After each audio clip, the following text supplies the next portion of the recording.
seats as high as you can. Yeah, I did, yeah. Can you raise your seats up if you can? If we can go ahead and cut the jazz, we'll be ready to start. So good morning, everyone, and happy Valentine's Day. For those who are here, instead of being with your significant others, join the doghouse with the rest of us. Welcome to the President's 21st Task Force on 21st Century Policing public hearing and listening session.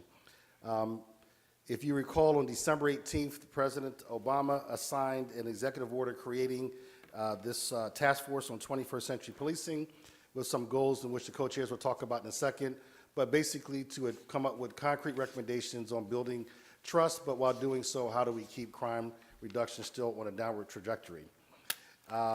We're going around the country doing a series of public hearings. Today we have a series of panels that will go over the issues of training and education, so we're looking forward to that. The President also identified the two co-chairs for the task force, which I will introduce in a second. One is Philadelphia Police Commissioner Charles Ramsey. The other is George Mason University Professor Laurie Robinson, who also was the Assistant Attorney General for the Office of Justice Programs at the United States Department of Justice. For those in the audience, we're just going to remind you that this is webcast. We're being live streamed through the COPS website. For those that are watching on the webcast, you can provide comments. There will be a public comment period at the end of the day where we do want to hear feedback. You can also provide recommendations online through the COPS website because we do want to, this is why we're having public hearings, we do want to hear as much as we can from the public. With that, I would like to now turn it over to our distinguished co-chairs who will then introduce the panel as well. So, Madam Co-Chair. Good morning, and I join Ron in wishing everybody a happy Valentine's Day. As Ron said, I'm a professor at George Mason University, formerly with the U.S. Department of Justice. And because it is Valentine's Day, I was thinking about my husband, Sheldon Krantz, who's back in Washington, D.C., and thinking about the fact that Sheldon, as a young staff attorney, worked on the President's Crime Commission back in the 1960s and was a writer on the Policing Task Force. And oftentimes, the more things change, the more they remain the same. I talked to him this morning, and he wrote much of the material in that report on training and education, the subject that we'll be addressing today. At that time, the training and education recommendations were a very key part of the policing recommendations, and I think they will again be a very key part of what we address today because the training and education themes have really been woven through so many of the comments that we've heard through our listening sessions to date, not surprisingly, because they really go to the implementation of virtually everything that we have been hearing from our witnesses throughout the hearings to date. So I'm looking forward very much to the witnesses on this panel and those who will be hearing from at our remaining two sessions coming forward. So with that, let me turn to my distinguished co-chair, Commissioner Ramsey. Thank you, Laurie. It's really an honor to be here with you today. For those of you that are watching, we will have an opportunity, which our Executive Director, Ronald Davis, will talk about a little later on for you to provide some comment. Send us an email to get your thoughts on record as well.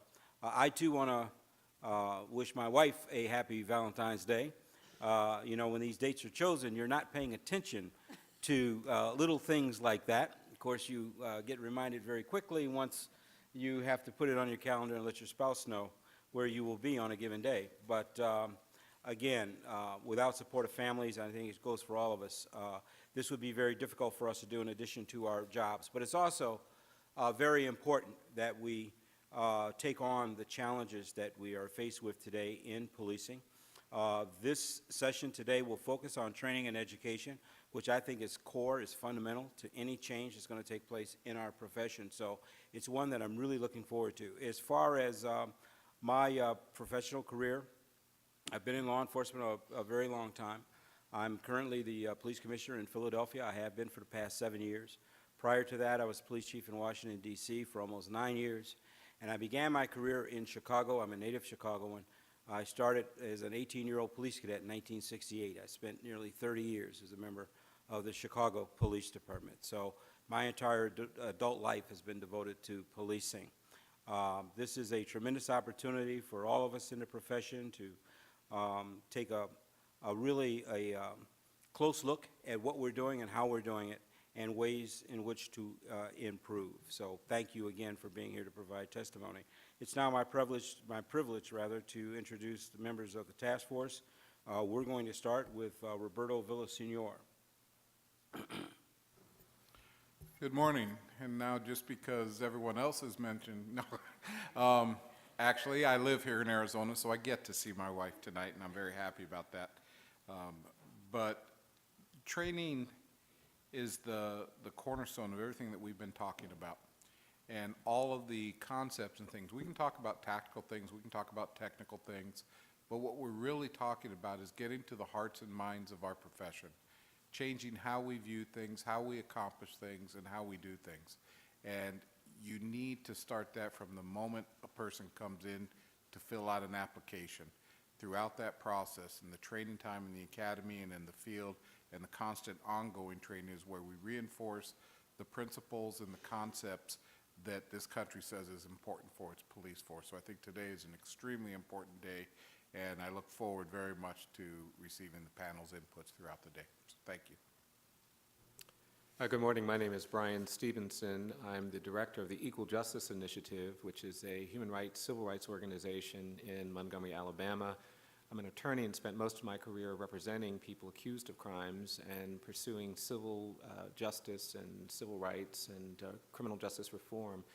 I am also really looking forward to the presentations today. I think many of us are persuaded that one of the great challenges of 21st century policing is creating a culture within police departments that is oriented towards service and addressing and managing people from various backgrounds in a way that's respectful and appropriate and enhances public safety at the same time. So I'm really excited to be here. I've been looking forward to this day of hearings, and I'm very much looking forward to your contributions as experts and those who are watching. Good morning. My name is Sean Smoot. I'm the Director and Chief Counsel for the Police Benevolent Protective Association of Illinois. I'm also the elected treasurer of the National Association of Police Organizations. I've committed the last 20 years of my professional life to advocating on behalf of police officers at the rank and file level, both at the state capitol and the courthouse and at the bargaining table, and in forums similar to this. I'm also really looking forward to today's testimony. I think training and education, and I would maybe put more emphasis on the word education than training, because I think when we talk about training, sometimes that has a tendency for people to think more about tactics, and we miss out on the education part. I'm really looking forward to hearing the testimony of the panels that we have lined up. We've got an outstanding panel to start with this morning, and I'm also particularly interested in hearing what folks have to say about education and training for first-line supervisors, which I think is also extremely important beyond the academy and in-service training. So thank you all for your attention, and I sent my greetings to my family last night at the conclusion of that thing. So thank you. Good morning, everyone. My name is Connie Rice, and I'm a civil rights lawyer out in Los Angeles, and I run something called the Advancement Project. I'm delighted to be here, and it's an honor to serve with my co-panelists. It's a really stellar group of people, and I'm really glad to be here with you. This training session, this session on training rather, is important. I don't think there's anything more important than the mindset of the officers and the mindset of the community. And if we can figure out how to get the two mindsets to meld, then you've really got something. Out in Los Angeles, which is where I work, I think we've got the magic sauce right now. I used to sue police every day. I'd get up every day and find a new way to sue LAPD, and I loved doing it. Today, Chief Beck has me on speed dial, and he called me his partner. I told him he shouldn't do that in public.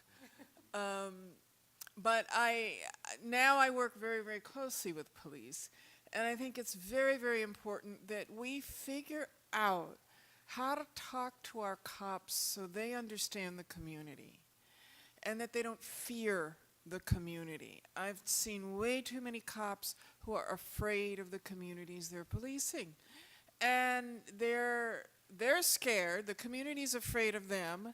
You've got some real hooligans in the community. They're shooting everybody up, and it's dangerous out there. And so the cops are like, look, I'm getting home to my family tonight, and I don't give a damn. And that's what we've got to pull the plug on. And we've got to get it to the point where the community supports the police. And whereas one cop said to me, Miss Rice, here's what I want, because I asked him what he wanted. He said, I'd like to know that when I'm in the black community, this is a white cop, that when I'm in the black community and I've been shot and I'm bleeding out in an alley, that they won't just stand there and watch me die, that they'll call an ambulance. What he was asking for was trust. He wanted trust, and when I talk to the community, they want trust. So I hope this panel can help us get to a point where we can forge that trust between community and police, even in the poorest housing projects, where you've got the poorest black people in the country, the poorest Latinos in the country, and the poorest whites in the country. And if you can do it with those communities, you can do it with anybody. And I can say in LA, I think we've got the magic sauce, folks. I know this panel is sick of hearing me talk about it. But in LA, we have LAPD, the most hated law enforcement agency in the country 20 years ago. They now have a specialized unit that is so revered in the black and Latino housing projects that when they walk into the housing projects, they get standing ovations by the residents. It is phenomenal. So I think we've got some answers to give the president. I think we've got some answers to give the American people. And we've got some answers to give to law enforcement who are out there every day, putting their lives on the line and afraid they won't get home to their families that night. So, ladies and gentlemen, it's a privilege to be here, and I thank you. Good morning. Happy Valentine's Day. I also want to echo my colleagues about our purpose here. I've started policing in the late 70s. I spent 33 years working my way up through the ranks of the King County Sheriff's Office, which is around Seattle, Washington. And as I said yesterday, that was my training for what I'm doing now, which is running the police academy in Washington State, where we train all of our police officers from the entire state. And what I've taken away from the testimony that we've had here today and just learning is that we need to reset our commitment to constitutional policing. And I like to talk to my recruits about the Constitution, because my training through most of my career was about how to work around the Constitution. I always saw it as an impediment rather than my mission. And my hope is that we can get our newest recruits to start their focus on, my mission is upholding the Constitution, and my training is going to help me keep the community safe within the restrictions that the Constitution appropriately puts on police. So I'm looking forward to the testimony today. Thank you. Good morning. My name is Tracey Meares. I'm a legal academic. I'm a law professor at Yale University right now. I've been there for about 7 years. Before that, I spent about 15 years or so at the University of Chicago Law School.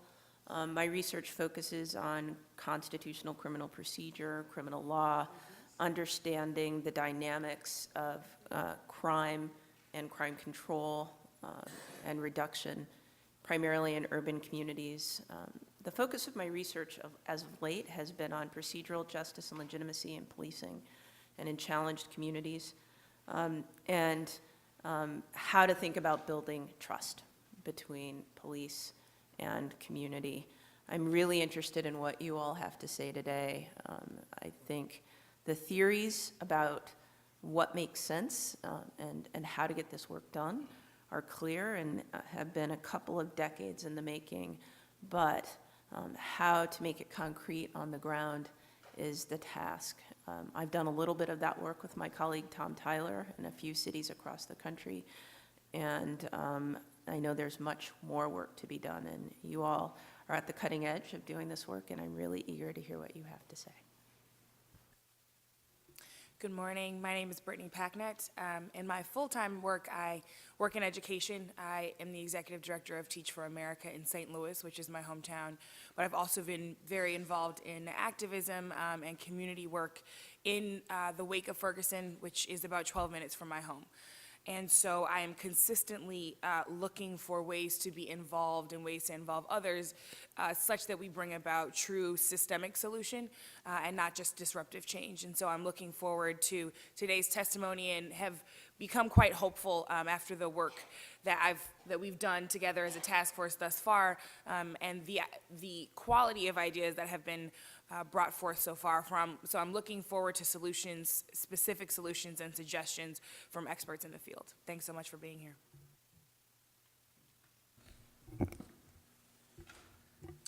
Good morning. Jose Lopez, lead organizer, Make the Road New York. We're a nonprofit, community-based organization across New York State with 16,000 members. Do a lot of my work in the area of police accountability, but also do a ton of work in the areas of housing rights and workers' rights.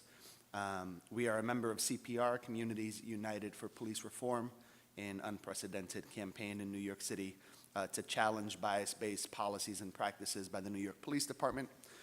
And our organization's Youth Power Project is also working in partnership with the Public Science Project at the CUNY Graduate Center to finish up at this point research that we've been conducting over the last 3 years on the impacts and harms that the Stop, Question, and Frisk program has had on 14 to 25-year-olds across New York City.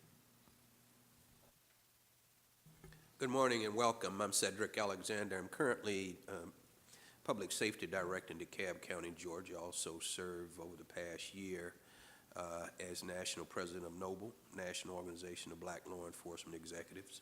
My career started about 38 years ago. Much of my time was spent in Dade County, Florida, where I policed for a number of years. And on from there, too, I decided to take a hiatus from policing for a little while and went back to school and did a doctorate in clinical psychology. Worked as a clinical psychologist, drawn back into policing in the mid-2000s, where I chiefed at Rochester Police Department in Rochester, New York. And subsequent to that, I was appointed Deputy Commissioner of Criminal Justice for the state of New York under then Republican Governor George Pataki. And subsequent to that, I moved on to Homeland Security in Dallas, Texas for about 5.5 years, and more recently being in the role I'm in now. So the essential part of this whole training piece for me is critically important, considering that when I go back over my career and I look at time that I spent in upstate New York as Deputy Commissioner for Criminal Justice, all statewide training at that time came up under my purview, with the exception of the city of New York. So I understand, as my colleagues here on this panel have articulated already, we all understand the importance of training, but I think where we want to go, and I believe where we need to go as a nation, it all begins with training, and how well we train, and the importance of training, and how updated we are on training. But more importantly than that, we also know too that our generations are growing closer together, and how I may have been trained 40 years ago is very different than how we have to train today, and even 5 years out from now. So we're beginning to see those trends and evolutions of new populations of young people who see the world and respond to it very differently. So I hope that the testimonies that you're able to share with us today will play a real instrumental role in helping us to move the needle in which the President has asked all of us to be a part of. Thank you.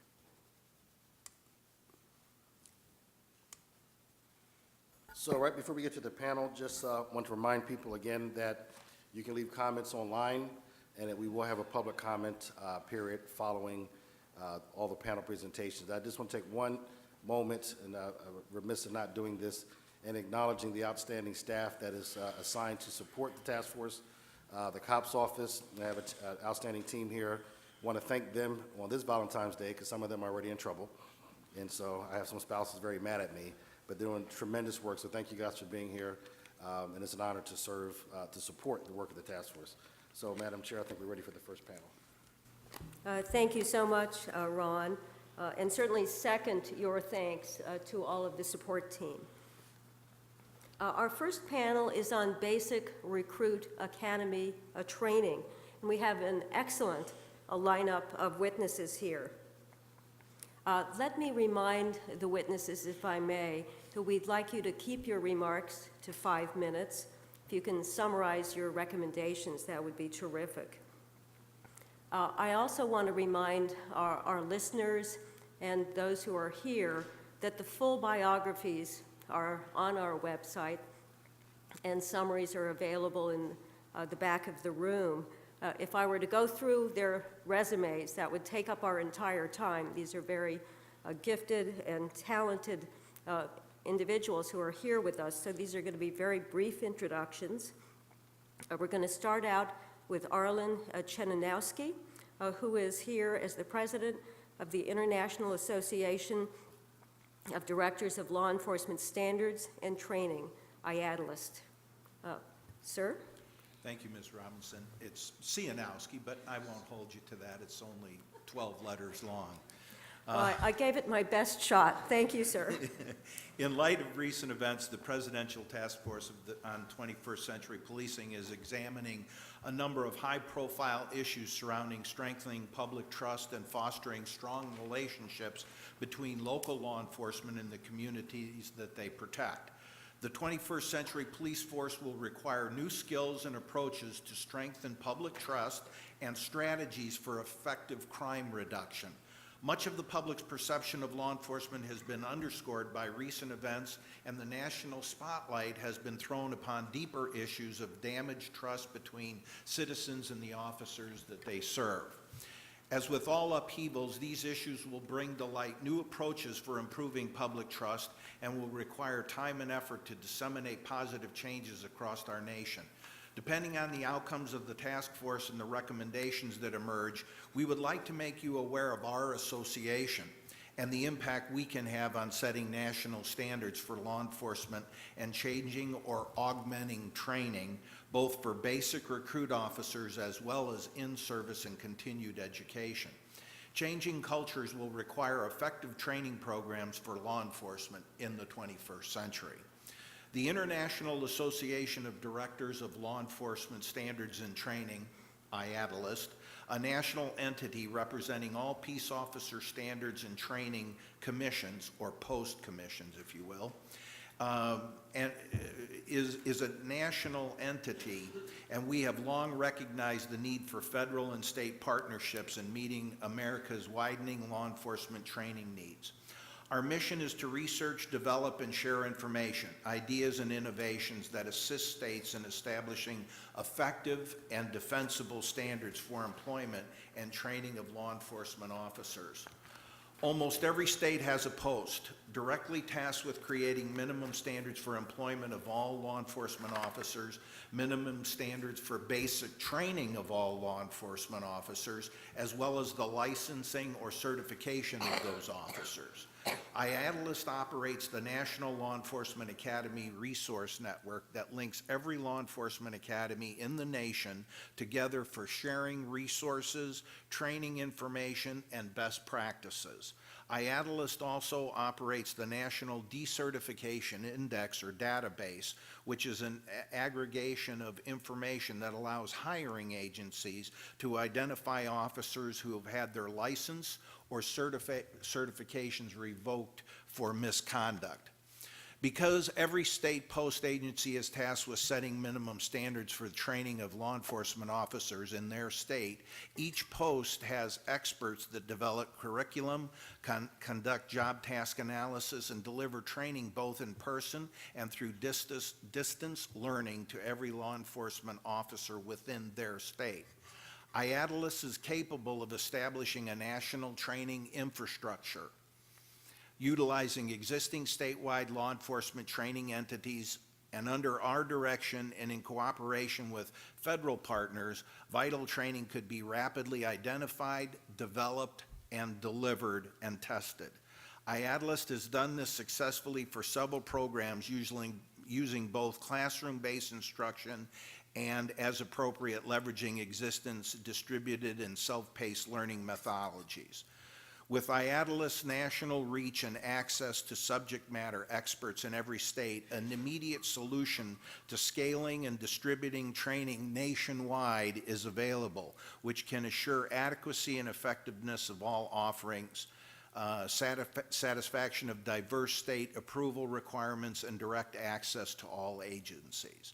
IADLEST is already in the vanguard of changing culture. This culture change is being accomplished through a training program called Blue Courage. The training is a transformational process that focuses on the human development of law enforcement professionals. One of the primary focuses of this training is to train officers on how to build relationships and trust with the communities they serve. IADLEST, through a grant from the Bureau of Justice Assistance, is presently delivering this training to officers nationwide.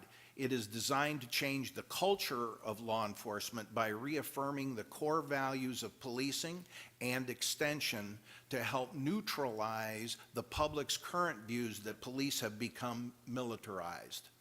The training is reshaping officers' perceptions of their fundamental role, not as warriors, but as guardians and protectors of the constitutions and the citizens they serve. Today, law enforcement professionals are highly trained and highly skilled operationally. While skill training is essential, today is not complete.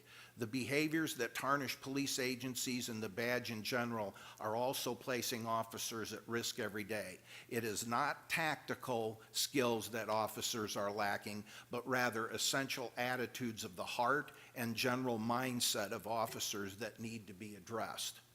Training has a critically important impact on the police culture that influences the way agencies operate and the way officers conduct themselves. To be effective in a changing culture, training must begin with recruit training and continue throughout the officer's career. IADLEST is the only national organization with a system capable of influencing every law enforcement training institute in the nation on this scale. We stand ready to work with the task force to develop training that can be incorporated into the law enforcement training nationwide, from basic recruit throughout, and officers and continuing education. Thank you very much. Thank you, sir. Our next witness is William Johnson, who is Executive Director of NAPO, the National Association of Police Organizations. Welcome, Mr. Johnson.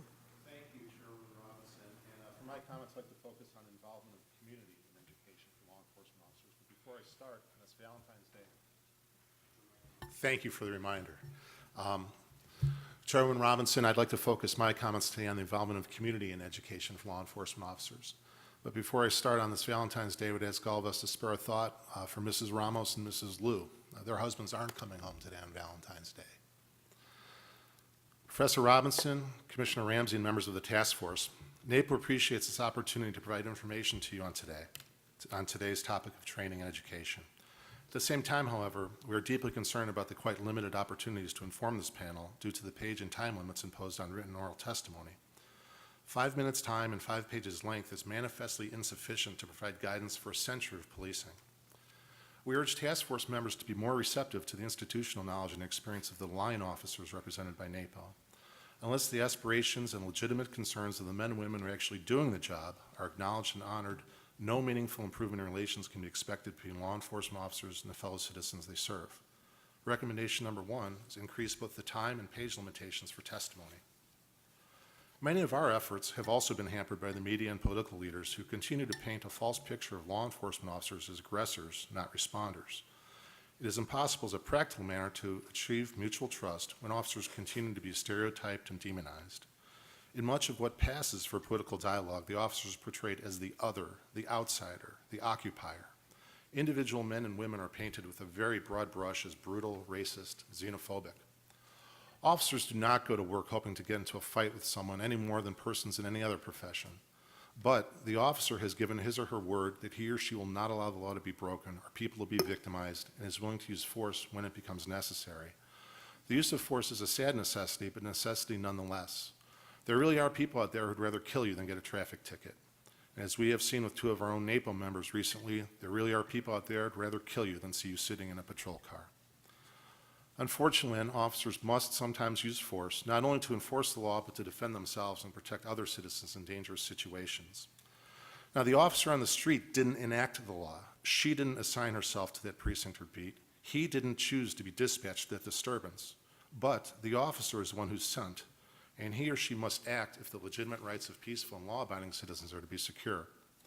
Recommendation number 2, all levels of government must publicly support officers when they have made unpopular but legally correct decisions. Now, we expect our officers to afford every citizen respect, dignity, compassion, and fairness. But it's vital to emphasize, particularly as it regards training and enculturation, that officers, like any other persons, can be expected to treat others the way they are treated themselves. If officers are consistently exposed to a corrosive climate of suspicion, distrust, second-guessing, and heavy-handed or arbitrary discipline, then we cannot feign surprise when those same officers accrete a similar worldview of the social environment outside their department.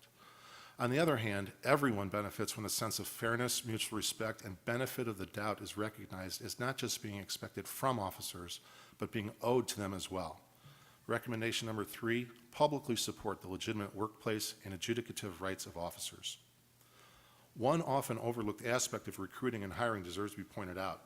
There's an obvious relationship between the minimum standards of education and experience that a hiring agency sets and the set of candidates who will meet those threshold requirements. In economically depressed communities and communities with failing schools, for example, it is far more difficult for a young man or woman to acquire the needed credentials to become a viable candidate. At the same time, critics of policing will often urge that the department needs better educated officers or officers from our own community. There's thus a risk of tension between demands for highly qualified candidates and demands that candidates be selected from a locality when the school system or job market is failing to provide the needed tools and experience. Recommendation number 4, provide financial resources directly to agencies who wish to hire local applicants to enable those agencies and their academies to provide educational opportunities to assist local applicants to become viable candidates. Finally, as we pursue policy changes, an educated public must be involved in the process so that appropriate expectations can be set. Many of our member groups, for example, have worked on policies regarding officer-worn body cameras. However, the public must be accurately informed and realistic expectations encouraged for the use of such tools. Not every facet of an incident can be captured, not every angle viewed, nor every word or preceding event recorded. Most critically, no device can capture the thought processes, perceptions, experiences, and beliefs of an officer. And yet all these criteria go directly to the crux of any legal evaluation of use of force by officers. A lack of understanding and false expectations will only lead to increased conflict between officers and the communities they serve. Recommendation number 5, education on new technology and related policies must include the public at large. In closing, we hope that you will work with us to educate the public about police officers' roles, rights, and duties. Encourage people, especially young people, to go on ride-alongs, participate in civilian police academies, try shoot, don't shoot simulators, and explore other opportunities to increase their understanding of law enforcement's mission. These interactions can counter the perception of the police officer as other and begin to provide an environment where the officer regardless of race, background, or sex, is to the community one of us, and officers who quite literally bleed for their communities know in their hearts that they are one of them as well. Thank you.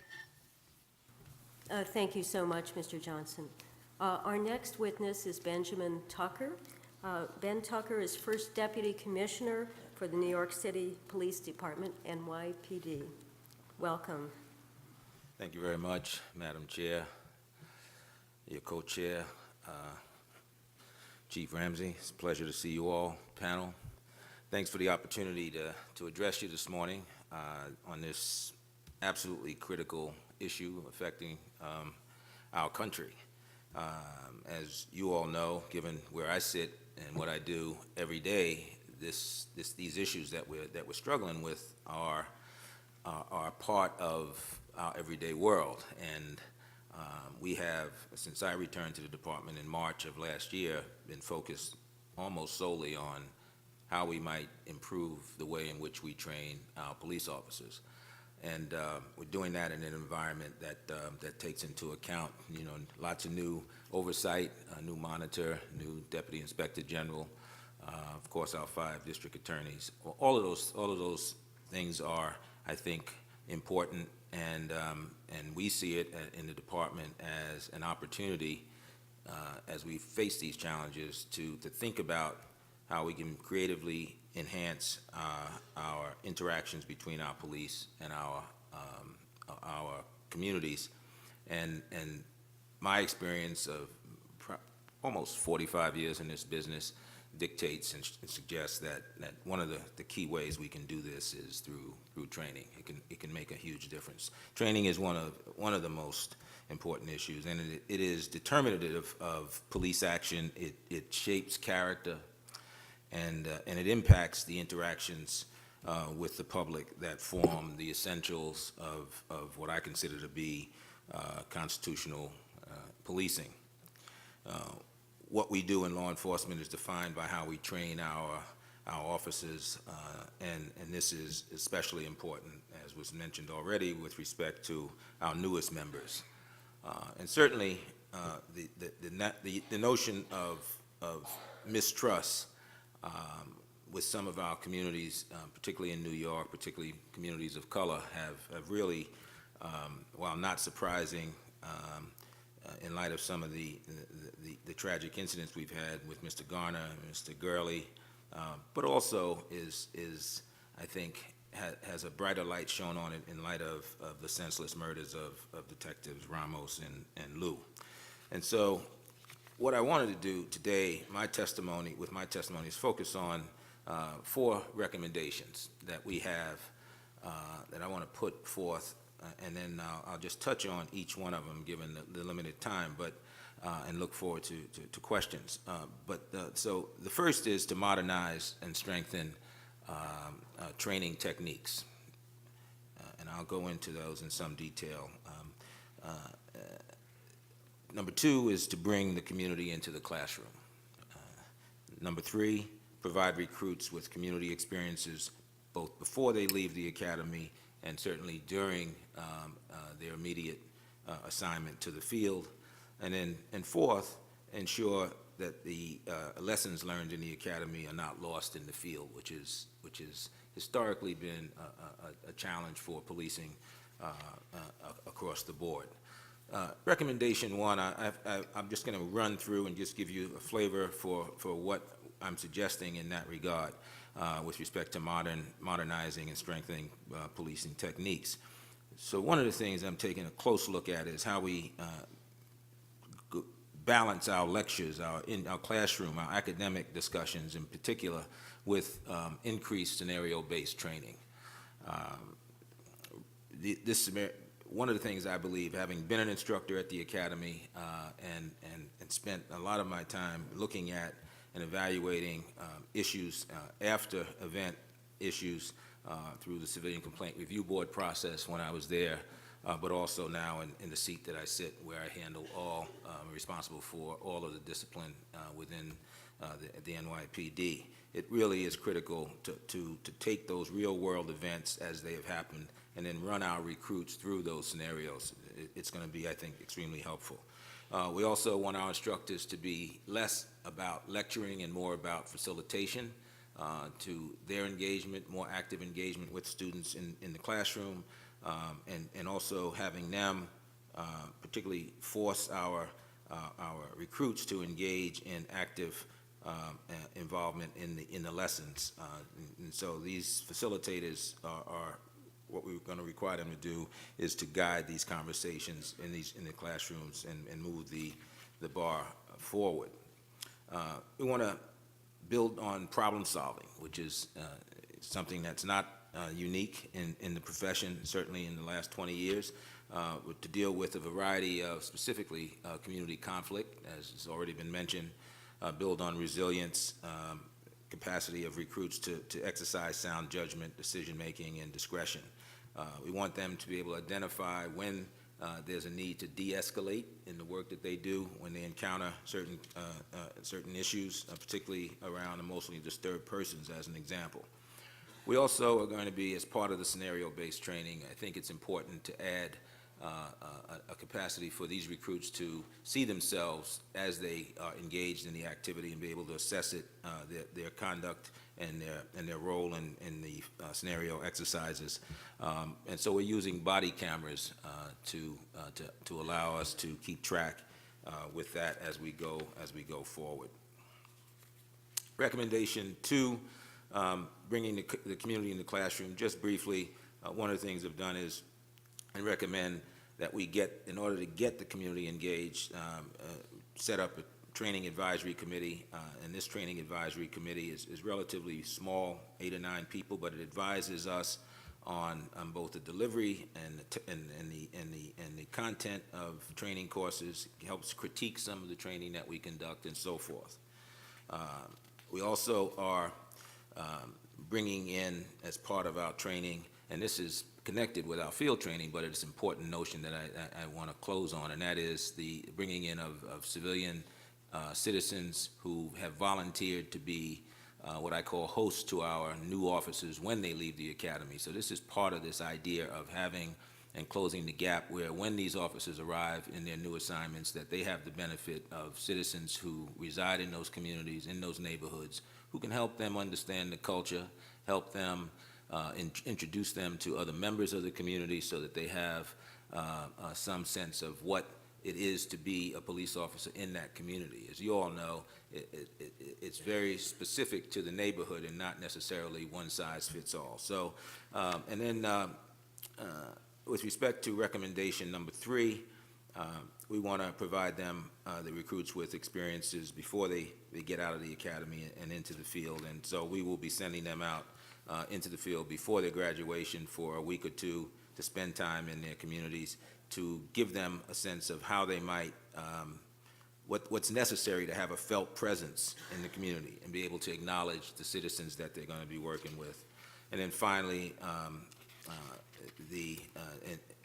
number 4, recommendation number 4, is to ensure that the academy lessons are not lost in the field. And I think that's a big part of what the field training process is about, but it also focuses on when the recruits graduate, giving them a sense of what we give them in the academy, giving them the ability to sort of push back against those officers who say, I know what you learned in the academy, what they taught you, you should forget about it, and we'll just move on with what I'm going to teach you now. So, so thank you for the opportunity just to present a sort of snippet of a sense into the world, a look at the world that we're trying to create. We think these recommendations are applicable across the board, and we're still working. It's a work in progress, but we believe we're on the right track. So appreciate the opportunity, look forward to the questions.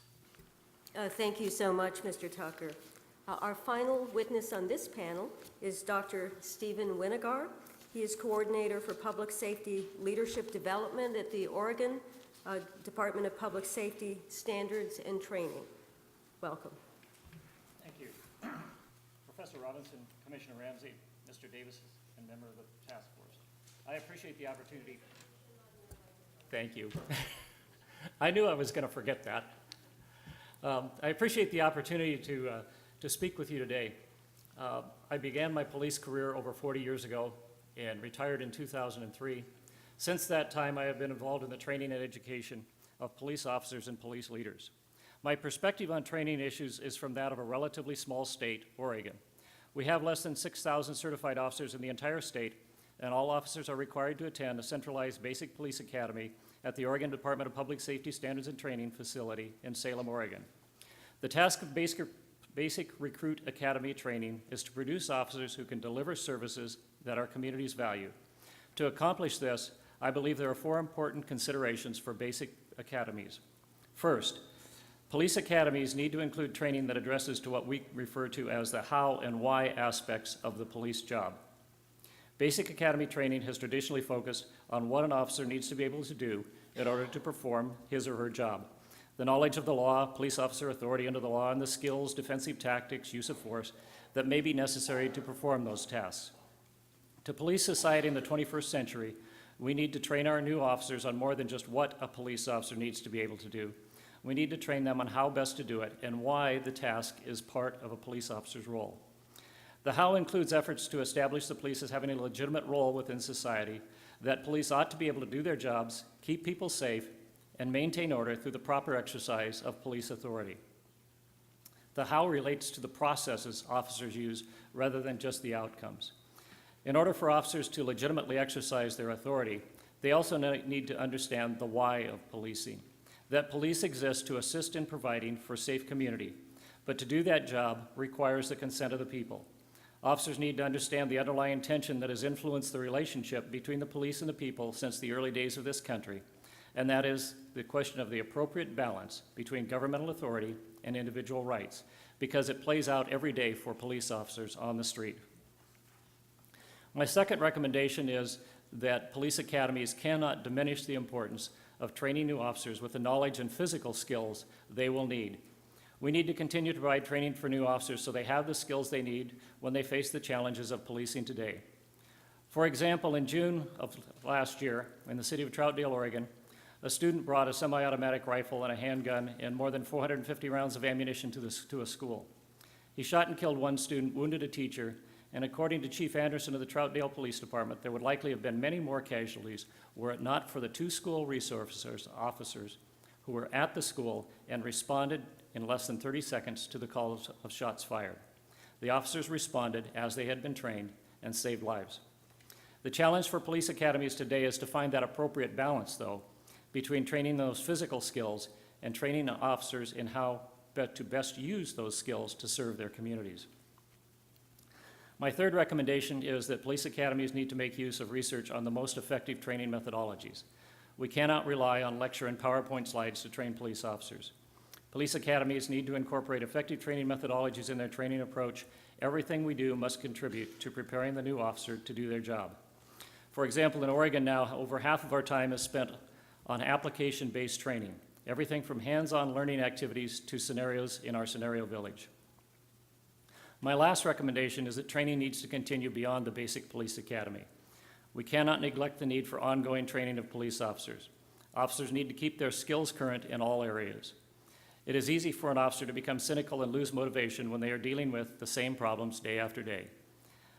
One of the antidotes for this is regular training to expose them to new ideas and concepts that challenge their thinking.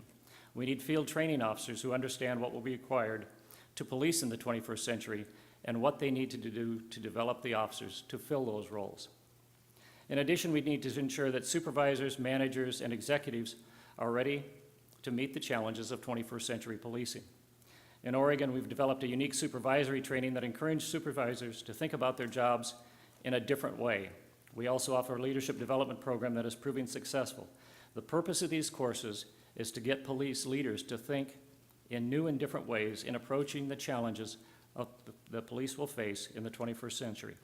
Change is not going to happen overnight, but it will not happen unless there are forces pushing for that change. Thank you for the opportunity to speak today. Thank you so much, Dr. Winegar.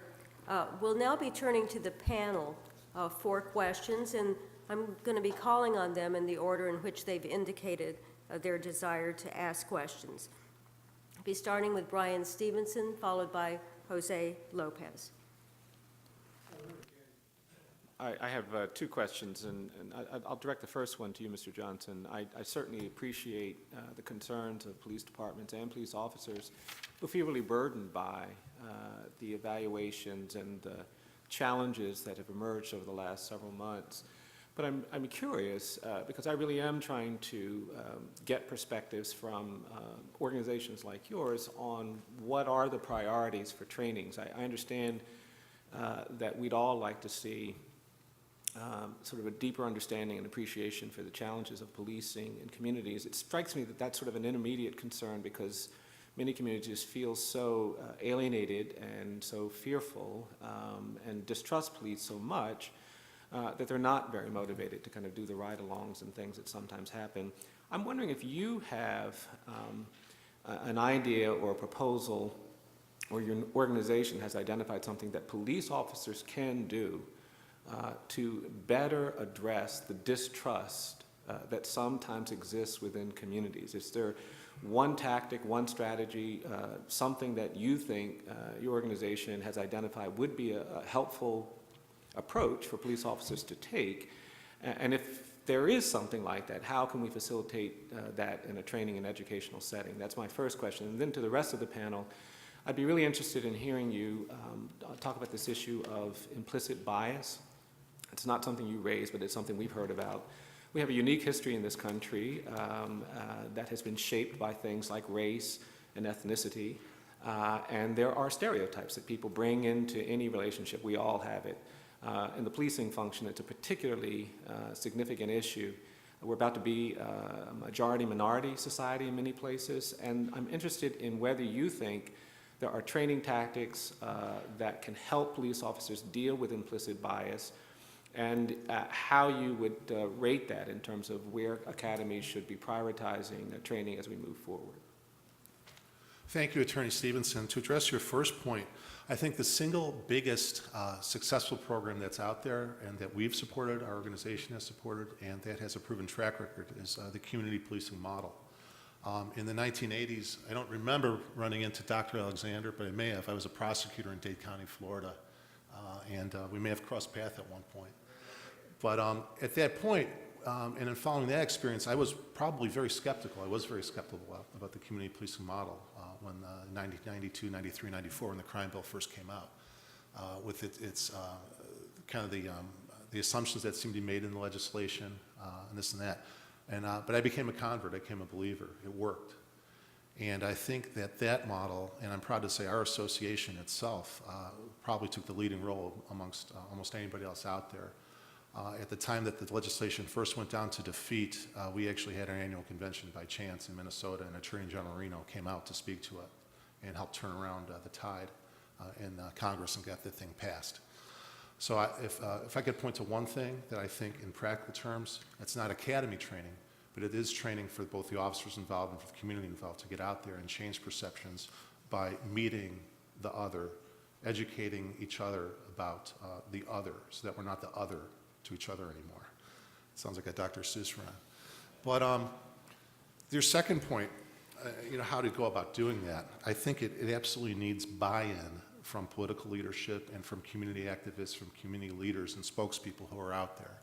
It's not enough for chiefs, it's not enough for trainers, it's not enough for the individual officer to buy into it. There has to be a public buy-in, a public clear statement and strong statement that although that we recognize there is mistrust, let's try this.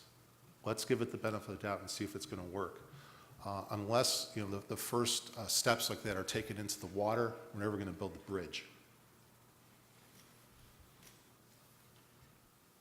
So with respect to the question around that you raised with respect to implicit bias, so let me just say I glossed over the issues of in my opening remarks of what we're doing around course content. And one of the things that we've paid a lot of attention to is what is the current research out there, and what are some of the philosophies that have been put forth that may be helpful for us to consider in dealing with the challenges that we face. And so we have, to specifically answer your question, we have reached out to Phil Goff and we are in discussions with him and his organization about how we might, because we recognize this issue of implicit bias and that it exists across the board, and that it is something that certainly plays a role in how our officers do their jobs.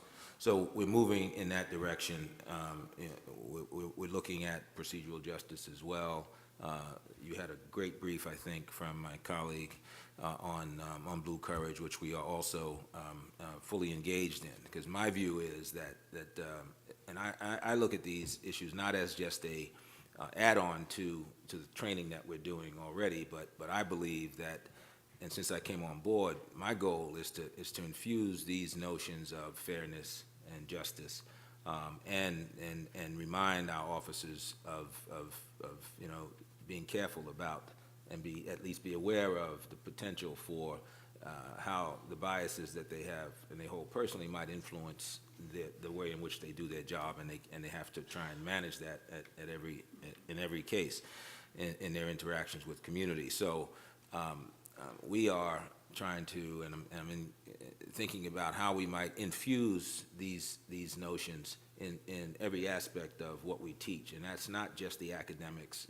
In New York, it's we teach 3 academic disciplines: law, police science, social science, but also our tactics. This plays a role in tactics. It plays a role in the way in which we want our officers to engage community in whatever the situation is, whether it's one where there's criminal conduct and they have to take action. It's in their exercise of discretion and making determinations about whether or not to the stop and frisk issue that was raised earlier. What's the influence? Are they operating based on reasonable suspicion as the law is defined, or as it's defined and intended to be applied, or are they being influenced in the way in which they conduct their business based on some bias? So the goal would be I think, to really make a serious shift in the way in which our officers learn and then apply what they learn, would be to, in every aspect of how they're taught and what they learn and how we educate them, is to make sure that these kinds of issues are part of, and in many ways the instructors talk about these issues in whatever the subject matter area might be.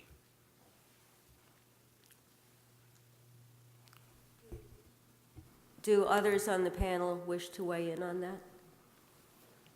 If not, Jose Lopez is up next, followed by Tracey Meares.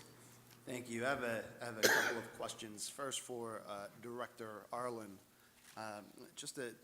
There's a moment in your testimony where you state it's not tactical skills that officers are lacking, but rather essential attitudes of the heart and general mindset of officers that needs to be addressed.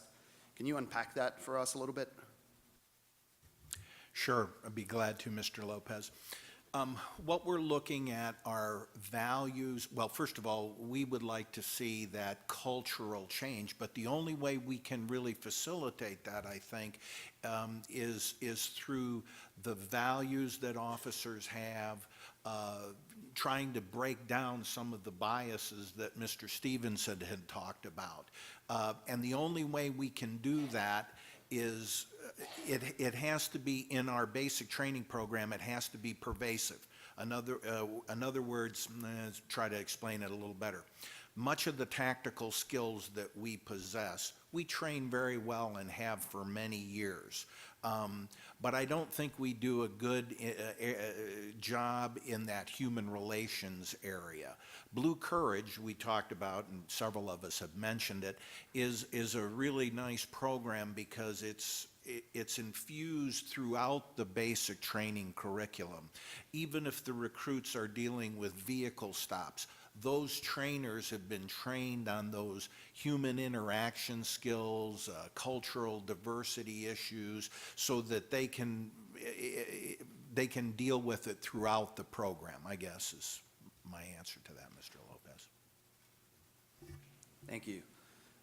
Director Johnson, one of your recommendations talks about the involvement of the Department of Justice and saying that at the very highest level, what we need from the DOJ is public support for officers when they have made unpopular but legally correct decisions.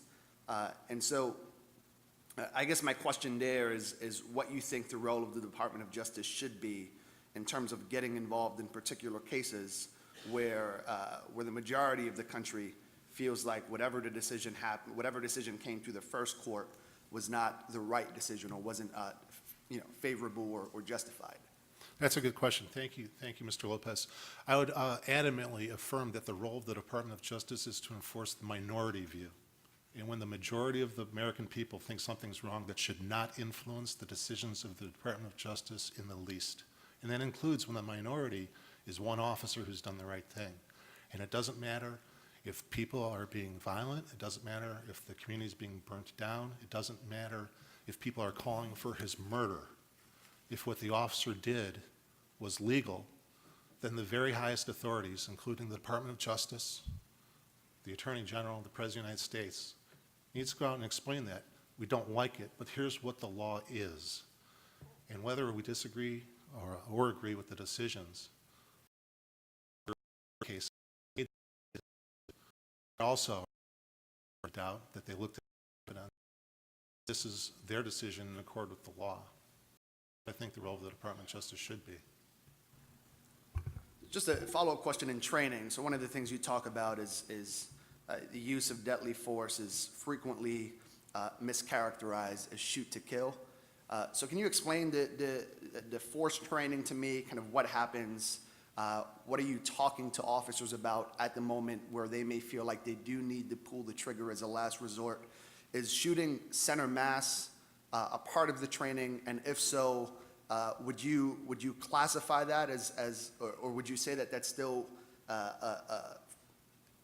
when you say mischaracterization of shooting to kill, this idea of if you can talk to me a little bit about what happens in that training, and then talk to me about the idea of shooting center mass and how that is or is not shooting to kill. Yes, Mr. Lopez. Each department or each agency that I'm familiar with may teach it somewhat differently, but in general, if in assuming that we've reached the point, officers reached the point where deadly force is authorized by law, assuming that we're at that situation, and an officer is going to fire a firearm, or I think any type of weapon, including a taser, at the offender or the person who's trying to be stopped, then in general, the officers are taught to shoot in the center mass, basically the center of the body. And the reason why is that ultimately that's the easiest place to hit, it's the biggest place to hit, it's the widest place to hit, it's easier to hit than, for example, an arm or a leg. It's unavoidable the way human beings are built that's also where our vital organs happen to be. So unfortunately, when the bullet or the projectile hits the person, there's no medical way around it, that oftentimes that use of force, it's recognized as deadly force, and it can cause a fatality. However, having said that, I think as I go on in my written testimony, it's also important to realize, and I think for the public to realize, that in every case I've ever seen, unless the officer himself has been incapacitated, it's the same officer who fired the rounds who was the first to call for assistance, the first to report it, the first to attempt to render medical aid, the first to attempt to assess the extent of the injuries.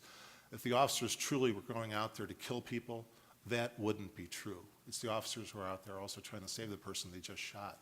And I think that that's an important flip side of the coin that needs to be emphasized just as much as we emphasize our concern about the use of force by officers in the first place. Final question, if I may. Mr. Tucker, just a question around the idea of standardized policy around use of force. And so kind of understanding different jurisdictions in New York, different mandates when it comes to use of force. Has there ever been a conversation, or have you ever thought about the idea of standardizing policy around use of force, if not at the national level, maybe at the state level, so that when there are, training, so that the training around use of force can be uniformed in some way? Is that something that has been discussed? Is that something you think might be important, may not be important? It has been discussed. It has been part of a conversation that's been had, and even recently with colleagues. But I think, and so we have a standard in the NYPD, and it's not that different, I think, from a number of police departments around the country. I think what we're trying to do most recently is think about, and we are examining our use of force policy, but we also are spending a lot more attention and time focusing on the situation of whether or not police officers have to shoot. And so there are a couple of questions here. The question you discussed with Mr. Johnson, you raised this sort of just when you fire, what you aim at, right? And that's an issue. But we follow the center mass, and that's how officers have been trained in the department as long as I can remember.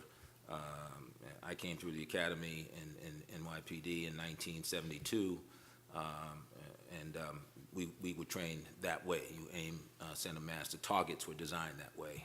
We are looking at ways in which, from a tactical standpoint, because the questions that we look at when we review shootings is whether or not, among other things, it was a good shoot or a bad shoot, and how the answer to that question, I think, is different depending on how you analyze the circumstances. And so from a tactical standpoint, what you want to do is, did the officer have to fire his or her weapon because they didn't take precautions to take cover in a certain circumstance? Did they have to fire their weapons because they got too close to a person who they may have assessed as being emotionally disturbed, and now they have to take some action? So those are the kinds of questions that we're trying to answer, take a look at, and pay attention to. But to your question, I think we all many departments struggle with the idea of what the policy should look like as it relates to, particularly as it relates to when you use your firearm. But of course, you know that we have a whole variety of other less lethal types of alternatives that would and these kinds of alternatives are consistent with let's not go to the weapon before we go to a taser, before we go to pepper spray. So there are other options out there, and I think it behooves us all when we think about force policies. The whole idea is to have some sort of gradation, but I think it's also important when we for our recruits and certainly our in-service folks on a regular basis. In NYPD, our officers have to qualify twice a year, so the training that, to the extent that we're making adjustments to our policies, they'll certainly get that new training.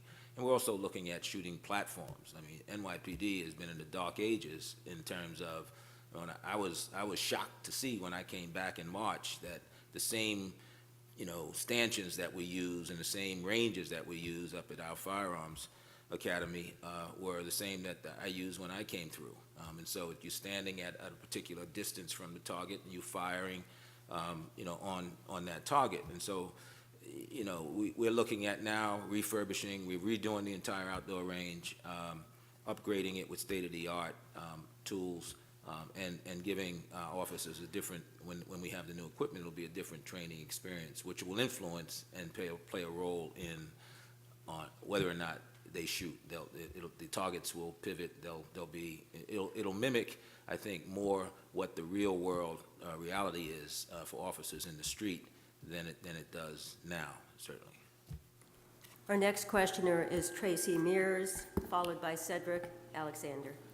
Okay, I have 2 questions. I want to try to make them crisp and succinct. So the first one is for you, Dr. Winegar, and the second one is for you, Mr. Ciechanowski. I won't give them both now, but so for you, Dr. Winegar, I want to try to convert the colloquy that Jose Lopez was having with Mr. Johnson into a point about training, because that's what this panel is about. And so this idea about The Department of Justice at the very highest levels must support officers when they've made unpopular but legally correct decisions.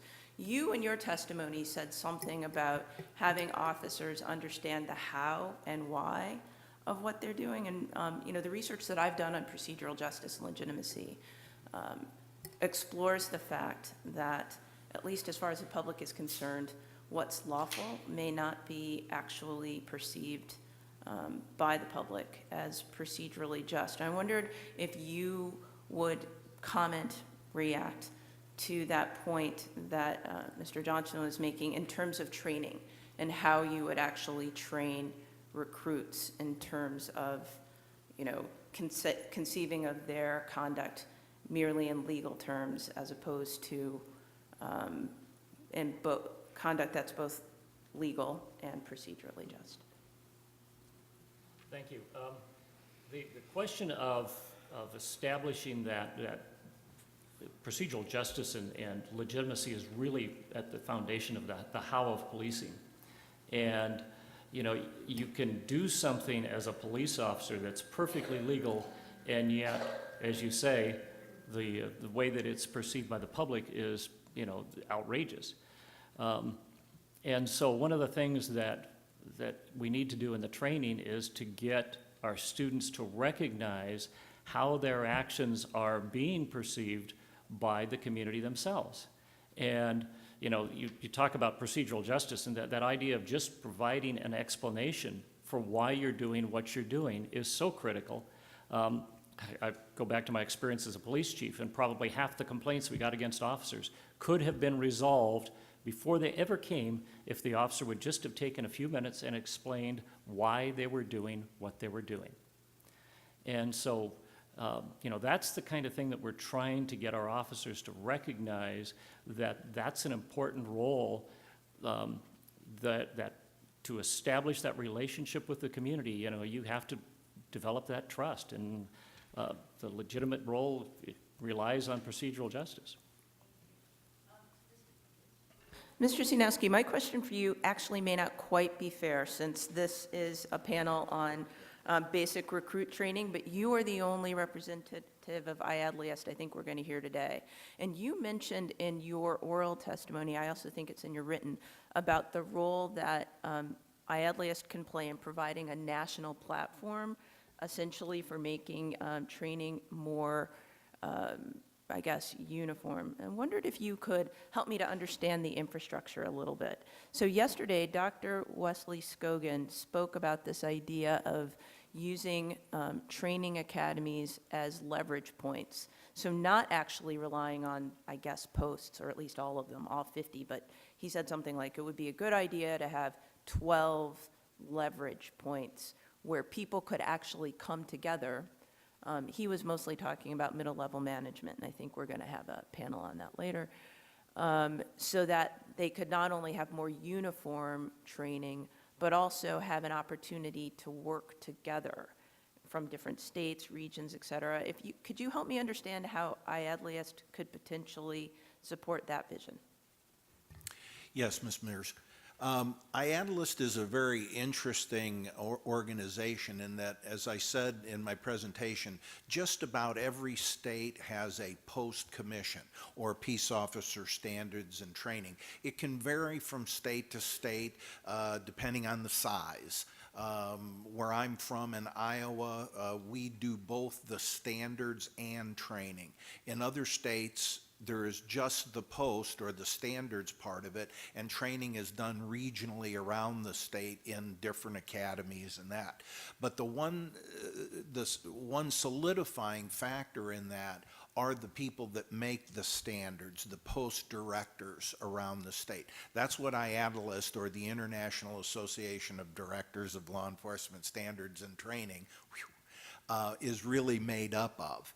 And we have a system to be able to communicate at any time. For instance, if I were going to be looking at basic training for telecommunicators or dispatchers, I can put out a query to all my fellow directors and ask, what are the best practices? What have you found to be successful in Oregon or Washington or Georgia, wherever it may be? be. And so we have the ability to interact, I think, and look at those best practices. The other aspect of it is some of the programs that we push out to the states, for instance, Blue Courage is nationwide, and it's going through those post organizations to be able to achieve it. So I'm not sure I exactly answered it, but that's my take on your question. We have a little over 10 minutes and 5 more questioners, so I'd ask everybody to be somewhat crisp in both questions and answers. Cedric Alexander, followed by Brittany Packnett. Yes, good morning again, gentlemen. I have a couple of questions, but I also have maybe a brief comment as well, too. And actually, this question is for the 4 of you, because what I consistently hear over the last number of years, and you had alluded to it, Mr. Johnson, when we were talking about police officer education and qualifications in this country. And this whole notion of particularly when it comes around trying to recruit men and women of color or just diversity, period, whether you live urban or whether you live rural or whether you live tribal, whatever the case may happen to be, some of the challenges that may be associated with that in terms of recruiting those populations. But I am under the impression, quite frankly, I don't care where you're educated, if you look at post-standard training across this country, or should I say, what qualifications there are to become a police officer, I find them to be very minimal at best. All it requires is a high school diploma to be 18, 19 years of age in most states, and you're eligible to be a police officer. Now let's think about that for a moment, right? Let's think about that. This is not 30 or 40 years ago. We live in a much more complicated, much more complex environment. Technology is at the forefront of all we do. We have situations in this country where race is not becoming less of an issue. It appears to be becoming more of an issue, which is complicated in and of itself. And then we're taking young men and women who have very minimal education, and I don't care where they come from or who they are, what they look like. High school diploma is a high school diploma. That is not to be minimized, but I think when we start thinking about the profession and what comes with it and the critical decisions that have to be made in a split second and then you're judged for the rest of your life, it appears to me that we need to be doing more.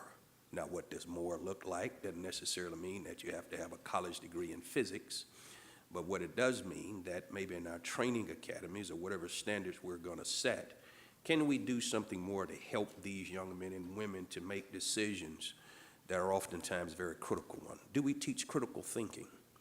I can pretty much say across this country in most of our public schools, maybe even private as well too, not a whole lot of critical thinking goes on.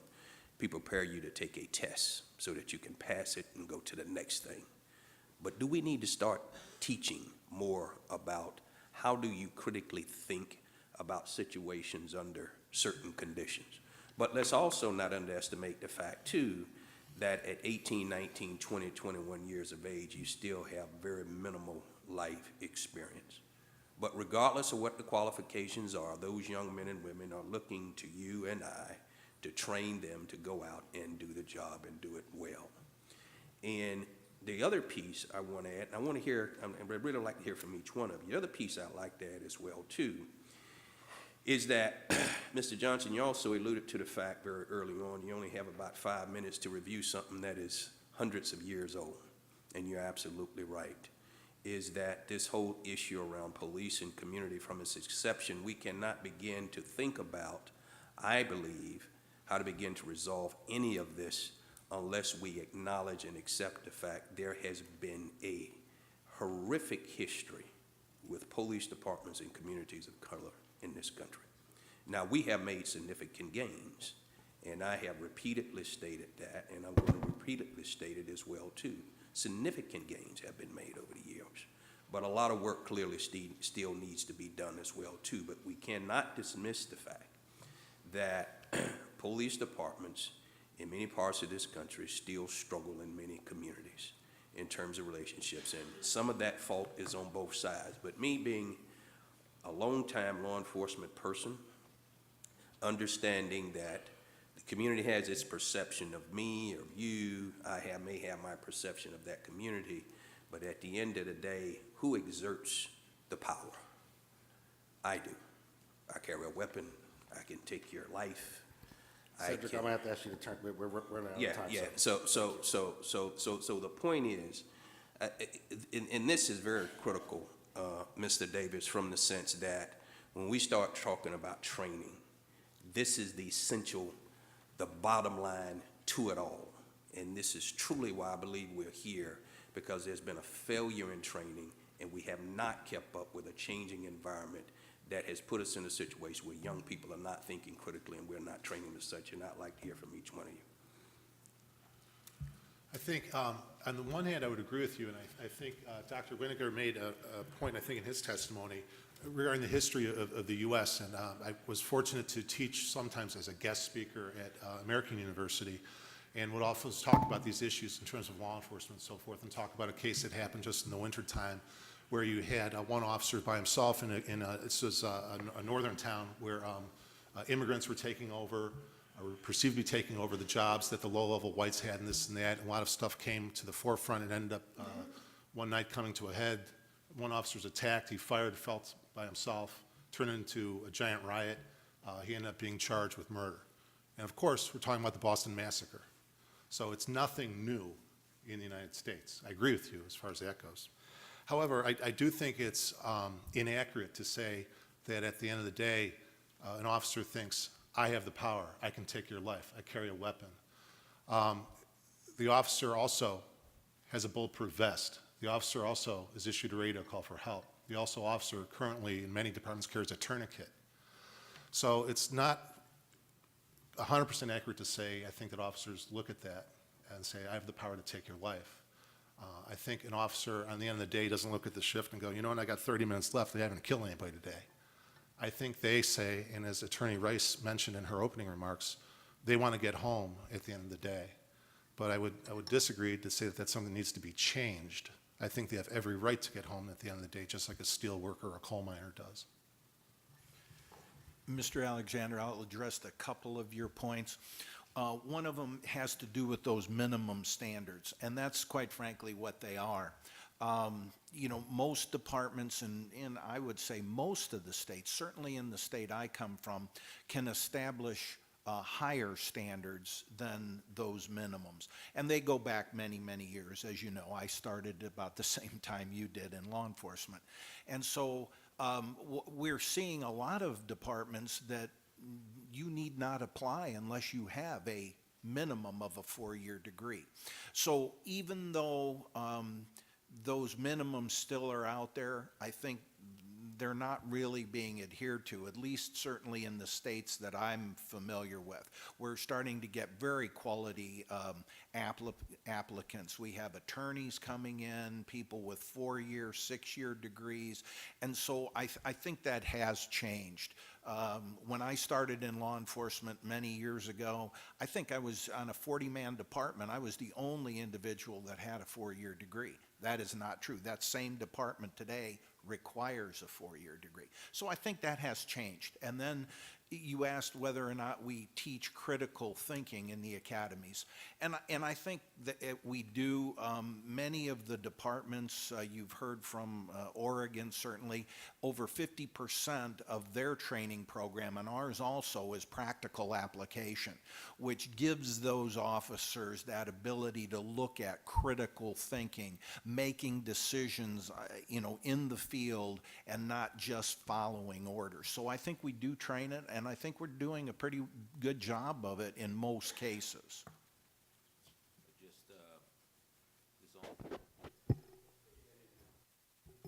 Okay, just quickly, 2 points.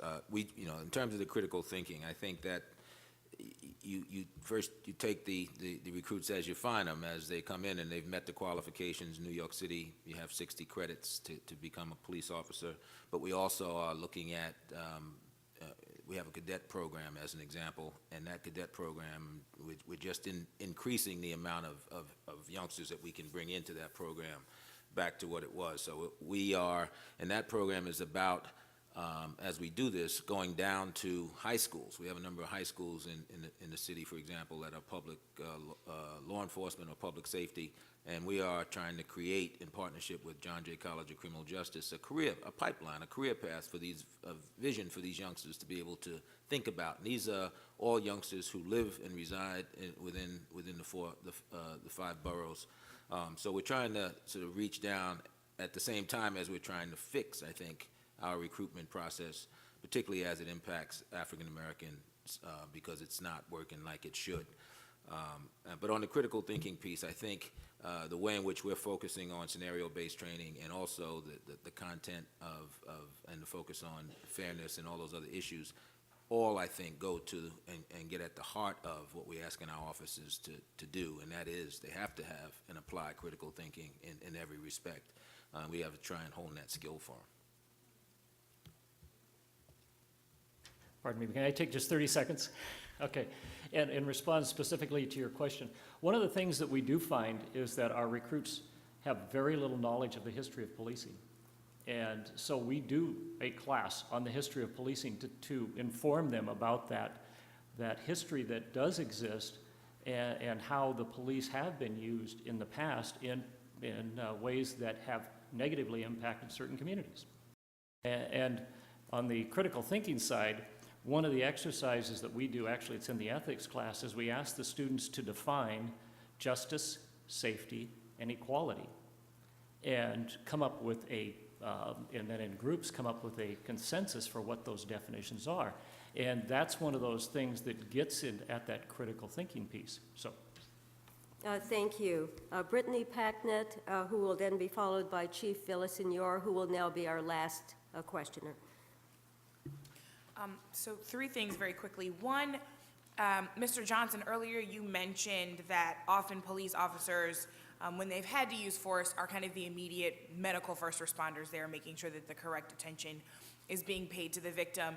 I would want to understand better kind of how those policies are communicated to officers, both as they are trained and during their continuing education, because we didn't see that kind of response in the cases of Tamir Rice and Antonio Martin in St. Louis. And so I want to know exactly how those rules and regulations are communicated to officers, and how they understand matters of accountability in those situations. Thank you, Ms. Packnett. I don't believe I testified that they were there to assure that correct medical attention was being provided. They're not qualified. Sorry, I meant to that do they so. would respond immediately Right. after the use of force. Right. They would call for whatever the proper procedure is with their own department, usually report it to the immediate supervisor, say, I've been hurt, I have a suspect down, we need medical here. That would typically be the way it is. And so I'm asking that, so you're saying that is kind of what is very clearly communicated during training. My question is, if that doesn't happen, how do officers understand their responsibility and accountability in moments where they make a different decision? You'd have to ask the officer involved, not to be flippant, but if that's what they were trained and they didn't do it, then you'd have to ask why not. It may be if the officer's injured, it may be if the officer's in shock, but those are speculations. So if in an individual case it was not done, my answer is I don't know why it was not done. Sure, maybe I wasn't clear, because I wasn't exactly asking why it wasn't done. I was asking kind of in their training how they would understand what the consequences or follow-up would be. Well, typically in the training it would be, if anybody's injured, whether you've injured someone yourself in a shooting, whether it's justified, whether you've come across a crime victim, anybody yourself, if you've been injured, if you need assistance, that you would immediately call for qualified medical assistance with whatever resources the agency or the community has, whether it's EMT, whether it's an ambulance, whether it's a volunteer fire department in a rural area, and so forth. Okay, thank you. So my next question is quickly, if you guys could talk a little bit to some of the messaging around the building of mindsets in the academy in particular, right, such that policing is not just the work of, you talked about the how and why, it's not just the work of crime reduction, right, but it is also the protection of the community, the preservation of human and constitutional rights. And so I'm wondering what some of the messaging is in your programs around the how and the why in regards to that premise of policing. anyone can answer. I'll start. I mean, as it relates to the NYPD, this, you know, for decades, I mean, the training there's a social sciences curriculum, and there are, attached to that gets at a lot of what is taught during that curriculum has to do with some of the issues you raised. But beyond that, I think we are, as I said, looking at ways in which we can use some of what we now know specifically causes problems and challenges with the way in which our officers interact with citizens and the public, and when it goes south, we understand why it goes south. And so what we're trying to do is look at issues around fairness and equity and you know, justice, so that we can and remind our youngsters, our young officers, why that's important. As much as we possibly can, and we do that in a variety of ways, and we're starting to increase that. The whole idea of the Blue Courage messaging that we're focused on reminds them of the foundations of policing, which have to do with the importance of you know, having the right heart set, the mindset, why you took this job, and truthfully, you know, some of these particularly younger people that come into the department. They take the job for different reasons, and not all of them take it because they're looking to, you know, because they come in with that mindset. It may be a way that they're passing through. But even those are rare. We have some who start and then they stop and they drop out. But I think for the most part, our officers are, as we train them, we're training them to deal with the variety of issues that influence the way in which they do their jobs, and I think the whole notion of the nobility of policing is one aspect of it, but the idea of resilience and giving them the skill set to make decisions and regulate how they make those decisions, to deal with stress and to deal with fear that was mentioned. All of those are factors, and they're constant. And so I think those things are part of the answer to the question you raised, and my goal, at least, is to make sure that we address those issues in every respect, sometimes more subtle than others, sometimes right up front, when we're talking about tactics in particular, talking about the need to de-escalate and so forth. Thank you. My last one, very quickly, is also around this question of mindsets, and anyone can answer, but what made me think of it was part of your written testimony, Mr. Johnson, where you say, where you talk about it being vital to emphasize that, like any other person, that officers, like any other persons, can expect to treat others the way they are treated themselves. But I have this question about public servanthood, right? And so when we think about public servants in many realms, they have to deal with issues of distrust, malice. I wouldn't say that they're the same, certainly. I would acquiesce that point, but that they are similar in some ways. And so I'm wondering how officers are really trained to understand kind of that higher standard of conduct as public servants and as people who've sworn an oath to the community. Thank you, Ms. Packnett. Yeah, I think, and this is a marked contrast to Commissioner Tucker, but I went through a very tiny police academy up in Maine, but very similar in the sense of, I think it goes to your question, and I know from listening to your own introduction at the first session in Washington, that it is a golden rule, that you do unto others as you want yourselves to be treated. In our case, in the police context, it was if you have a younger sister, younger brother, a niece or a nephew, and they were pulled over, they were arrested, how would you want them to be treated? It's that simple.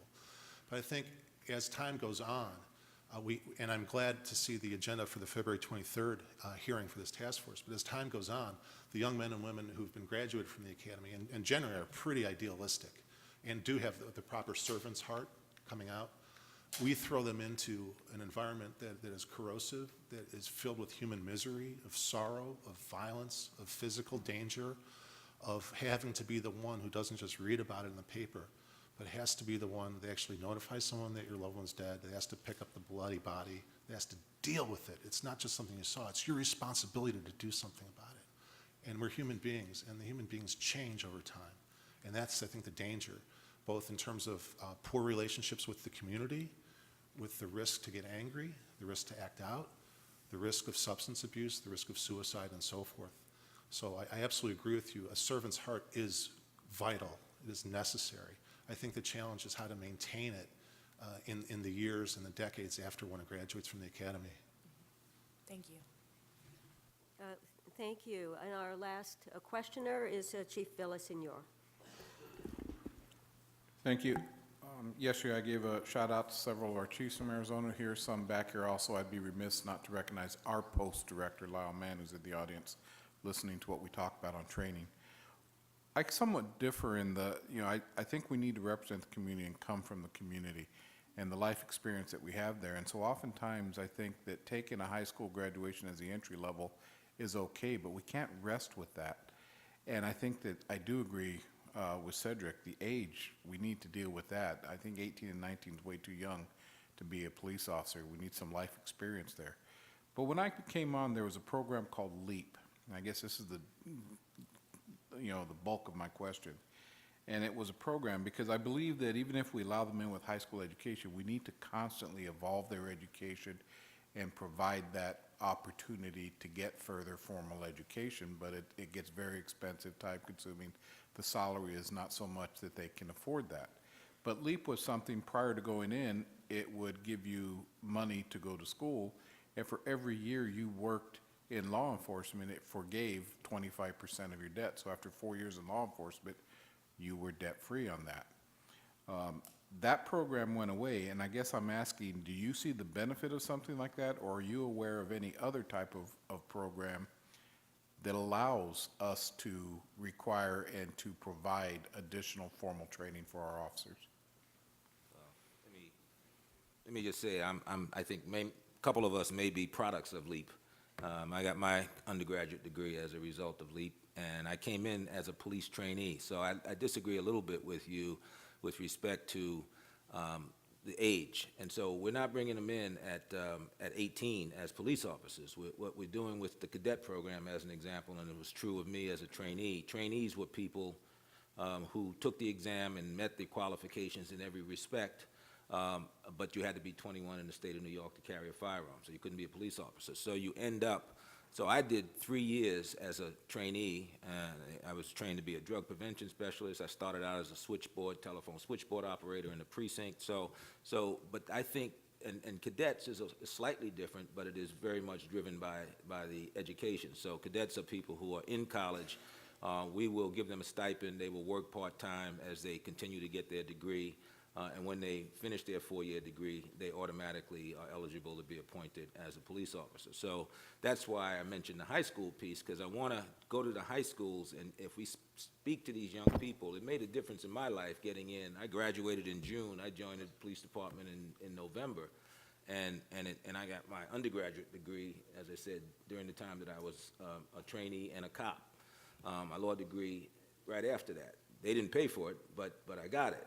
And so I think if we can get the younger people engaged, particularly younger people of color and others who live in my case, in New York City, then I think we have a better shot of developing, real sound, solid young people to be police officers, because they will get it. And I spend a lot of time talking to the recruits as they come through now about those kinds of issues and what the expectations are. So yeah, LEAP was great. The trainee role was great. We're looking at all of those. And the other thing that we do is, because we have 5,000 school safety agents, we are looking at ways in which they can make a transition into the police ranks. But there's some challenges in terms of, in some cases, in meeting the educational requirement. But so we're looking at, I think, to the extent that we can support programs like that can identify people who have an interest in criminal justice and policing in particular, and want to come and get their degrees. I think ultimately the goal is get their degree, and then number two, come into our profession, and we grow new leaders that way. Well, thank you all. And just one note. I think all of us, Mr. Johnson, have a great deal of sympathy. You were more candid than many of our witnesses in saying some frustration about the limitations of the page length and the time length. Our timetable for this task force, as many of you may know, is extremely brief. Our recommendations are due in just a little over 2 weeks. I think we have 2 weeks and a day and 3 hours until those recommendations are due on the president's desk, but who's counting? We could spend the entire day with this excellent panel. This has been a wonderful discussion. We so much appreciate your coming, and I hope all of us can join in thanking this.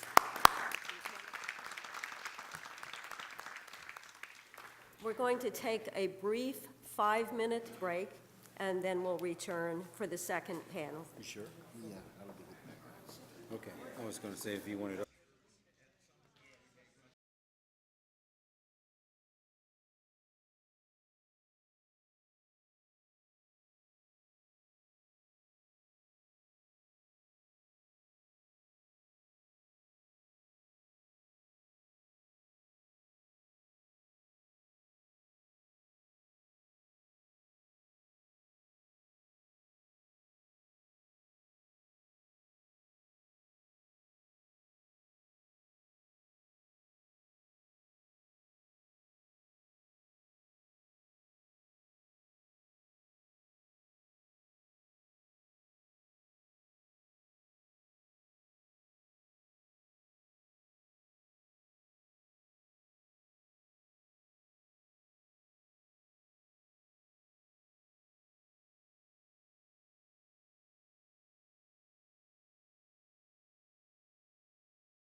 All right, everybody, welcome back. We're going to begin panel 2, which is going to focus on in-service training.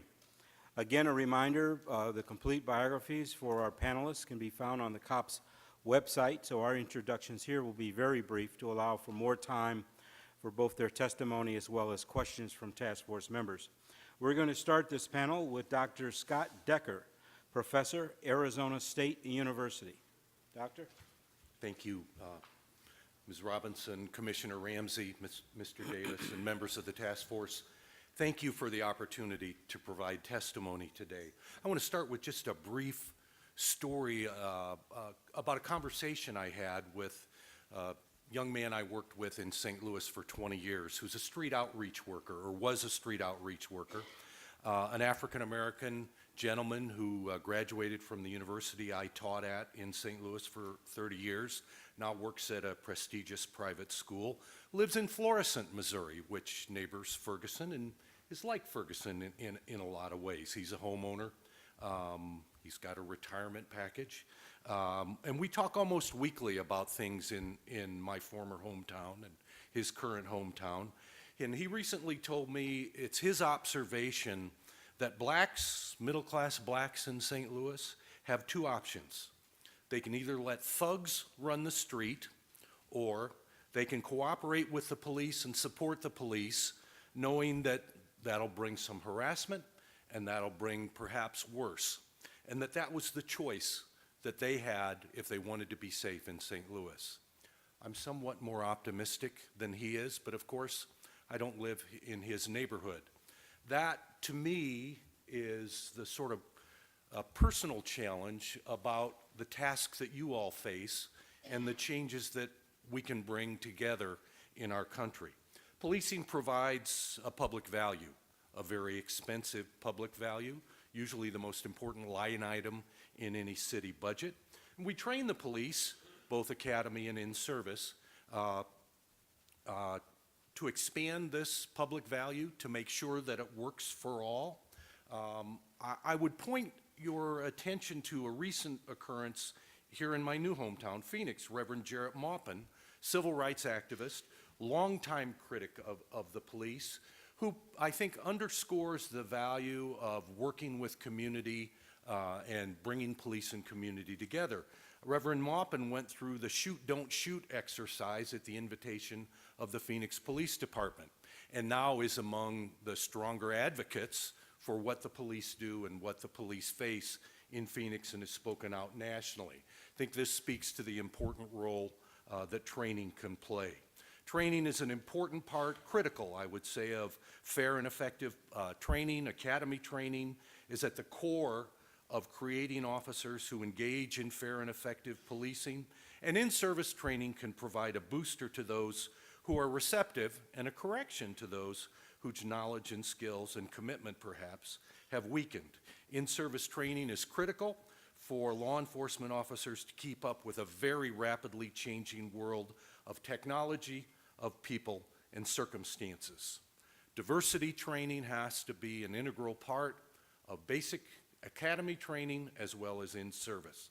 Let me offer a set of recommendations here as the clock ticks down. Training, I think, should take place in cross-disciplinary settings. This includes line and supervisory personnel from police, probation, parole, prosecution, juvenile justice, and corrections who need to train together to promote a broader awareness across our criminal justice system. All members of a police department, line level, command staff, specialized units, civilians, should receive diversity training. The training should be revised and repeated regularly. Training should integrate a group experience along with classroom components. Commissioner Ramsey, going to the Holocaust Museum, a civil rights museum, tutoring elementary school children, visiting a VA hospital, and other activities ought to be integrated into police training to help build empathy. There should be leadership and support for the development of training at the federal level, and it's my belief in looking across the landscape of police training, the COPS office is the right place to do this. Earlier talk about LEAP in the preceding panel, I think harkens to the right set of images. Communications skills should be an integral part of all in-service and basic training. California Post calls this a perishable skill, one that it goes away every couple years and needs to be reinforced. Language ought to be a part of that. The vocabulary of police may contain words like procedural justice, but it shouldn't contain the F or the N words. There's a dire need to evaluate the effectiveness of training in its content and delivery.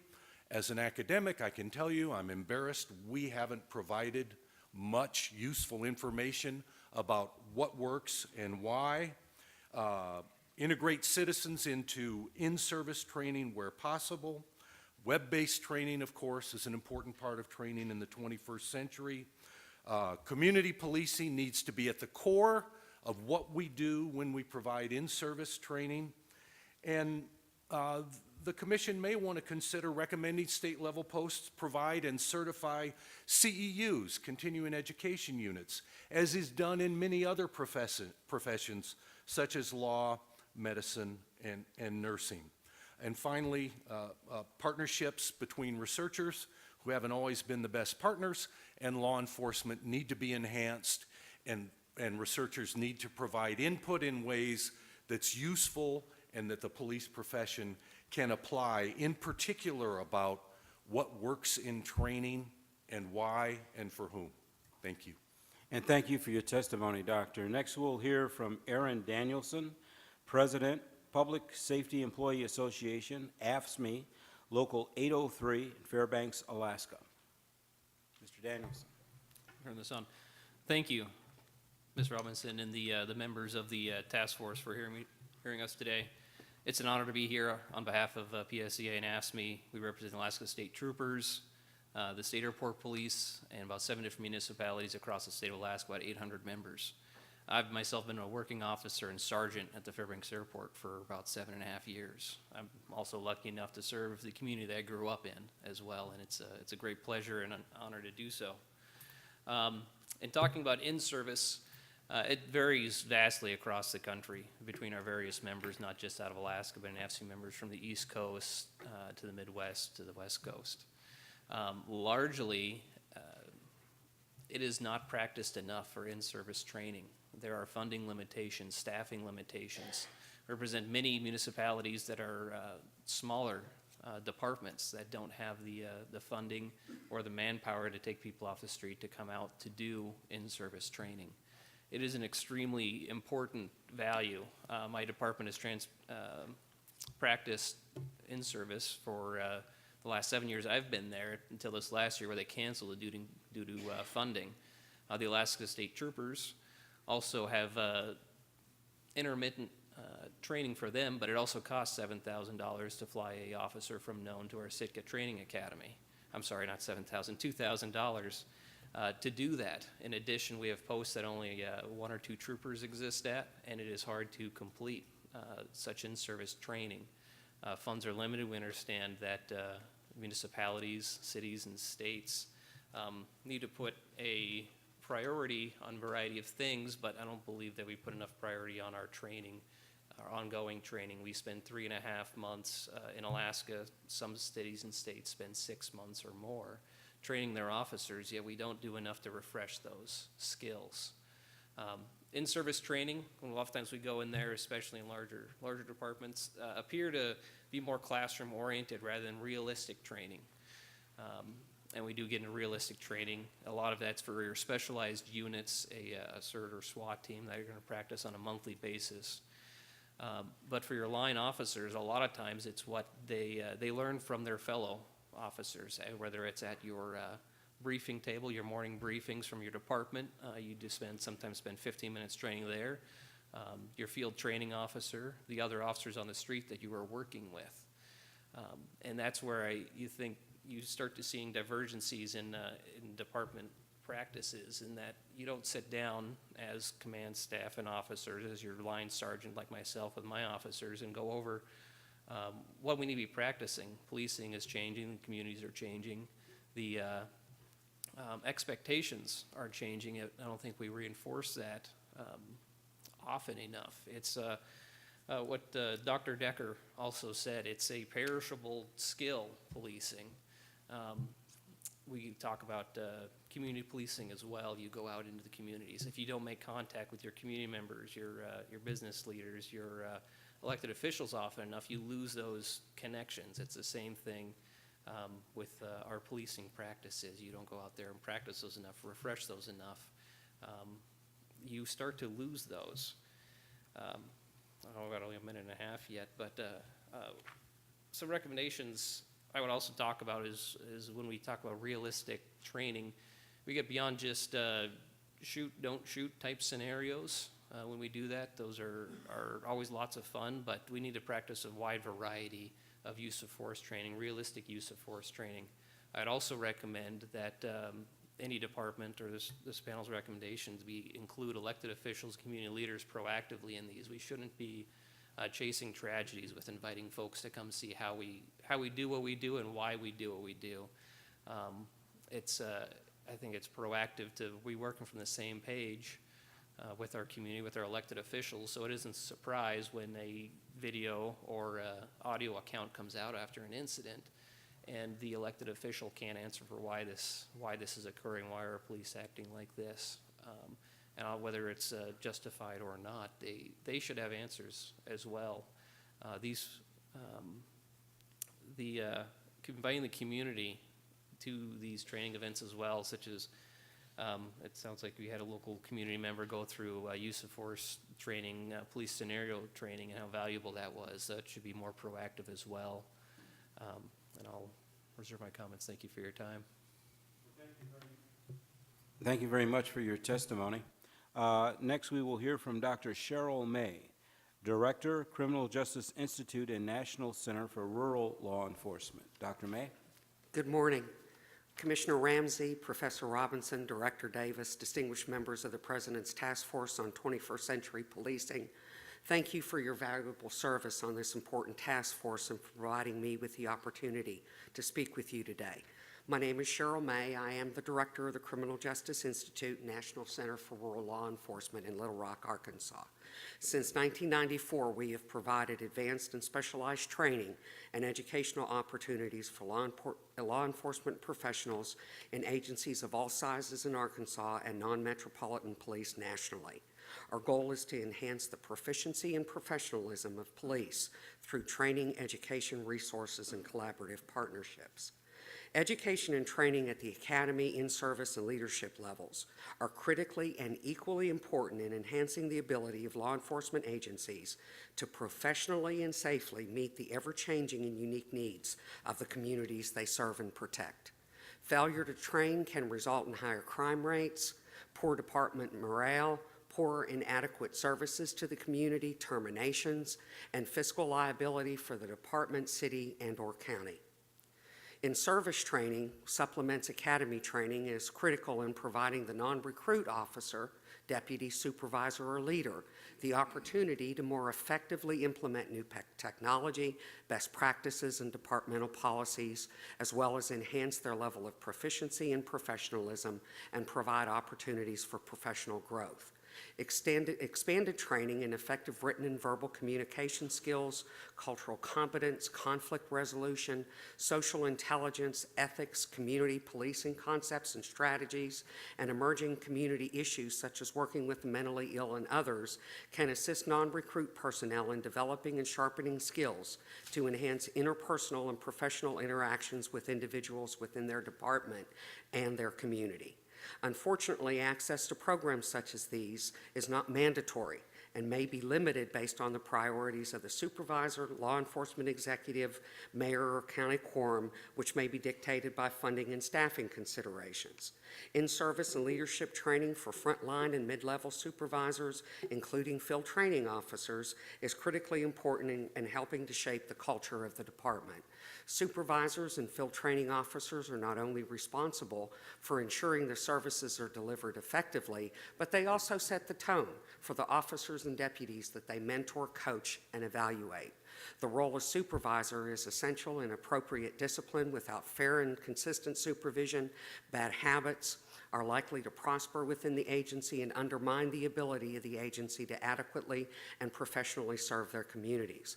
A variety of strategies can be utilized to make in-service opportunities more accessible.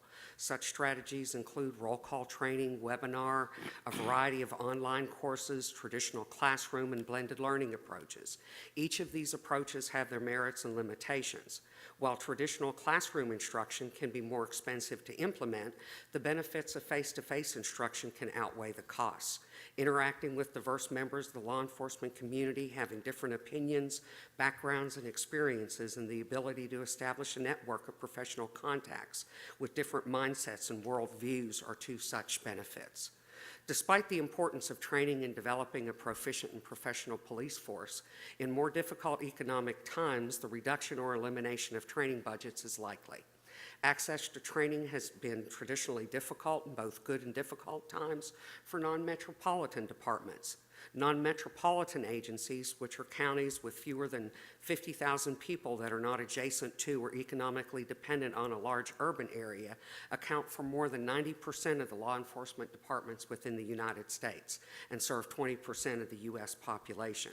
Rural communities can vary significantly with respect to crime rate and socioeconomic profile. Lower tax bases and limited staffing significantly restrict training and education opportunities for officers and deputies serving non-metropolitan areas. Promoting and providing educational opportunities for police can enhance community relations in departments of all sizes. There is an apparent disconnect between police and institutions of higher education with respect to academic programs which tend to emphasize theory as opposed to more practitioner-focused curricula. From the perspective of the officers, the payoffs do not outweigh the investment in time and cost. Educational programs which incorporate in-service and leadership training, along with general education courses, can enhance the proficiency of officers while also providing them with better communication and interpersonal skills and broader worldviews, and in doing so, better position them for professional interactions with their community. The expansion in the ability of online academic courses makes practitioner-focused certificate and associate degrees more realistically attainable for the law enforcement professional. Thank you again for the opportunity to speak with you today. And thank you for your testimony. Next, we will hear from John Ortolano, President of the Arizona Fraternal Order of Police. Good morning, Commissioner Ramsey, Ms. Robinson, and distinguished members of the President's Task Force on 21st Century Policing. As the state president of Fraternal Order of Police, I represent over 8,300 law enforcement professionals in this state. I'm also employed as a captain at a police agency. I give the perspective both as a police manager, but also as an employee group president. The amount of hours that an individual law enforcement officer will spend taking in-service training varies by their department, their rank, as well as their responsibilities. Some of this training can be offered over the internet, but a great deal of it must be offered in an in-classroom type environment. In Arizona, the Arizona Peace Officer Standards Board determines which mandatory training must be accomplished, whether it be on an annual basis or at some other interval. There are some also training that has to be mandated that's inside the department itself. Some of the changes to policy as well as case law can also dictate what type of in-service training is accomplished at each individual agency.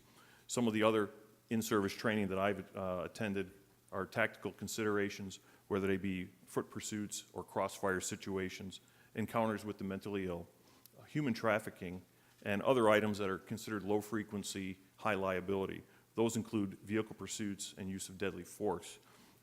We also do a judgmental training. People frequently refer to that as a shoot, don't shoot type of training. It should be noted that a great deal of our training is given by other police officers. And the reason why I mention that is because the agency heads also determine a lot of the in-service training that is given at their agency. And one of the positive things that I've just recently seen is with the appointment of Chief Yonner to the Phoenix Police Department as their new chief.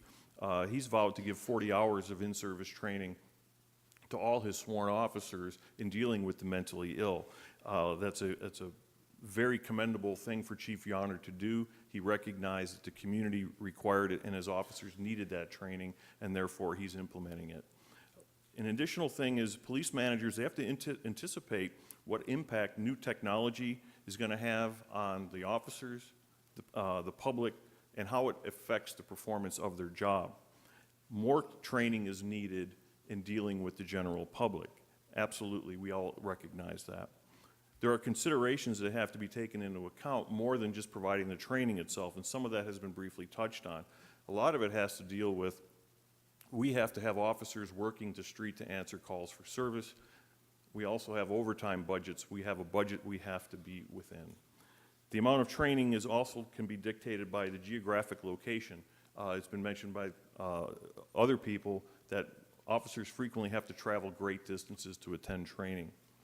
The other testimony that was given earlier today and even yesterday, they focused on we have to have more employment diversity in law enforcement, more training for police officers, and a focus on police leadership. The first step, which was discussed earlier, is getting the right people in the door. A lot of agencies are seeing a great decrease in both quantity and quality of the police applicant in this state. There are times where police agencies in this state actually go to other states to recruit. Our applicant pool is that poor in certain instances because people are not looking to get into this field. There has to be a mindset from all the stakeholders. The stakeholders I'm speaking of are the community, elected officials, police managers, and all the employees that we desire our agencies, our police agencies, to have more in-service training, but also a higher level of formal education. The reason why I believe that stressing more formal education is vitally important for a police officer, it forces them to interact with people with other points of view. It's extremely important. In the police environment, we're often surrounded by other police officers. The calls for service that we go on are generally people that don't want to see the police officers show up. When we're in a college-type environment, we experience other people's points of view. We understand where they're coming from, so when we go interact with these people on a call for service, we understand what their point of view may be. When I was 17 years old, I attended basic training in the Army National Guard at Fort Sill. The base motto was, mission first, people always. When I was 17 years old, I didn't get it. I'm older now as a police manager, but also as a representative of my police organization, I get it. We cannot perform the mission that our community wants of us if we don't take care of our employees. And part of that is the training and education aspect. I thank you for being here to testify today. And thank you for your testimony. Next, we'll hear from Gary Schofield, Deputy Chief, Las Vegas Metropolitan Police Department. Good morning, Commissioner Ramsey, Dr. Robinson, Director Davis, and the President's Task Force on 21st Century Policing. We thank you for the opportunity. We want to talk a little bit, or I want to talk about the 2010 experience of the Las Vegas Metropolitan Police Department. In 2010, 25 officer-involved shootings was the highest number in our history. After examining these and other shootings, we identified several common problems, such as on-scene overconvergence, loose command and control, poor tactical communication, infrequent use of de-escalation, poorly designed group tactics, rushed decision-making, and unwillingness to retreat. We concluded that at that time we made bad situations worse and needed to change our training. For our agency, the training came in the form of reality-based training known as RBT. In 2010, we put together a full-time RBT training team consisting of 1 sergeant and 7 officers. Their mission was to develop a robust reality-based training program for real-life events that they emphasize sanctity of life, team tactics, and de-escalation. By the beginning of 2011, our agency began the first installment of RBT. The training scenario used a barricade situation. It emphasized team communication, containment, and orderly tactical retreats. RBT builds upon other training programs that existed inside of their agency. Within 8 months, we had trained our entire patrol force in RBT. In 2012, the RBT training program installed phase 2. This scenario implemented an ambush scenario on command and control, communication, and slowing things down. RBT is not a traditional shoot, don't shoot program. Our officer-involved shootings dropped from 25 in 2010 to 11 in 2012. But we were missing something. We did not include detectives in our training and realized that detectives responded to calls as well. To address this, patrol officers and detectives participated in the next phase. The training emphasized a car stop barricade scenario where de-escalation, problem recognition, containment, and sanctity of life was emphasized, and it took 11 months to complete. During phase 3, we also addressed mistaken of fact incidents. We created a scenario for officers to go through that was very high stress and low light, but the officers needed to determine if the individual was armed or not armed. They had to have communication, threat identification, and assessment, and forced transition. In 2013, we had 2 mistake of fact incidents in our jurisdiction. In 2014, we had none. In 2014, phase 4 of RBT rolled out. The training scenario consisted of an actual barricade incident that happened in our jurisdiction that resulted in an officer-involved shooting. The objectives were focused on team tactics, communication, down officer rescue, slowing down the momentum. It became clear that we needed to start training our sergeants. And in phase 5 in 2015, we worked on command and control, less than lethal options, and recognizing the situation. We think that reality-based training has been a success in the LVMPD for several reasons. First, we instill in all of our training programs that we are first and foremost guardians of the community. We are partners for good. Our community wants a well-trained officer who can, in a moment's notice, change a flat tire on the side of the road and transition to an active shooter response. We are not at war with our citizens. We are part of the communities we serve. We are not troops deployed to a hostile land. Second, in a world where we are accustomed to quick fixes, we caution everybody that you cannot fix this overnight. It took us several years, and we will continue to make the investment in that. Communities become disillusioned if we implement RBT without quick results. RBT comes with its own set of benefits. The benefits are many. Real-life scenarios that allow officers inside of a safe setting to make mistakes. Confidence building, improved decision-making skills.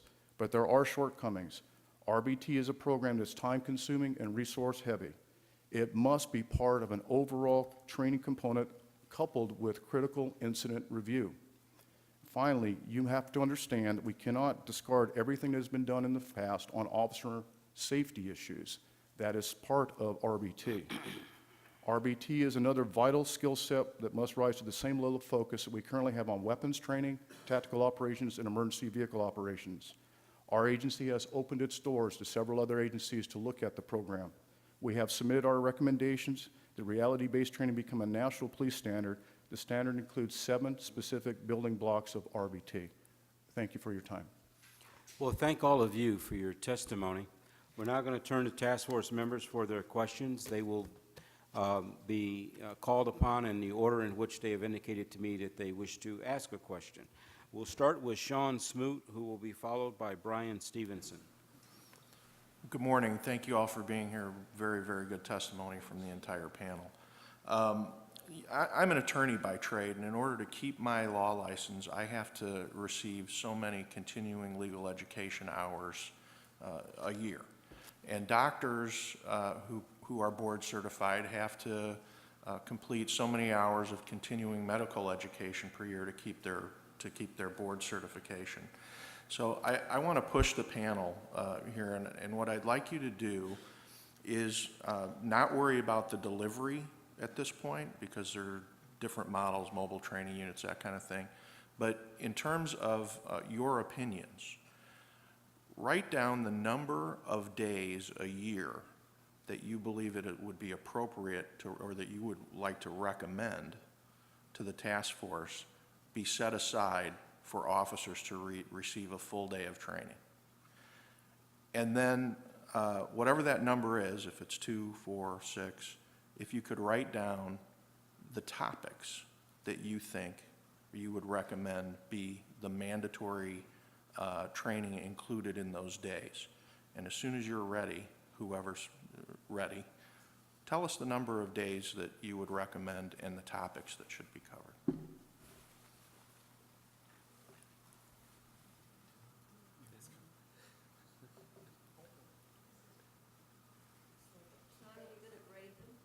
I might.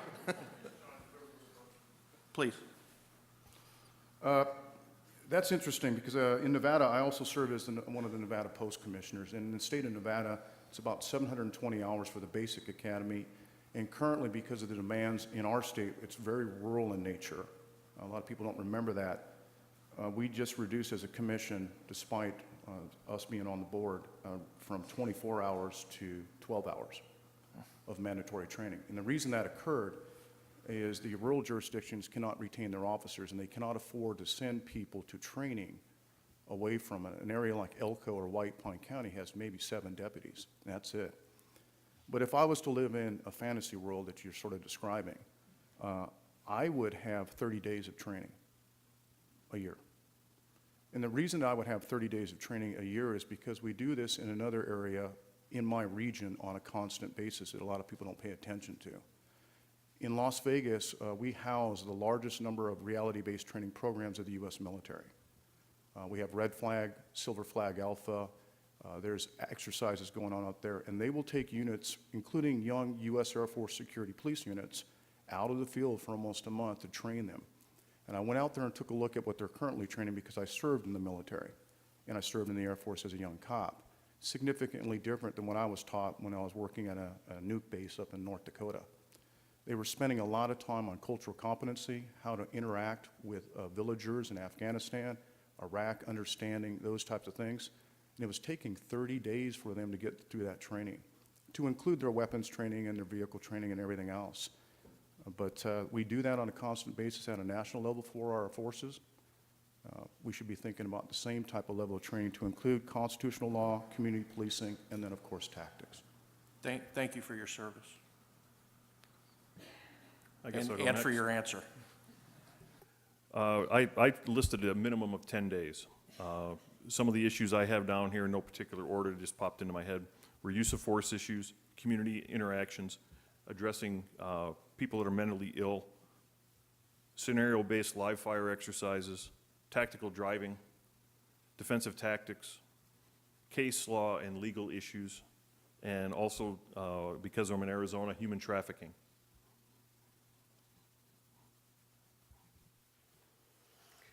I came up with 14 days.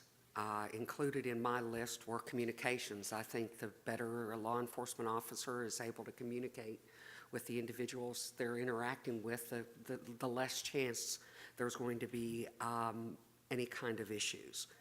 Ethics, I think the more we can talk about ethics as a profession. Conflict resolution is another one of those classes that I don't think officers get enough of. And I would also add social intelligence.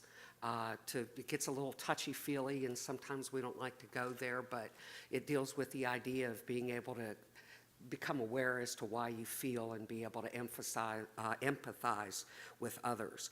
I also feel that officers should all be given leadership programs, and they should talk about supervision and the impact of supervision, because it could be easily argued that leadership occurs from the bottom up and the top down in all organizations, and everybody has to think as a leader. Community policing strategies, and last and definitely not least, issues like cultural competence. Well, I came up with 5 days for up in Alaska, and you kind of asked an interesting question because up there we have advanced and intermediate police certifications as well that require certain amounts of credit hours, but it's not a required advancement or any required annual in-service training, but it seems like there's a structure there we could build into it of a advanced journeyman level, master level type police officer. I hear with 5 days because I kind of describe more to instead of one set block throughout the year, multiple times throughout the year, quarterly type training, and then one time to get everybody together in one room all at the same time rather than having your various shifts do different training. But your topics you're talking about, I agree. Use of force and de-escalation of use of force is great. Dealing with folks with mental health issues and how to handle those has been a big topic in Alaska the last few years. Evidence collection, legal updates, your interaction with community, use of force and ethics. It's pretty general consensus, it sounds like. So, challenge of going last is all the good answers are taken. Not all, I don't think. 12 to 18 days, I think, is a reasonable amount. The cost of that for municipalities and counties is substantial, and that's not anything to ignore. Topics certainly would include the things my colleagues have mentioned: diversity, law, dealing with the mentally ill, which is a huge challenge, and congratulations to Chief Yonner for making it a high priority. Communication. I would add some things as well: weapons and ethics, cross-agency training, having first-level line supervisors across probation, parole, juvenile diversion, and the police, very important. And I think there's two that haven't been mentioned that are particularly important. One is immigration. Recently completed survey of 500 police chiefs across the country. In less than half of the departments those chiefs represent, there's a policy for how their officers ought to deal with immigrants. And in only a quarter of those 500, is there any training at all? So we're pushing officers out the door every night, and here, like many places around the country, who will interact with large numbers of immigrants who have a difficult time determining who's legal, who's not, what do I do, what don't I do, how do I avoid getting in trouble. This is an area where in-service training, I think, could help officers. But the one, I think, omission that I would add is technology. These phone things now can translate English to Arabic and English to Szechuan, and languages that officers may not speak that can at least get them by a little bit. Learning to deal with digital media and chain of custody for digital media issues are things that are critical and change almost from month to month. And providing in-service training, I'll fudge and add a little bit of process to your question, that in addition to the typical modes we think of in-service training, having sat on post board for 5 years and seen about 1,000 officers who got in some sort of trouble, maybe an individual counseling session that can save a career of an officer who might be getting off the track, who with a little additional personal FTO time in early or mid-career could get back on track, save their career, save their pension, and be a better officer for the community is something that could happen. Coaching, I think we call that. Thank you very much. Next, we'll go to Bryan Stevenson, followed by Sue Rahr. Mr. Shofie, I was really interested in your description of the reality-based training that you all have adopted. And you used a bunch of words, and I just would like you to comment on this. You talked about sanctity of life, you talked about de-escalation, you used the word guardian, and I'm curious if you could tell us more about how much of that kind of labeling is used in the training, and how important you think that is in creating an identity for the officers that creates a sort of culture and orientation that you're trying to achieve, and just how you do that. Well, I'll go back to the very first scenario and explain and sort of paint a word picture for the task force. The scenario involved a hallway. In the hallway, and this was designed by a lot of people, myself included as a former SWAT commander working in narcotics and all those things. And we said, what we're trying to do is get officers to understand that they have a responsibility to take care of both the suspects as well as the officers. So we set it up so the suspect was down at the very end of the hall with a simulated rifle, and there was a downed officer at his feet. And then we sent officers down there, and the initial response by almost all of our officers was to charge down that hallway, opening fire, forgetting that they might end up hitting their own officer as well as hitting the suspect. Just training that through, there was a lot of controversy. A lot of people went to the associations in our area, complained about what we were doing, but we were trying to make them understand that you need to slow down, think about the situation, put together the appropriate tactic to rescue the officer, as well as make sure that the suspect, and if they worked the scenario appropriately, the suspect gave up. We used a situation we actually had in our town with a veteran with PTSD that actually walked through a neighborhood with an M4. So you can talk in classrooms all day long with young officers and officers on the street, but unless they see it in person, and they don't feel it, they don't internalize it. A lot of the stuff that we do, we talk about it at the national level. We have to internalize it because the boots on the ground have to feel it.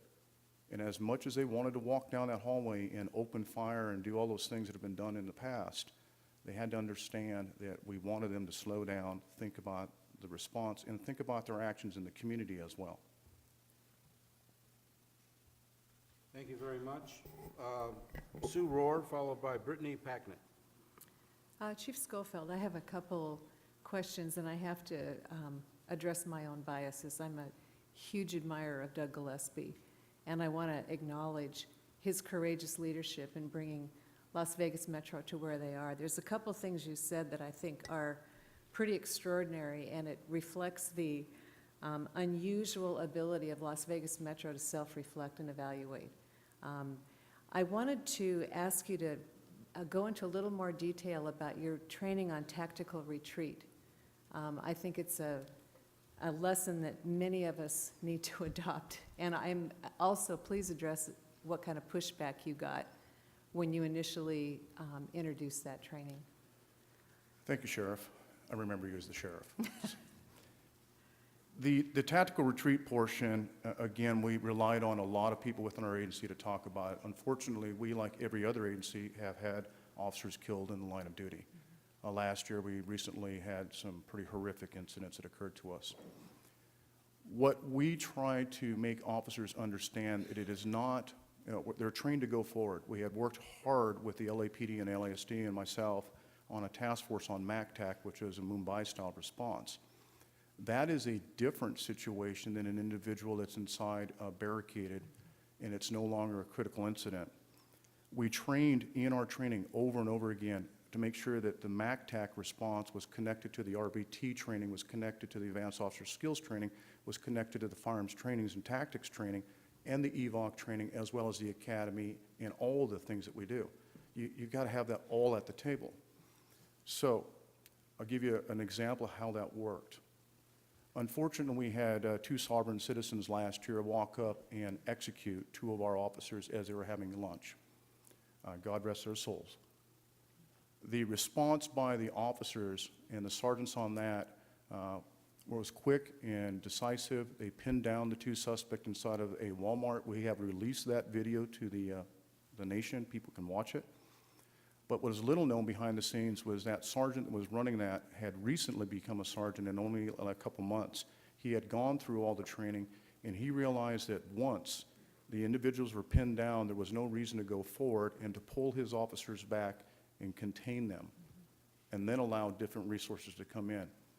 I can give you example after example, not today, of that occurring now when a barricade is a barricade as opposed to a hostage rescue. That took a lot of time and a lot of effort to train people to understand that simply because you have heavy weaponry and that type of things does not necessarily mean that we want you to go do that. There is a time and a place for those tactics, but sergeants and officers have to determine the appropriate time to do that. And on that note, you were talking about doing some training, or training jointly with some of the military folks. And I think it's an important discussion for us to put on the table, because a lot of people believe that if police officers train with military officers, somehow we're going to become more military. Would you talk a little bit about how some of the military tactics are appropriately incorporated into police response, and dive a little deeper into the cultural interaction skills that are crossing back and forth? I will. Nellis Air Force Base is the home of some of the premier training programs within this nation to prepare young men and women to both do air defense, space defense, and now currently cyber defense. I was talking to the general. He now hires individuals from the San Francisco area and Seattle area, not as airmen, but with tattoos and the whole 9 yards. It's a different culture to be part of the cyber effort. That is a change. A lot of people talk about the militarization, but what they don't realize is they haven't gone and taken a look at how the military has changed the way they're responding. I was out there, and we have access to these facilities and sit down with the top generals that are looking how to train. An example, our UAV forces are flown out of Southern Nevada, and they're trained out of Southern Nevada. And to sit inside of a simulated UAV session and listen to them have the talk about should we or should we not drop ordnance on that, and ask the question, what is going to be the collateral damage? Are there innocents in the area? Are there children in the area? Is there anything that indicates that we should not do this? That is part of the decision-making that's going on there. Because the American public and the U.S. government demands that. We cannot have those types of situations occur. The same type of thought process was applied to our RBT. We don't have the millions of dollars of resources, the video, and everything else that they have up there, but we do have access to sit down and talk to them about, okay, they learned from us on community-oriented policing. We've had some very successful programs that were recognized by ISAP, and we talked to them about how they patrol through neighborhoods and talk to people, but we also learned from them about how you bring large numbers of forces together to determine how to go in and work with the village and make it safe for the people that are living currently in Afghanistan and Iraq. Thank you very much.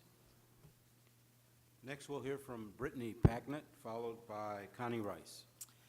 Thank you for your testimony. My question is specifically for Dr. May and Chief Schofield. I am in the business of training teachers, and so we often are working on issues of cultural competency. And I think we can agree that if it's done well, right, if cultural competency, cultural responsiveness, anti-racism training is truly done well, then it is revisited time and time again at deeper and deeper levels each time.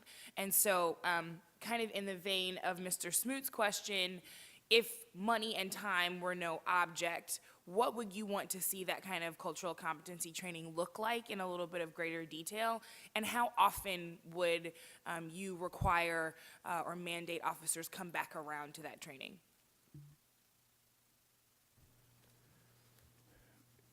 That's a great question. And one of the things that we looked at when we were trying to determine about 7 or 8 years ago on how to do that is we had an incident occurred in an area called West Las Vegas, which is predominantly African American. And the normal response of the police department, and I was the captain of that area years ago, was we would respond, put the yellow crime scene tape up, detectives would show up and be complaining about nobody wants to talk to us, there are no witnesses, et cetera. And then we looked at the number of officers that actually lived in West Las Vegas. We're a pretty large agency and found that we had no officers living in West Las Vegas, even though some of them had grown up in that community, but they had moved on. Then it was, well, how do we get officers that are from all parts of the country? We draw a large group of people, Las Vegas by its nature. We said, well, let's set up a program with the local pastors that we had worked with on Safe Village. And what we did is we set up a program where young officers and senior officers were brought in, and the people in the churches and the social centers were told, these are just some interns that are coming here to help out with programs. And they would work inside of the program for a little while, work with kids and everything else. By the end of the week, it would be revealed to everybody who exactly they were. These are police officers.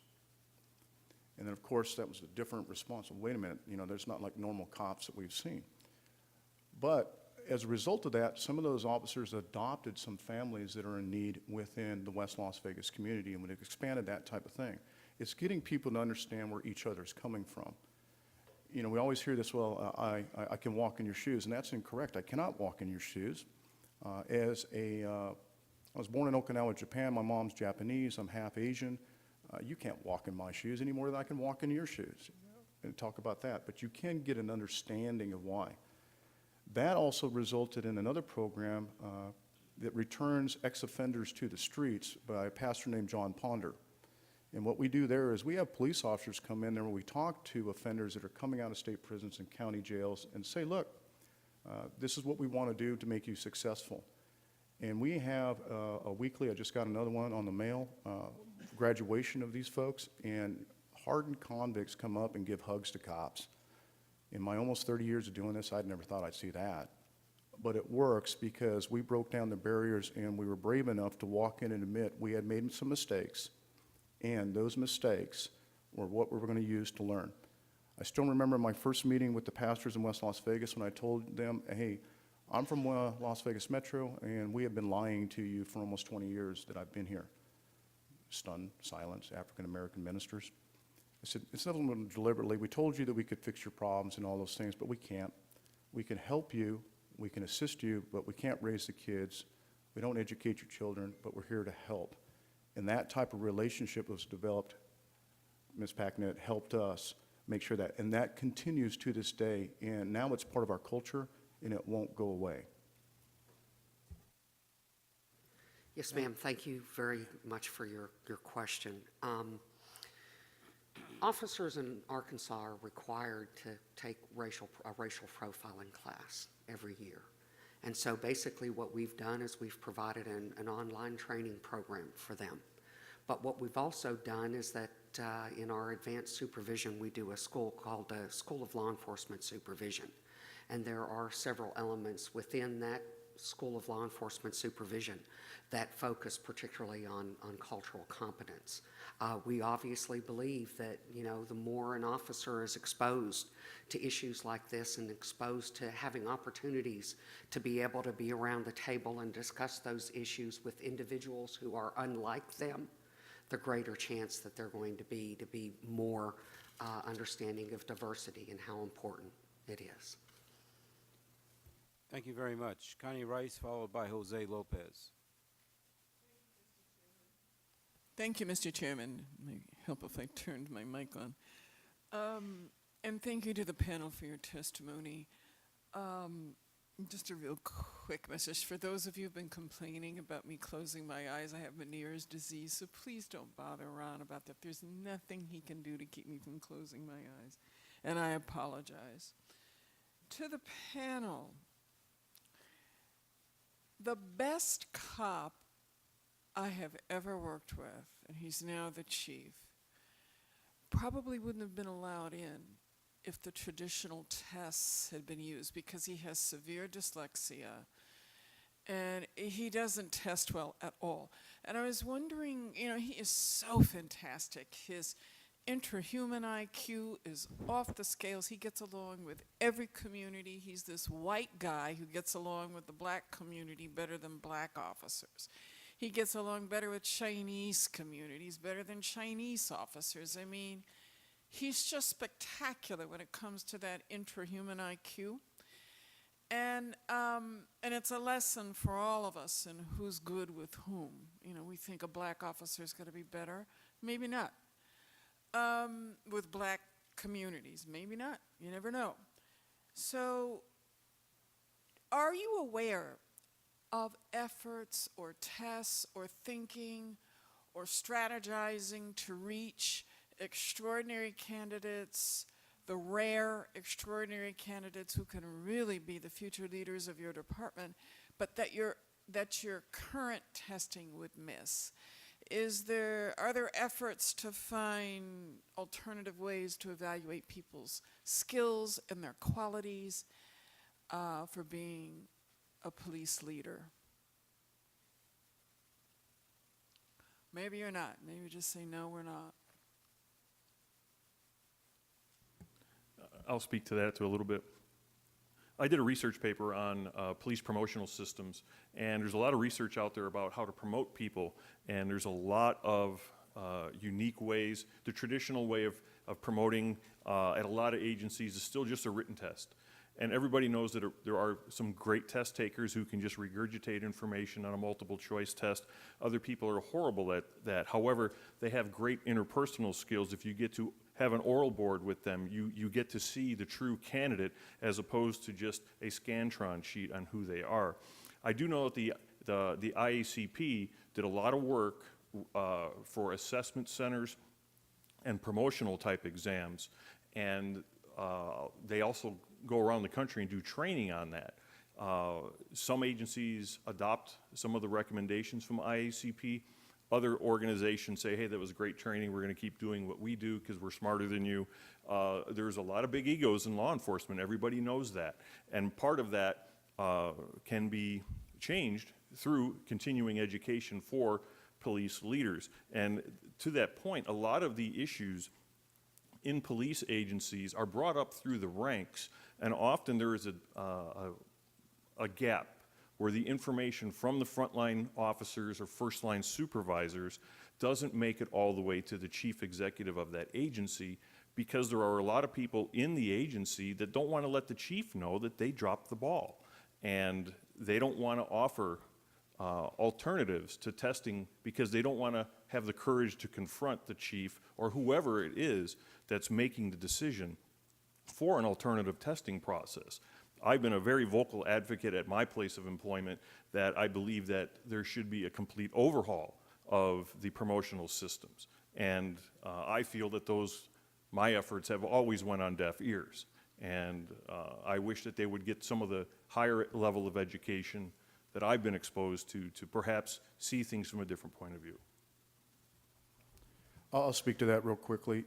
The current way that we test for recruit police officers is broken within this nation, in my opinion. The reason is it was designed on a system that took a military basic training system for 17 and 18-year-old kids, put them through an ASVAB test, and then got them into basic training. We're not looking to look for 17 and 18-year-old young men and women. We're looking for, if you're going to use the military model, we're looking for second lieutenants. That's a whole different paradigm. And so as long as we continue with written tests and oral boards and those types of things, we will continue to not look for those types of candidates. And it's a heavy lift to change that, Ms. Rice. I mean, it really is. We've tried to push in our agency. We have now gotten rid of pretty much written tests and oral boards for all of our promotional processes, from sergeant to lieutenant to captain. They're all assessment centers. And we have found in assessment centers, because of the way things are weighted, heavily more defensible, come out with a better candidate, and people prepare. But we can't take that step on entry level because of the amount of time and effort and money that goes into that. But if you look at the way the U.S. military selects second lieutenants, we have a model to go out there, but we don't have that right now. We have a model to select privates. Thank you. Thank you very much. Jose Lopez, followed by Cedric Alexander, who will be our final questioner. Yeah, so I just have a quick question around training for management staff. And so 2 years ago, I became lead organizer at Make the Road. And so my position changed a little bit. I was essentially a community organizer for 13 years. And because I was good at that, I got promoted to be able to manage and supervise staff, which is something that I was completely unfamiliar with, right? I had different folks who were supervising me who had different styles, but in terms of investment in that particular area, so that once I got to the point of management, I felt effective at my job, that was something that I'm still continuing to learn. And so one of the things that I think about in my experiences with members and staff is the power to transform their way of thinking and being, and being able to do that more so in the one-on-one space than I am in developing leadership material for the entire group, whether it's members or staff. And so that brings me to the question around kind of training and resources for management. So what are the ways in which we need to invest in supervising staff in law enforcement to make sure that both in group spaces, but really for me what seems to be effective is in that one-on-one space, so that they're really able to invest in the folks that they're mentoring and coaching, and kind of transform the ways in which officers are thinking about their jobs. I'll answer that. One of the things that we do in policing is we have the FBI National Academy, Southern Police Institute, a variety of different things. Back to Sheriff Gillespie's stepping out on skinny branches, one of the things that he did, and I think was insightful and amazing, was he forbade his executive staff, captains and above, to go to those types of programs more than once. So we would go to the National Academy, but then we had to find something each year to go to that we were totally out of our norm. So I went to the Aspen Institute, which at the Aspen Institute, as a police officer at the Aspen Institute, I was a duck out of water. But I was exposed to so many different types of people throughout the world, from everything from somebody working for Teach for America, for somebody working for a Uganda AIDS outreach to the president of Tanzania's aid, people that, as a deputy chief in the Metropolitan Police Department, I would have never been able to do. We took that type of concept back, and the sheriff implemented the Sheriff's Leadership Series at Las Vegas. We still have our traditional training that goes through the management things that you're talking about, but the big thing is we go out for a 9-month period and take captains and upcoming leaders and expose them to nonprofits, take them to the back of the house of ARIA, take them over and talk to Tony Shea's people at Zappos, so they get a broad experience and they bring that back. That is now filtered all the way down into sergeants where they're doing those types of things too. So in downtown Las Vegas, they're sitting around talking to people that write books. We were lucky to have Chip Heath, who wrote a book called Making It Stick on the New York Times bestseller. We would have never had access to him, but we had access through Zappos. And we listen to those folks, and it helps the profession become better leaders and managers for the future. Can I add to that just a little bit? One thing I've seen a lot of police managers do is get a lot of great training that looks great on a resume. I have seen very often a lot of these things that look great on a resume not get adopted by the person that went to the training or adopted by the agency. We in police management, we need to do a better job if we're sending somebody to an expensive training session that the agency gets some value out of that. Let's utilize the concepts that if we're paying to send someone to this training, we better be utilizing that individual to either train people or implement the changes in our agency that he was or she was taught at this training. I would say also we ought to, and I speak from maybe the profession that does this worse than any other. Oh, you can write a book? Well, good, go do a budget and a schedule for the next year. I mean, we don't do it well at all in universities. The point that was made earlier about early exposure, perhaps even in basic academy training to principles of management so that recruits and new officers can understand part of the decision-making process that happens, but also making available training early on so that people get exposure, providing them with mentors along the way to help them step up those rungs and succeed as opposed to get thrown to the wolves for a while and see how they do. I had the opportunity to sit through Steve Winegar's training in Oregon for first level management, built on many of those principles, and I thought was excellent training. But to the point of going outside of what we're comfortable with, I think those in the end can be the most effective kinds of additional trainings that we get outside of our own agencies. Thank you. And the final question will come from Cedric Alexander. And I would be very brief, Mr. Chairman. To both Cap Montalento and Chief Schofield, you both appear to be tactical operators, have been, from what I can gather. So here's a real important question, because I want to make sure we don't miss this as we talk about training. We still have a growing emerging threat that's coming from outside this country. Do your people in departments such as yours, do we still need to make sure that you are provided with that type of training and resources in order to meet that threat? Because what we saw in Paris certainly can happen anywhere on the face of the nation. And if it happens in this country, it's not going to be the military that's responding, it's going to be your police departments. So if you could just briefly, quickly, make sure that we understand that that part of your training still needs to exist as well. Thank you, Mr. Alexander. Yes, we still need to do that.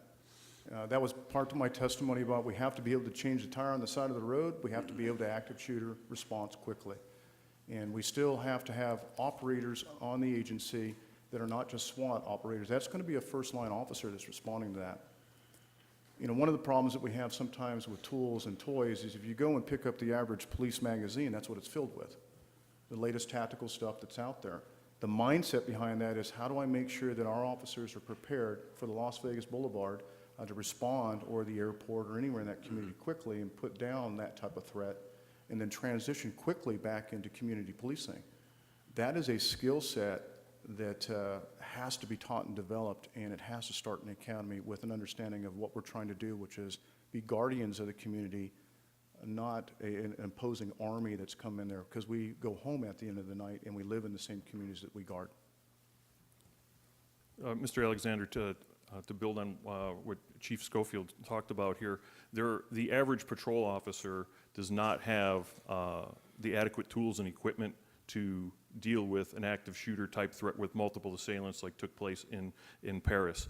There are a lot of products out there that cost a lot of money, whether it be, say, a quick plate carrier that would stop rifle rounds that would be in the trunk of a patrol car that an officer could easily don and then try to go engage the threat. The typical body armor that an officer is issued does not stop rifle rounds. I'm on the NIJ Special Technical Committee for body armor, and we're in the process of rewriting the standards for soft body armor as well as plate armor that's going to be used by the police as well as the military. And we're trying to address these things, try to find a product that could stop the most common threats, but isn't going to be so burdensome to the officer that if he goes in there, he's like wearing a bomb suit to try and protect himself. We understand that there's a cost-benefit analysis, but those threats that are out there, we do need to prepare our officers to neutralize those threats, unfortunately, but the average patrol officer is not equipped to properly do that.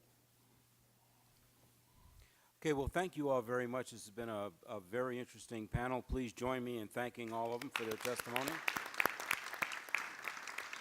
Before we break to lunch, I want to turn things back over to Ron Davis. So thank you, Mr. Chairman, and congratulations to the panel. Great job. We will now break for lunch. We will return at 1:15. Just a reminder for those in the audience and watching that during the break, the task force will not deliberate on any discussions that occurred today. We will just enjoy a nice lunch. So see you guys at 1:15.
Good afternoon. I'd like to welcome everyone to the resumption of our listening session.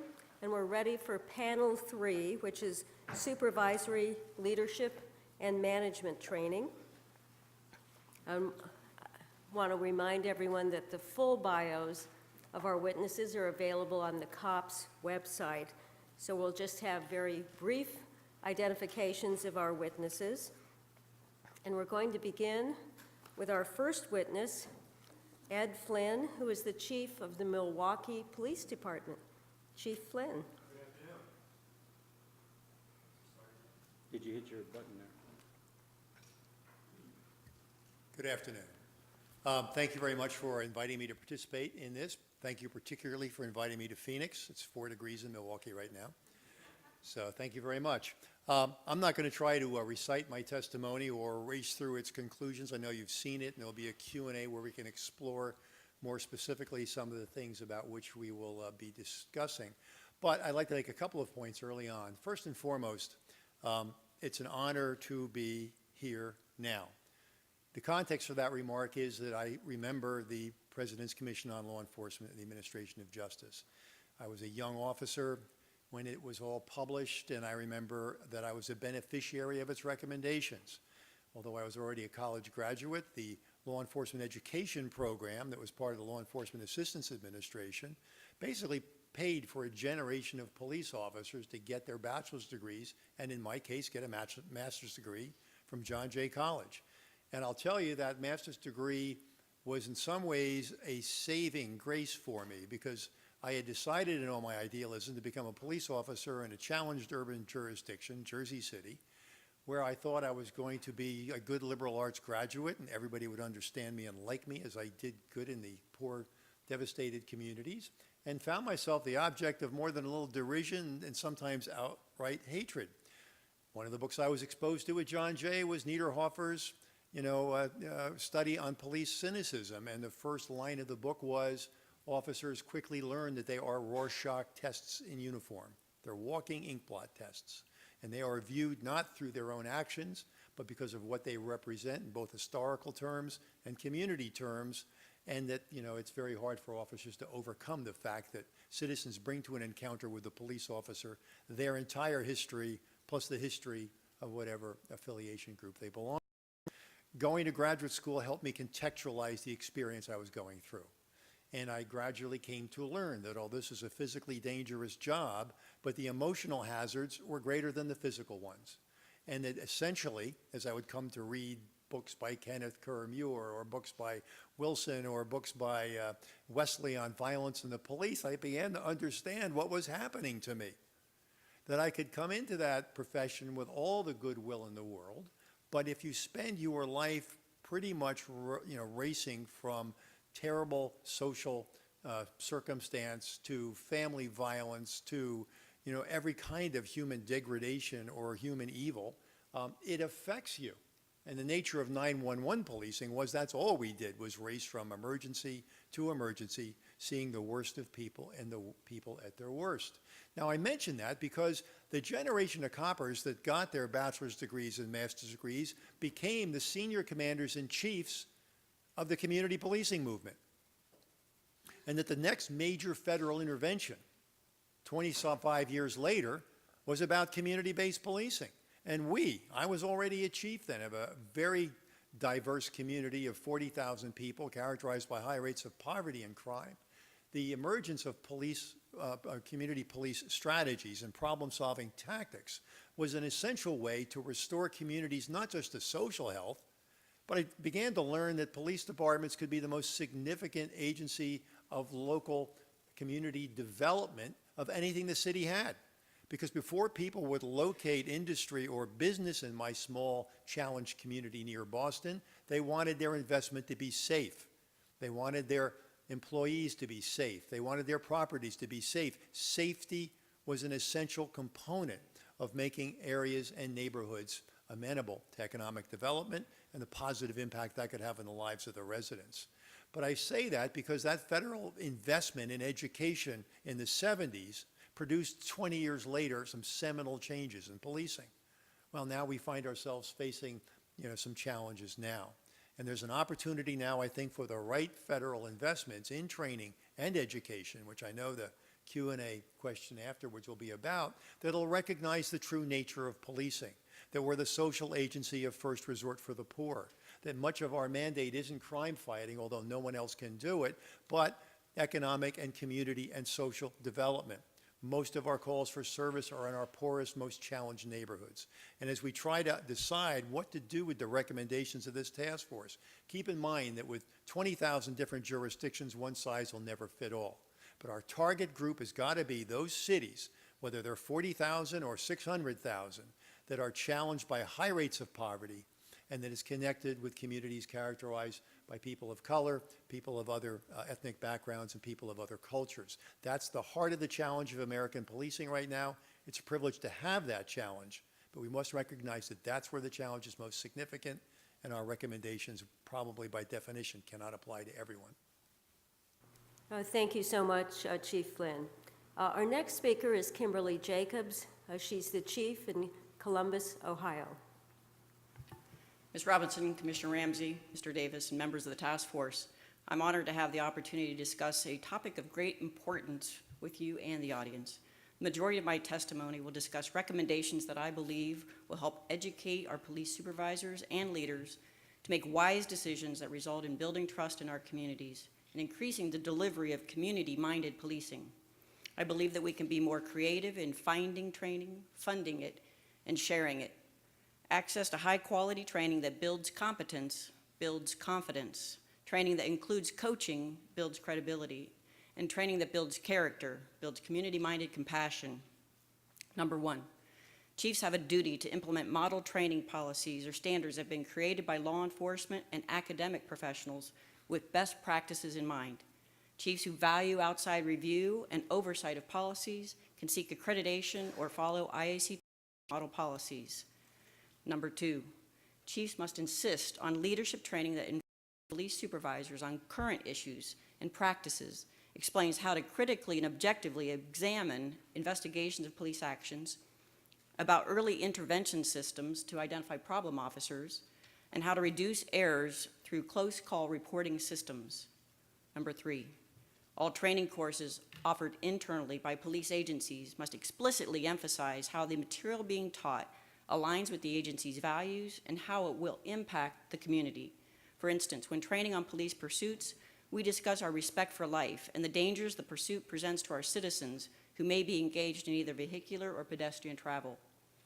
Number four, chiefs must insist on de-escalation and interpersonal communication skills training for new and veteran officers every year that teaches and demonstrates via reality-based training how techniques and tactics that slow things down, employ less aggressive actions and force, have positive outcomes without sacrificing officer safety. Number five, crisis intervention training needs to be available on demand for any police agency that wants the training, and as this is a public health issue, federal, state, and university assistance should be sought in providing this vital training to more officers. Number six, academic research in some vital areas can greatly impact police training, its costs, and its effectiveness. Research to determine if a college education for new hires is the best practice and to determine the effect such practices would have on hiring sufficient numbers of officers locally and nationwide. Research that accurately identifies trainees that are slow to comprehend or apply subjective training, who act out of unreasonable fear or biases, use poor discretion, act on emotion, or because they suffer from trauma. To these personnel is making training more efficient.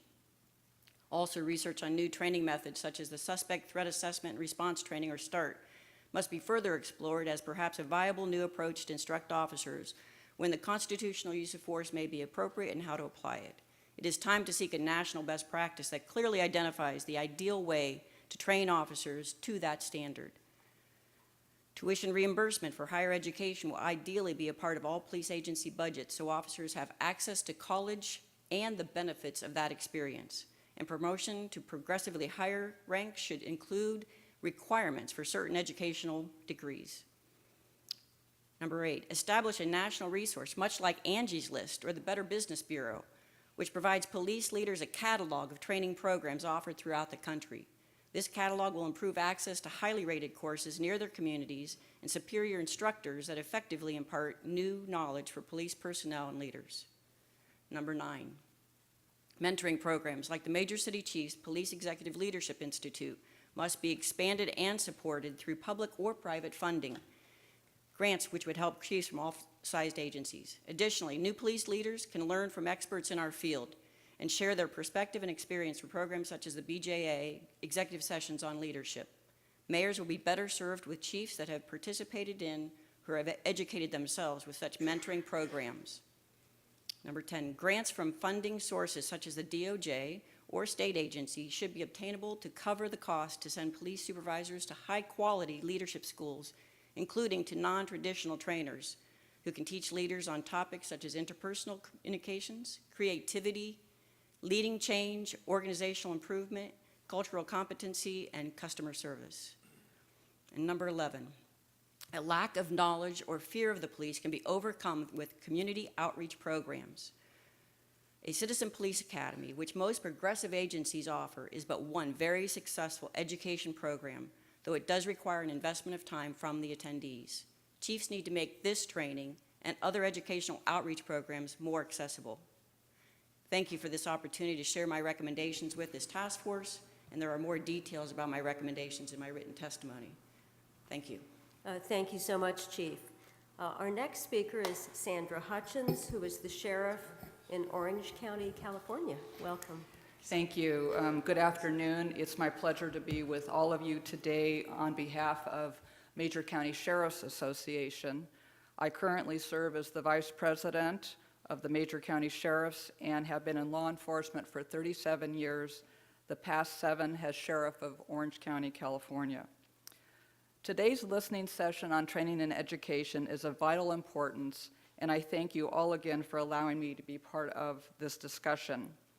Training and education together serve as the cornerstone to good community policing. Law enforcement officers face a variety of challenges day in and day out. Every situation is unique. Without proper training and education, our deputies and police officers would not have the tools and knowledge they need to help resolve a domestic violence incident, a mentally ill individual set on self-harm, a victim of sex trafficking, or an adolescent in the midst of opioid overdose. One of the topics you have noted for discussion asked for recommendations on working with the mentally ill, which I think is one of the major areas that we face. Mental illness is as prevalent as ever, and for far too long, our nation has stigmatized the issue instead of confronting it. Over the years, our nation's local jails have progressively become the primary lodging and treatment institutions for the mentally ill, although their actions are more often than not driven by the manifestations of their illness rather than criminal intent. Jails were never meant or designed to be mental health facilities. However, that's the reality we currently face. In my county, for example, our monthly average for active or open mental health cases in our jails is 1,500. The monthly average for inmates on mental health medication is 856. Our jail's average daily population is 5,300, so this is a large percentage of our population. As a nation, we need to take the initiative to improve access to treatment and strengthen community-oriented programs to effectively combat recidivism.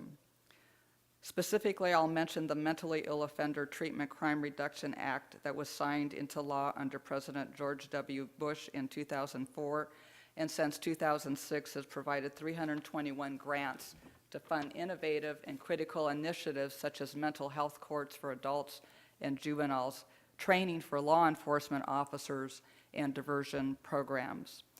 For fiscal year 2015, the same program was funded at $8.5 million, and the President's budget request for fiscal year 2016 included a plus-up of $5.5 million.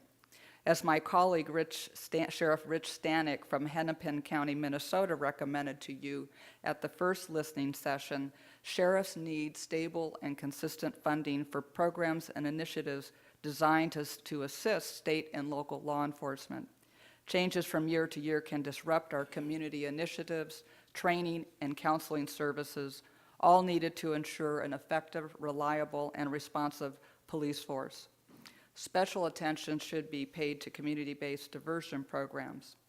Low-level mentally ill offenders do not belong in jail and should not be caught in the revolving door.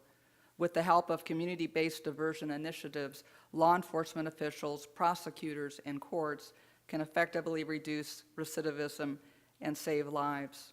In Orange County, we have utilized a successful collaboration between the Superior Court, the Public Defender, law enforcement, the Public Law Center, the Veterans Administration, and healthcare to address low-level mentally ill and drug offenders. The Orange County Collaborative Courts includes Homeless Outreach Court, Drug Court, and Veterans Court. Individuals are effectively diverted from jail to programs designed to meet their individual needs. Crisis intervention training has proven to be a valuable and worthwhile tool for law enforcement officials.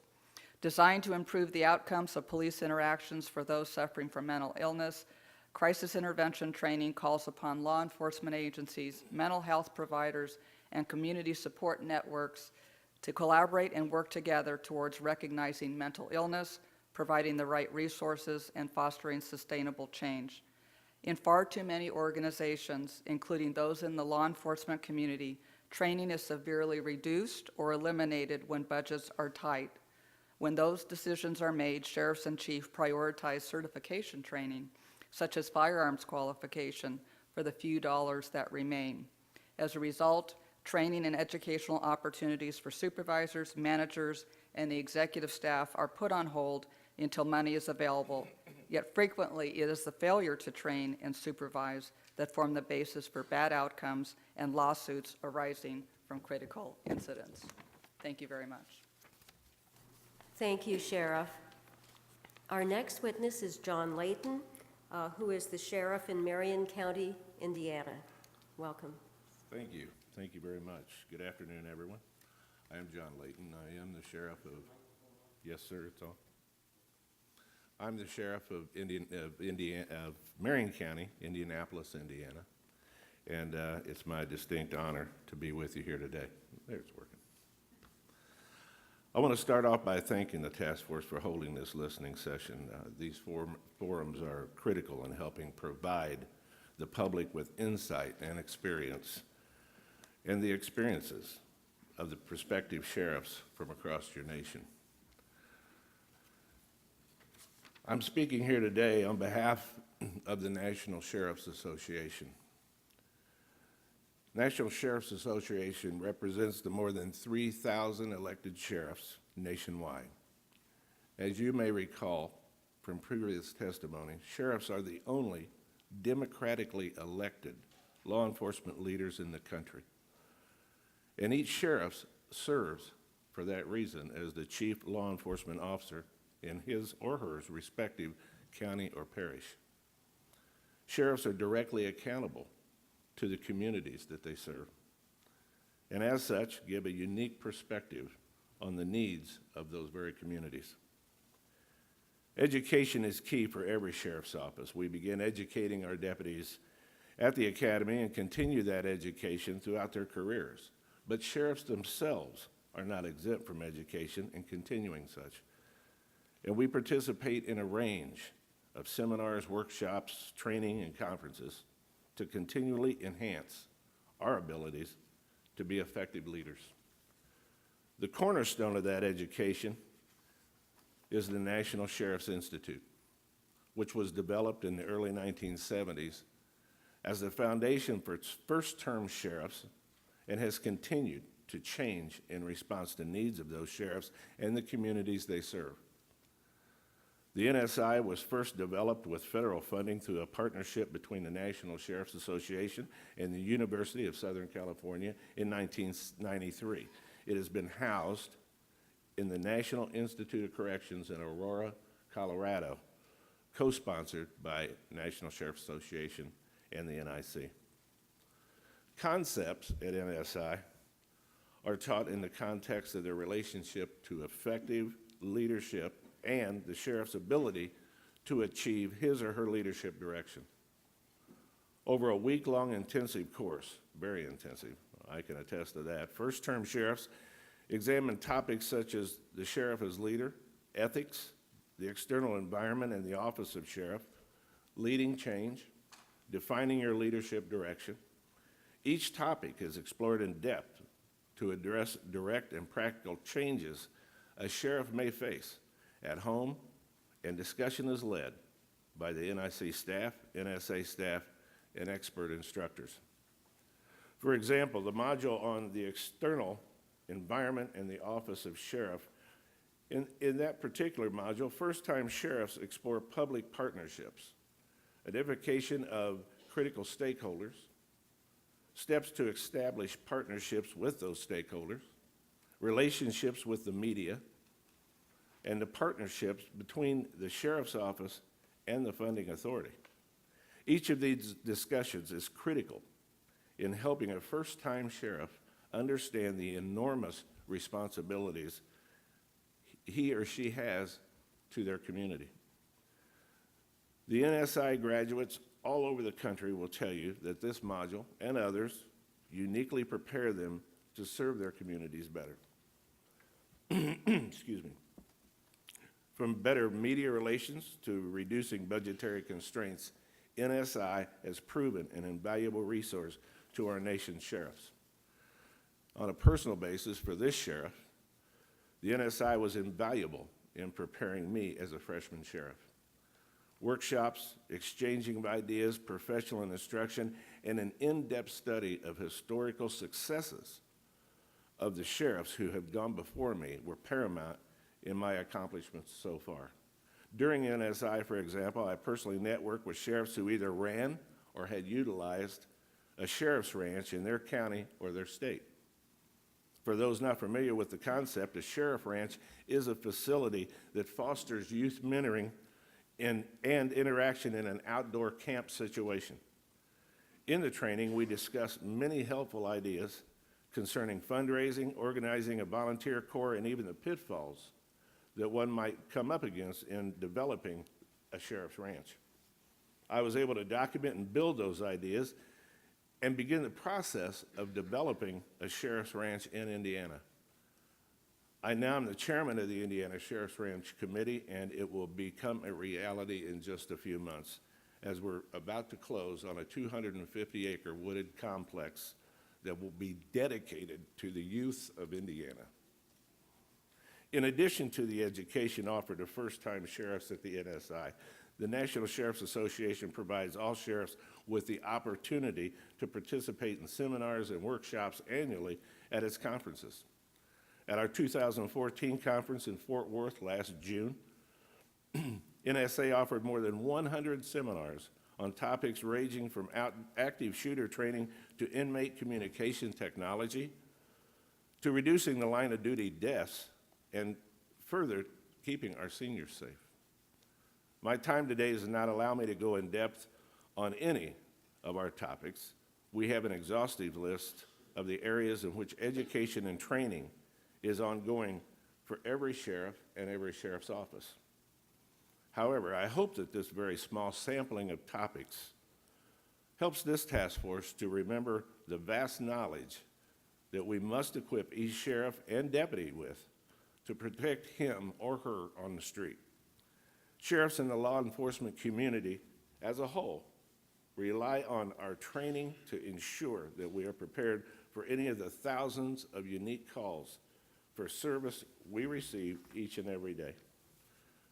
Again, I thank the task force for allowing me to speak on this important topic and to inject the NSA into this conversation. I hope that events like this listening session will lead to more regular and open discussions between law enforcement, their leaders across the country, and the policymakers in Washington, D.C. I look forward to any questions you may have. Thank you so much, Sheriff. And our final speaker on this panel is Dr. Ellen Scrivener, Executive Fellow with the Police Foundation and former Deputy Director of the National Institute of Justice. Welcome. Thank you, and thank you to the whole task force and for the opportunity to be here today. I want to join in my colleagues in commending you on selecting the topic of training and education, which is such a critical area, and we've heard so many good ideas throughout the whole morning session, and my colleagues here at the table. I'm going to make some recommendations that suggest that we take a lot of what we've heard today and begin to weave it into new ways of approaching how we train police officers, both at the recruit, supervisory, management, leadership levels throughout the entire chain of command. Because I think we have an opportunity to do it because of the work of the task force, and I also think it really needs to be done. So much of what we're doing now is really based on models from the 20th century, and we really need to start, if we want 21st century policing, we have to start training people in models that reflect the 21st century and how that world is changing in terms of the world becoming not only more technical and digital, but also more complex, unpredictable, a whole new range of types of police officers coming in to law enforcement in terms of the new generation of officers, but also those who are waiting in the wings to be promoted, to take on the leadership roles. They too may be changing in terms of their management perspectives and how they think about developing police officers and making decisions that will run their agencies well. The one piece that I think we also really need to zero in on, which unfortunately I think I've heard less about today, I've heard references to working with the community, but I'm talking about collaborating with the community, where the police and the community work together to solve problems and to reduce crime, may become partners in that.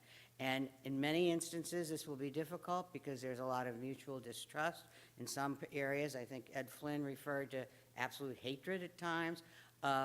We've got to learn how to bridge that gap, and it's doable. I think it's very doable. It's being done in different places throughout the country, but it's not being done generally throughout the country. So the training model that I'm going to propose that we start to look at is a very strong role for community representation, but not just sitting at the table and talking nice to each other. It's really going to be working together to solve the crime problems in those neighborhoods, in their areas, and that they become partners in making that community safer for everyone, so people feel they can walk to the grocery store, they can send their kids out to play, they don't have to worry about getting shot, they don't have to worry about somebody passing drugs to their kids, and they don't have to worry about are police going to come in and treat them as though they're the criminal rather than the victim of crime. So I think we've learned an awful lot from the presentations this morning on new ways to do training.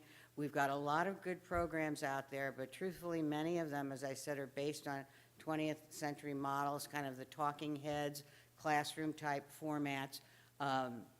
We need to really start doing things differently.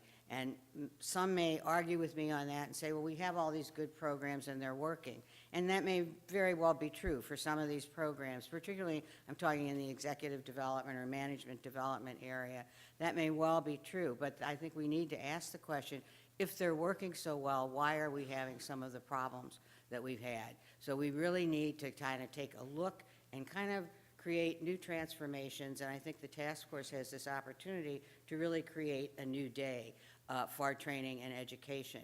I'd like to focus on that, the education piece of it. Sean Smoot said something very early this morning, that we need to look at education because we're now talking about people learning, not just being trained in a skill.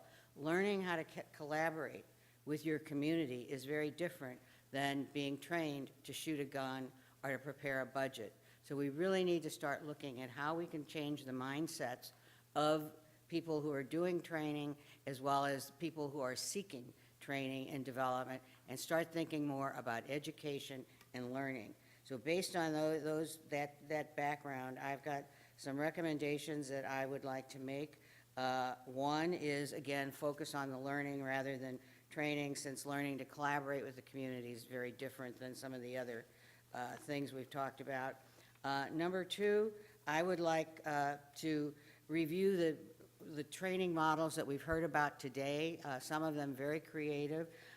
Some of them may need some reconfiguring, but to add some new approaches that are designed to build trust with communities and with the goal of beginning to change the police culture. To do that, I'm suggesting we create a network of national law enforcement learning centers. Again, I'm using that word, learning, not training, across the country that would include the best of the existing models, but also provide trust-building experiences and comprehensive programs where the community is an equal partner. Within that network, however, we need to incorporate police reforms and police patterns and practices that are based both on the law and scientific evidence and reflect constitutional policing. And I'm thinking particularly of procedural justice when we talk about that. I think after we develop a network like that is across the country, then we need to sustain whatever on-site learning occurs through those learning centers, but we have to combine then post-experience, post-learning center experience, and there's a lot of innovations out there today that we can do that. Again, we don't want a situation where somebody goes there to get their ticket punch and that's over, and now it's on their resume and that's going to help them get a chief's job somewhere. We want them to be able to continue to work after they come finished up with this training through the post-experience. So innovations such as e-learning helps us with that. The BJA executive sessions, there's a website that's very creative and engages people rather than just reading things that are on the website. Looking at community internships, not just for recruits that I think Ben Tucker talked about that earlier, but looking at that as well for our people who go through management training, coming out and doing some kind of internship in the community, maybe within the business community, and then also maintaining communication with all with whom they were trained with through regularly scheduled conference calls or virtual meetings that are focused on best practices and new initiatives, in essence creating a community of practice that they would have to be able to commit to, that they would commit to these regular contacts through this community of practice where people will with every call there would be a particular incident that's very current and something that everybody knows about. Ferguson could have been one of those incidents that everybody will start to focus on, and how can we prevent that from happening in our place. Finally, we want to strengthen end product goals, which hopefully would over time become a shifting of a police culture to that of the guardian versus warrior mentality, growing police legitimacy, and enhancing greater trust in the police. I don't think any of this means that the police will be soft on crime. Rather, I think crime prevention and crime response will be much stronger because they'll be collaborating with their community. And I think the task force can provide the needed direction to get this done. More importantly, the task force represents an important moment in history and has the opportunity to create that new day for how police services are delivered across the country and can change the national police mindset, as well as shift the culture to that of service rather than adventure. Thank you for the opportunity. Thank you so much, Dr. Scrivener.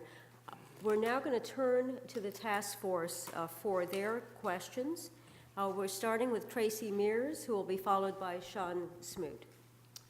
Good afternoon. Thank you so much for your testimony.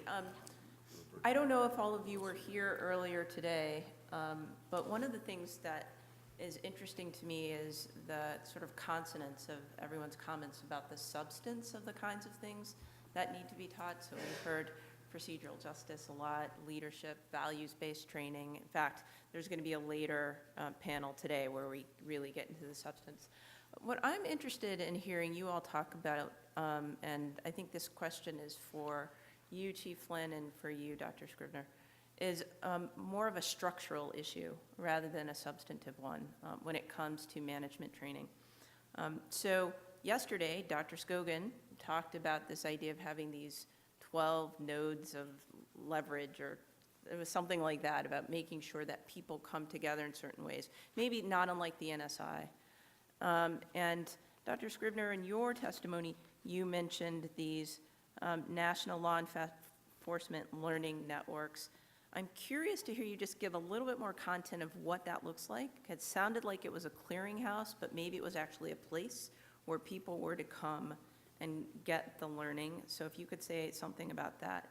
And Chief Flynn, the challenge I want to put to you is, if Dr. Scrivener's vision is kind of like the ideal, I wonder if you might think about that problem from a more reality-based perspective in a world in which you've got agencies that don't have a lot of resources, but this training is, or learnings, are very desperately needed. And how would you structure that to ensure that the middle-level management in the country gets a kind of opportunity that you got 20 years ago?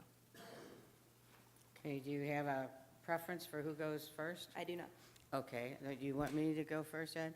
Well, first of all, I think mine is reality-based, because I think it has happened before.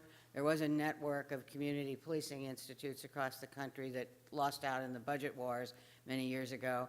But it's and I actually took the note when you mentioned what Wes Scogan had talked about in terms of using the police academies as leverage points. I think there's somewhere in between there that can be done, that if you have these learning centers throughout the country and they may be regional, they become a resource to police academies, they become a resource to any police chief or any police organization who is trying to create very different kinds of training for their personnel.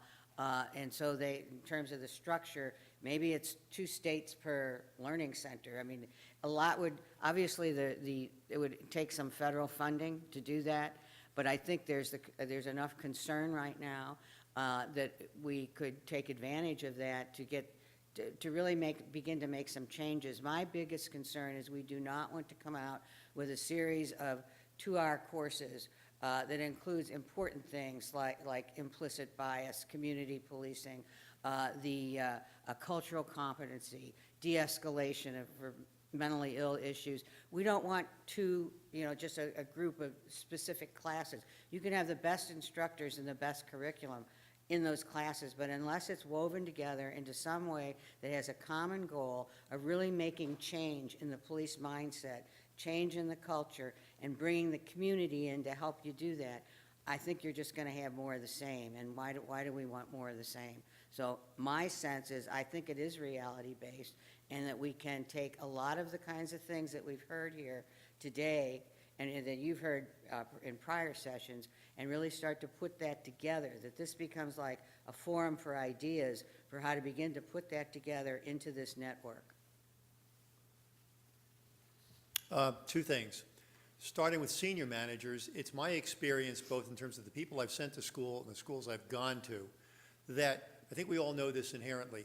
Data is essential for making sound decisions, but stories are what people learn from. And in management and leadership training, stories is case studies, which are expensive but essential.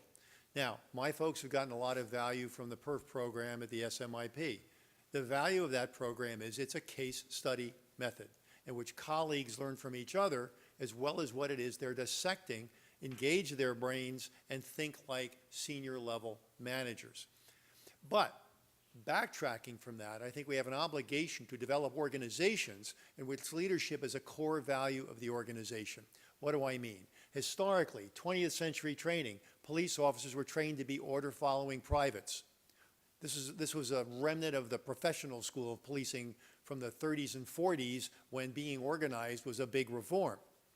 Well, what do we know about policing? What did we learn from the President's Commission? What did we learn as people analyzed the nature of the police role? It's complex, it's essential for the maintenance and formation of communities, and it can devastate confidence in democratic institutions. So what do we do about that? Well, we start recognizing that the entry-level title for police people is officer, not private. Now, OCS can be physically rigorous. OCS can be about learning to follow orders, because you've got to be an ethical follower as well as an ethical leader. But notions of leadership go to the notion of what defines our job, which is ethical decision making. Baby cops, as soon as they're propelled out of the academy to collide with reality, are asked to make essential, crucial decisions under pressure with insufficient information and ambiguous circumstances. And if they go wrong, all hell will break loose.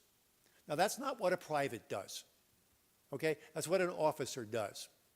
So you build the institution around notions of leadership training. Now, in our police department, when I was the Arlington chief, I had the privilege of being the pilot project for the IACP's leadership and police organization model. I'm not saying this is the only approach, but what attracted me to it was this notion of dispersed leadership. We all know The informal leaders of the organization can basically veto what the formal leaders say.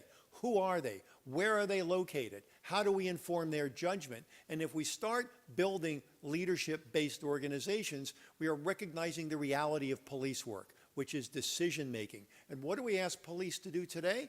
Neighborhood formation and development.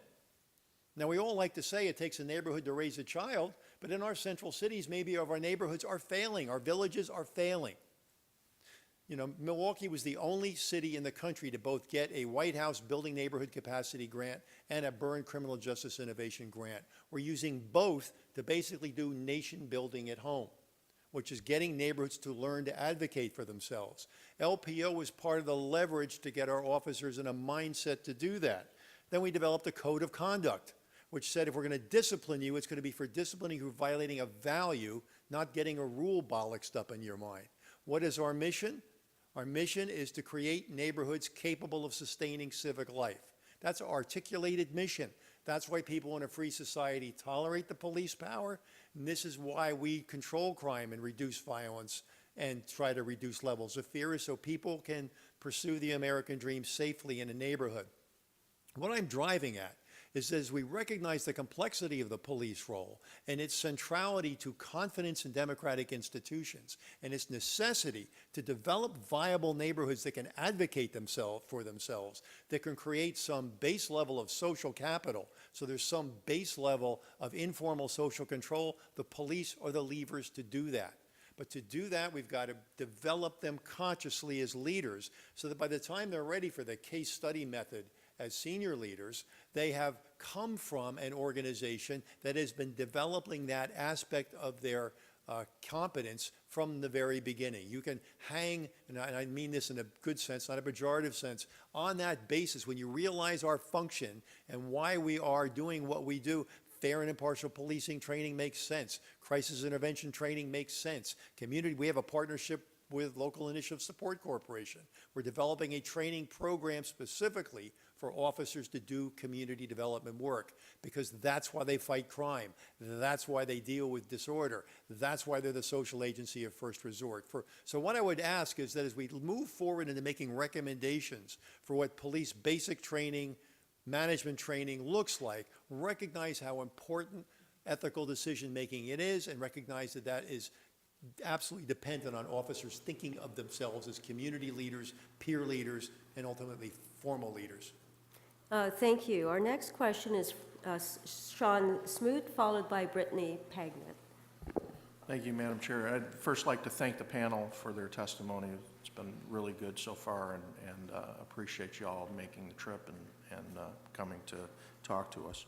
I want to ask you specifically about first-line supervisor education and training, because it has become apparent to me, and I think others in the field, that we really lack, we're really behind when it comes to first-line supervisor training, and a lot more emphasis is placed on officers who, once they become first-line supervisors, then move up in the ranks. There's a lot more training for those folks that occurs. And so what I'd like to ask you is, as the panel, is if you were going to design a training education program for first-line supervisors that they would have to go through before you would place them in a position where they were actually supervising and directing subordinates, how long would that take, and what would that look like? What topics would need to be included in that training? And I'll open it up to the entire panel. Well, I'd like to address that if I can. I think you've hit on something very important, and I found Dr. Scrivener's ideas very, very interesting, and as she was speaking about these learning centers, I was thinking how important it is for our officers, deputy sheriffs, but our first-line supervisor, our informal leaders, our corporals, whatever you want to call them, they are that line that makes the decision at that critical moment when something is occurring out in the field, and the chief or the sheriff are probably home in bed, along with the rest of the command staff. So I can tell you that in California, we do require our first-line supervisors to have training through our peace officer standard and training. Sometimes that comes after they've been promoted. The ideal situation for me would be to have that occur before the person is promoted. I know I believe it's in London, they have a program where the other failure here is to get someone promoted who thought they wanted to be a first-line supervisor, and then they decide it's really not for me, but they stay in the position because they don't want to backtrack. In London, they have a program where they have to do an internship for about a year to see if it fits for them and if it fits for the organization. So, because you've hit on something very, very important here. First-line supervisors are so important. They have to be the leader out there. They have to be willing to make those critical decisions, and they have to have the training to be able to do that. And I agree with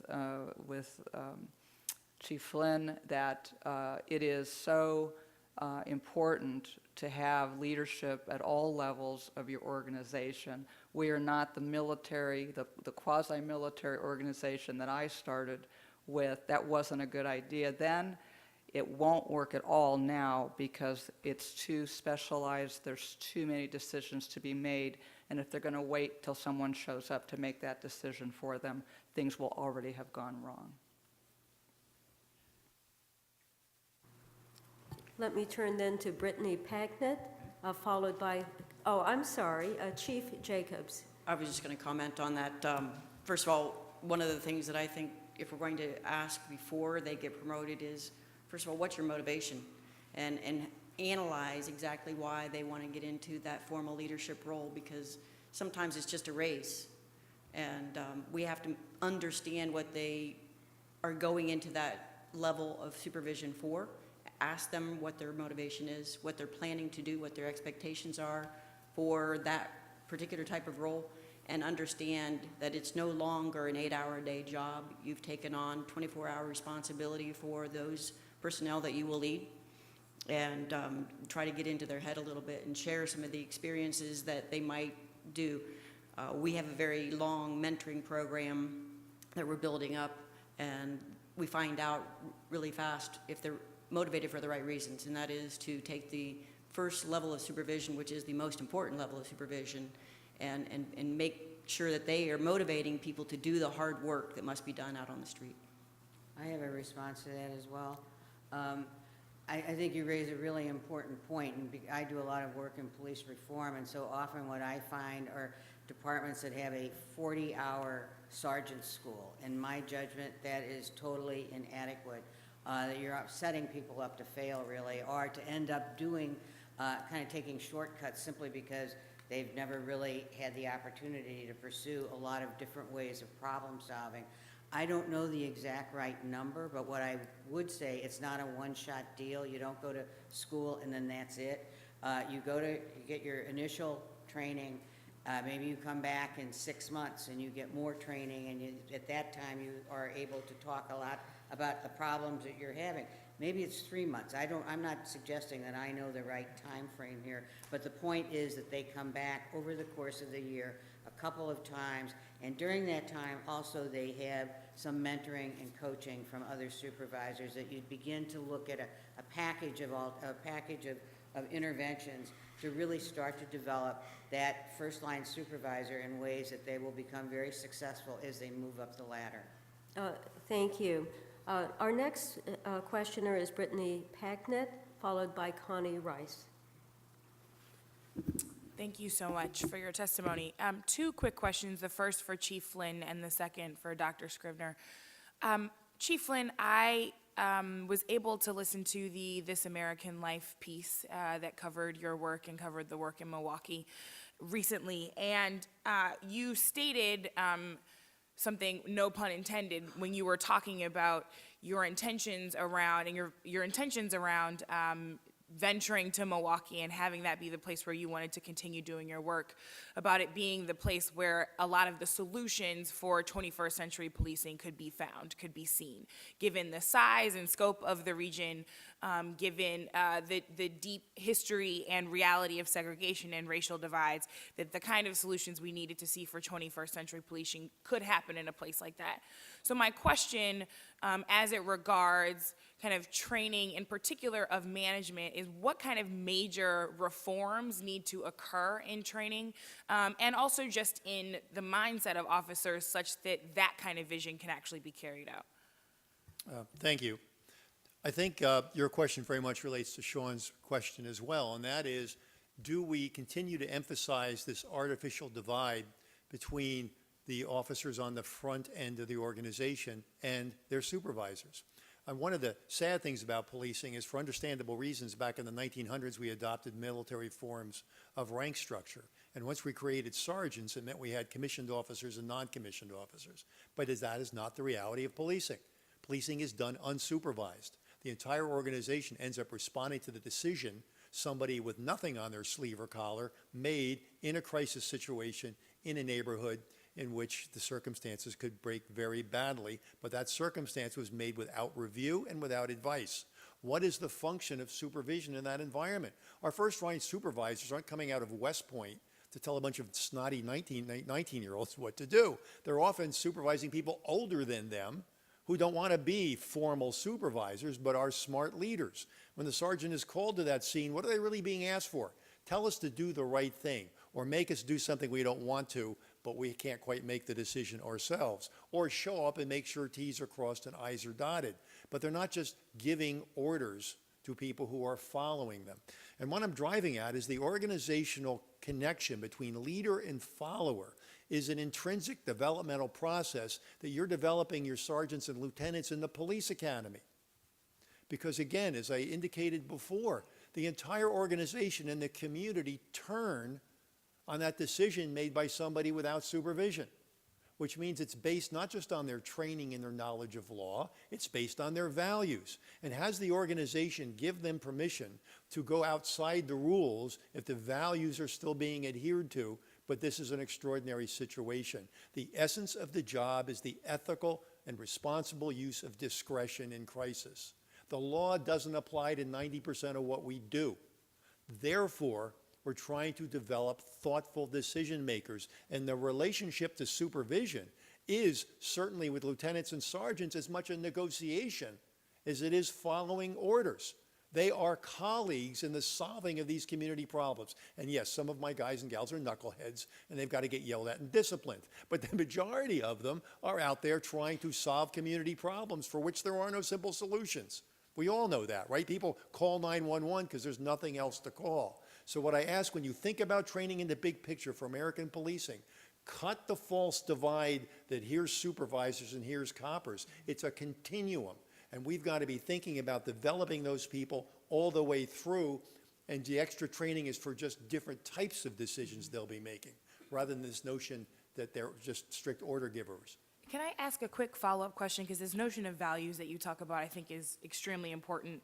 And when we look at the incredibly unfortunate case of people like Dontre Hamilton, that question of values keeps coming up. So I wonder how you are thinking about deepening those core values, right, and an adherence to those core values in extraordinary circumstances, certainly, but in everyday circumstances, beyond kind of stereotypes, right, the typical tropes of black-on-black crime, et cetera. How do you deepen that adherence to core values? We learn from stories. 3 months after the Dontre Hamilton case, 2 of my officers confronted a mentally ill man who had just murdered 2 people in his apartment. They let him chase them around the car with a knife until they were able to talk him into dropping the knife before they would have to kill him. All right? Same police department, same training. What's one of our 6 core values? Restraint. The minimum use of force and authority necessary to accomplish the police purpose. We fired an officer because he behaved in an unrestrained way and put himself in harm's way unnecessarily. And we're awarding 2 officers who literally put their lives at risk not using deadly force because they knew they were facing somebody who was mentally ill, and before they were going to finally pull their triggers, they kept giving him commands, and he finally complied. So, you know, I mean, there's no doubt here that you can try everything you can and still have a terrible incident occur. The question is, are most of your personnel, the vast majority of the time, inculcating the values that you are hanging your disciplinary system on and your training on? And my belief is you can accomplish that. And I think we've got, you know, many more examples dealing with mentally ill people that ended peacefully than we have that ended tragically and became, you know, crises. I'm just going to interrupt for a moment to say we have 2 more questioners after this and almost no time left, if everybody can be quite brief. Yes, so very quickly, as you were thinking, Dr. Scrivener, about this network, I know we've talked a great deal about the importance of cultural competency in terms of the officer relating to the community, but also as an educator myself, I'm thinking about cultural competency within the training model, right? So if we're working to diversify the force, meeting people where they are, accommodating various learning styles, et cetera. So how do you think that kind of work can be implemented in the network that you're thinking of? Well, if you may recall, I talked about a big piece of that network would be collaboration with the community, and I'm talking about a diverse community. And so if you, and learning about the traditions and the cultural values of different ethnicities throughout the community, that they would be brought in, and not just, as I said, to give a little talk, they would be sitting at the table with officers engaging in problem solving. Maybe you create a problem solve, just to get it going, you create a problem solving situation that they all have to work on. But then your goal would be to start to create a deeper conversation where, again, they begin to learn from each other. I refer to that as mutual learning, which we do not have a lot of that in police training. And so I think that's an important key. Thank you, all of you. Actually, our last questioner, as it turns out, will be Connie Rice. Thank you. Thank you, Madam Chair, and thank you, Susan Rahr. I don't know what I'd do without you. Hi, everybody. I am so thrilled to have heard your testimony. This panel, though, reminds me of an old bias, an old explicit bias. There's nothing implicit about my bias whatsoever. I have an explicit bias that goes back 40 years when I couldn't work with the men in LAPD. I work with them now quite well. But back then, there were no men who would work with me, and it was all female officers I got everything done with. So my explicit bias, which I do not expect anybody on this panel to confirm or agree with, so don't worry about that, but it's that women make better cops.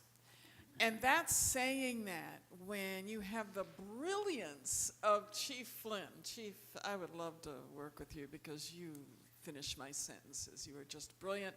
And so were you, Sheriff. Are you Sheriff Layton? Yes, Sheriff Layton. And I work with mainly men in LAPD, so I certainly have no bias against men. I just have a bias for women. And what I want, and I know the men on this panel they are not surprised at all given my inclinations, but could each of you or some of you tell me, I'm very disturbed that the level of women hasn't gone up. It seems to be going down in some instances, and I am more positive about nothing other than if you have more women in law enforcement, you will have more problem solvers, you will have more empathetic, higher EQ people doing policing. And you will humanize the men, because it's the women in LAPD who have changed the men of LAPD. LAPD didn't used to be like it is today, and I can tell you it's because of the women. So with that total bias placed before you, could you tell me, how are we going to increase the number of women in law enforcement today? Because we seem to be stuck. I will start off. I was a product of recruiting. Women don't naturally think of the profession because they don't see a lot of women in it. And recruiting is essential to create interest in people that haven't previously thought about it. We need to show them that it is an organization where they can use some of the skills that women naturally have in talking to people. Women are good at that because we can't go up and grab somebody's arm and push them into the back of a cruiser. We have to talk them into the back of the cruiser, and I believe that was one of my successful ways of dealing with people, was talking to them. So we need to share those stories with a lot of our females that are out there looking for work, looking for careers to help people. Naturally, a lot of women used to go into nursing because they wanted to help people. Well, this is a profession where you can help people every single day, and we do that, and save lives as well. So it really is reaching out to more women and showing them what this career does offer to them, and it is certainly a good one, and I agree with you that we're very good at it. I would like some help, and I mean this in the big picture. There's no doubt when you access 50% of the population, your place gets smarter. Okay? So it got smarter. We know that. But here's the great challenge. Police departments, by definition, all right, by contract, by need, by definition, are not family-friendly. I mean, I've got a large number of police officers that are married to each other. My son's a police officer. He's married to a sergeant, okay? What the two of them have to do to raise their kids and have somebody be home when there are special deployments or there are steady shifts or they're contractually mandated this or they're contractually forbidden that, it's very tough on them. I don't have the answer. It's the same thing in my organization. All right, I've had lots of married couples in which eventually the wife leaves the business and the husband ends up going up, not exclusively, but often. And maybe they come back and work in the department part-time somehow or another because they were good and smart. But there's a real challenge for our business, this shift work, this need to work weekends and holidays, the pressures on the job to fill slots and not grant days off, and all of that stuff is hard on families, particularly when both members, both members of that couple are police officers. So I've got part of the challenge, getting them in the door. They come in the door, they're good. It's a form of social work, and it's about talk, and it's about problem solving. But keeping them, that's the problem. I think the attrition there has got to do with raising families, and it's just not a family-friendly business as structured. I think, we talk about being reflective of the demographics of the communities we serve, and the last time I checked, women made up 50%. So that's my goal, one I won't live to see, I'm sure. We haven't done a very good job of moving that needle. And I think, in addition to what Chief Flynn said, it is a misperception of what the job is really about. And television, I hate to say, and movies feed into what it's about. When you have a shooting or a fight every 5 minutes, that's not the reality of law enforcement. Law enforcement, as Chief Jacobs said, is about talking to people and resolving conflict. And those are all very good skills that women have. I think the other thing is that I see in terms of women promoting, which is also important, if they see that there are women lieutenants or captains or chiefs, they're more likely to say there's a place for me. But women, and I'm generalizing here, have a tendency to wait to be asked, or they don't think that they're ready quite yet, where men, and again I'm speaking generally, will more likely jump in and say, I'm ready. And so I have had those conversations in my organization to try and encourage women to go for those promotional specialized assignments. But I wish I have not found the answer out there, and it's frustrating, yeah. In Indianapolis and Marion County, we rely heavily on our recruitment and our recruiters. I have done everything I can possibly do in Marion County to bring about as much diversity within our office as I possibly can. Recently, we came up with an idea to start bringing in college students from around the different community colleges in and around Indianapolis in what we call a Blazer program, where they actually help out with city-county building security and things like that. I will only bring in actual college students. They have to be registered in college at that time. They have to be taking courses in college, many of them part-time at some of our community colleges there. But they have to be ingrained in further education to be able to be a part of this plan. Over 50% of those that are taking part in this and are taking advantage of this situation are female. Now, we don't pay $7 an hour because they're college students, and in my opinion, those youth have a direction in life, be it a little foggy maybe, they don't know exactly where they're going, but they have a direction. They've put themselves in that position. So therefore, give them even more. Bring them in and let them, they interact every day with deputy sheriffs within the Marion County Sheriff's Office, with Indianapolis Metropolitan Police Department officers. They see what's going on. Many of them have an interest in law enforcement before they ever sign up. Of course, when they see that we pay pretty good part-time, their name's on the dotted line, but then we bring them around. But then we also have recruiters within the Sheriff's Office that actually go out and target. We will target women. And I'm proud to say that in the last 15 years, the Sheriff's Office in Marion County has gone from 10% women to 31% women. And that's not going to stop. We're going to continue to do that in every area of diversity. 33% of my decision-making deputy sheriffs, that's captains and above, are African American. And it's because we recognize that everyone can do the job, no matter where you come from, and we're going to reflect the community we live in, and that certainly includes the 50%, Sandra, of women we have in Marion County. I think Chief Flynn, put his finger on the family issue, which I think is huge, particularly in today's world with kids involved in so many different activities, and a mom trying to stay current with her job and handling children as well. But I think Sheriff Hutchens really touched on something that's very key. How many police chiefs, a few sheriffs, that do we have that are women? Not too many. I go to different meetings, major city chiefs being one. We'll count, go around and look at the table, see how many women are sitting there. It's one hand almost. I think it was the year 2000. Maybe I went to the second hand and counting the women. I think that was also the year that IACP had a woman as president, which was historical.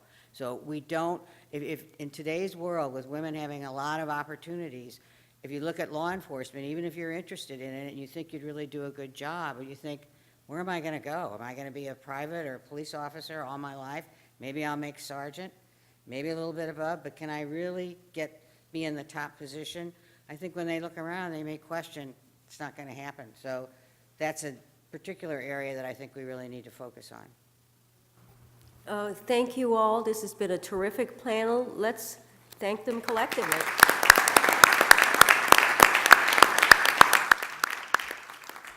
In the interest of time, we're going to move directly into our fourth panel. I'm going to turn this back over to co-chair Commissioner Ramsey. Thank you, and we need a little time for people to get seated, so there'll be a short break.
4, Voices in the Community.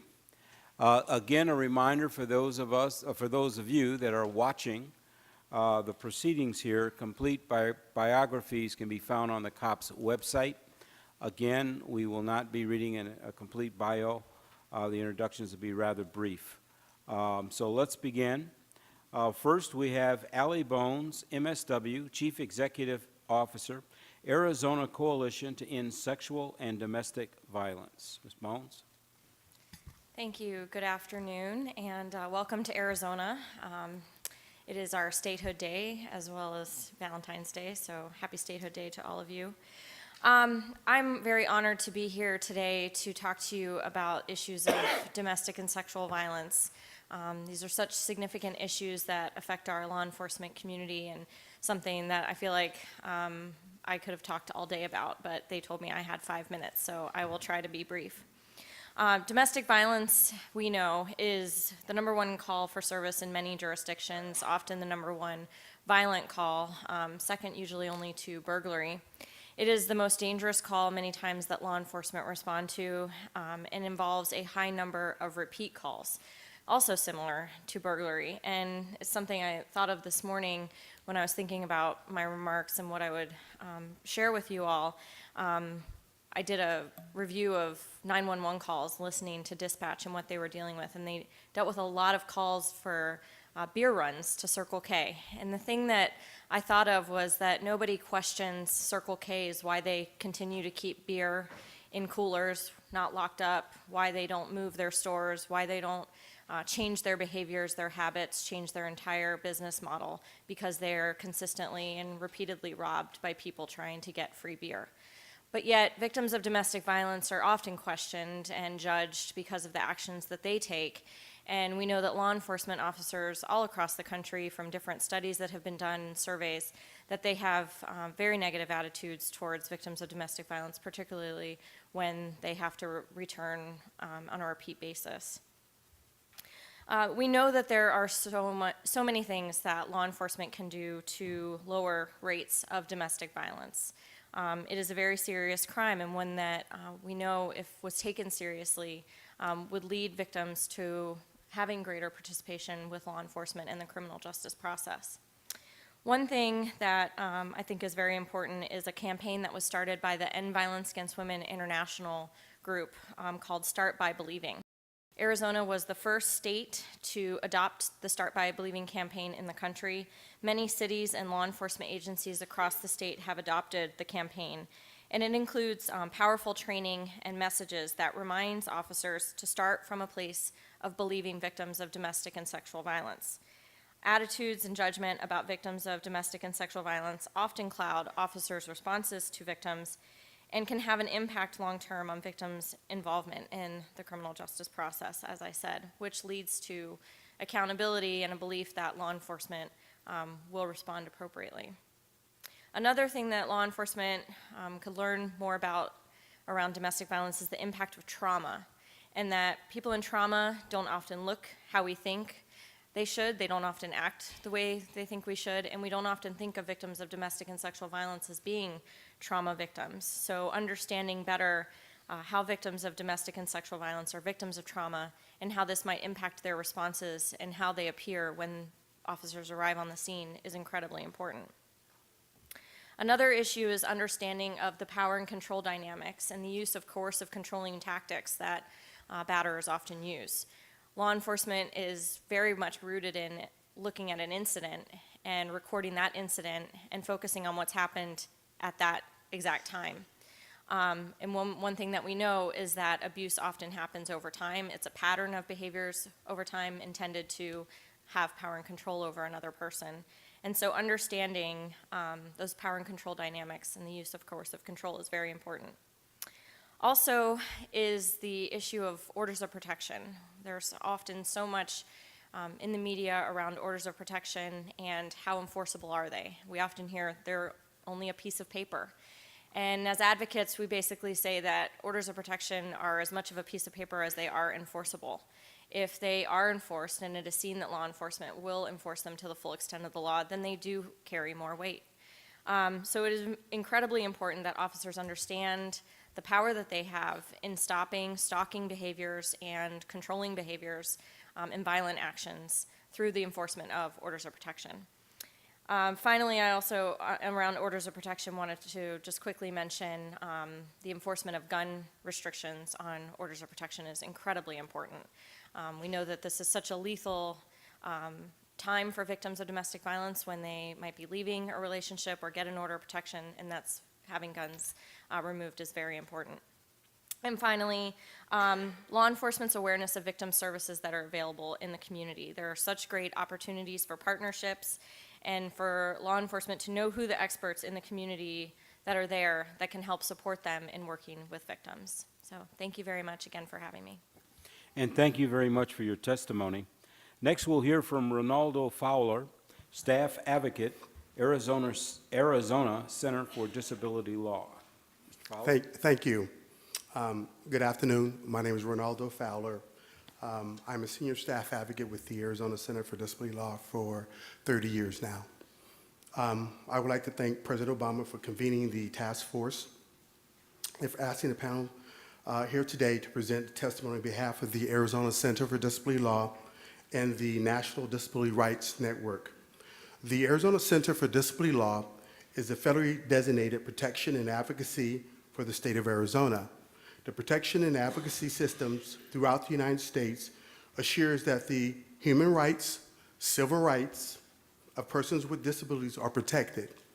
P&As are also authorized to pursue appropriate legal, administrative remedies on behalf of persons with disabilities to ensure enforcement of their constitutional and statutory rights. NDRN, the National Membership Organization of the Protection and Advocacy, the nationwide network of congressional mandate legally based disability organizations exist in the United States and territories and are the largest legally based organizations that protect the rights of people with disabilities. My testimony today will focus on several areas.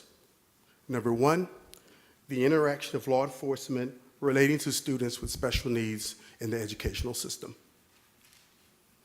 Also, the interaction of law enforcement regarding individuals with mental illness and intellectual disabilities. Physical and hearing community too. Excuse me, I'm a little bit under the weather. We have observed a troubling trend in the manner in which schools are utilizing law enforcement in response to disability-related behaviors. In many cases, schools often seek intervention from law enforcement instead of providing the appropriate positive behavioral supports to address the student's special needs. Students with emotional and intellectual disabilities are at the greatest risk of law enforcement interaction. We have encountered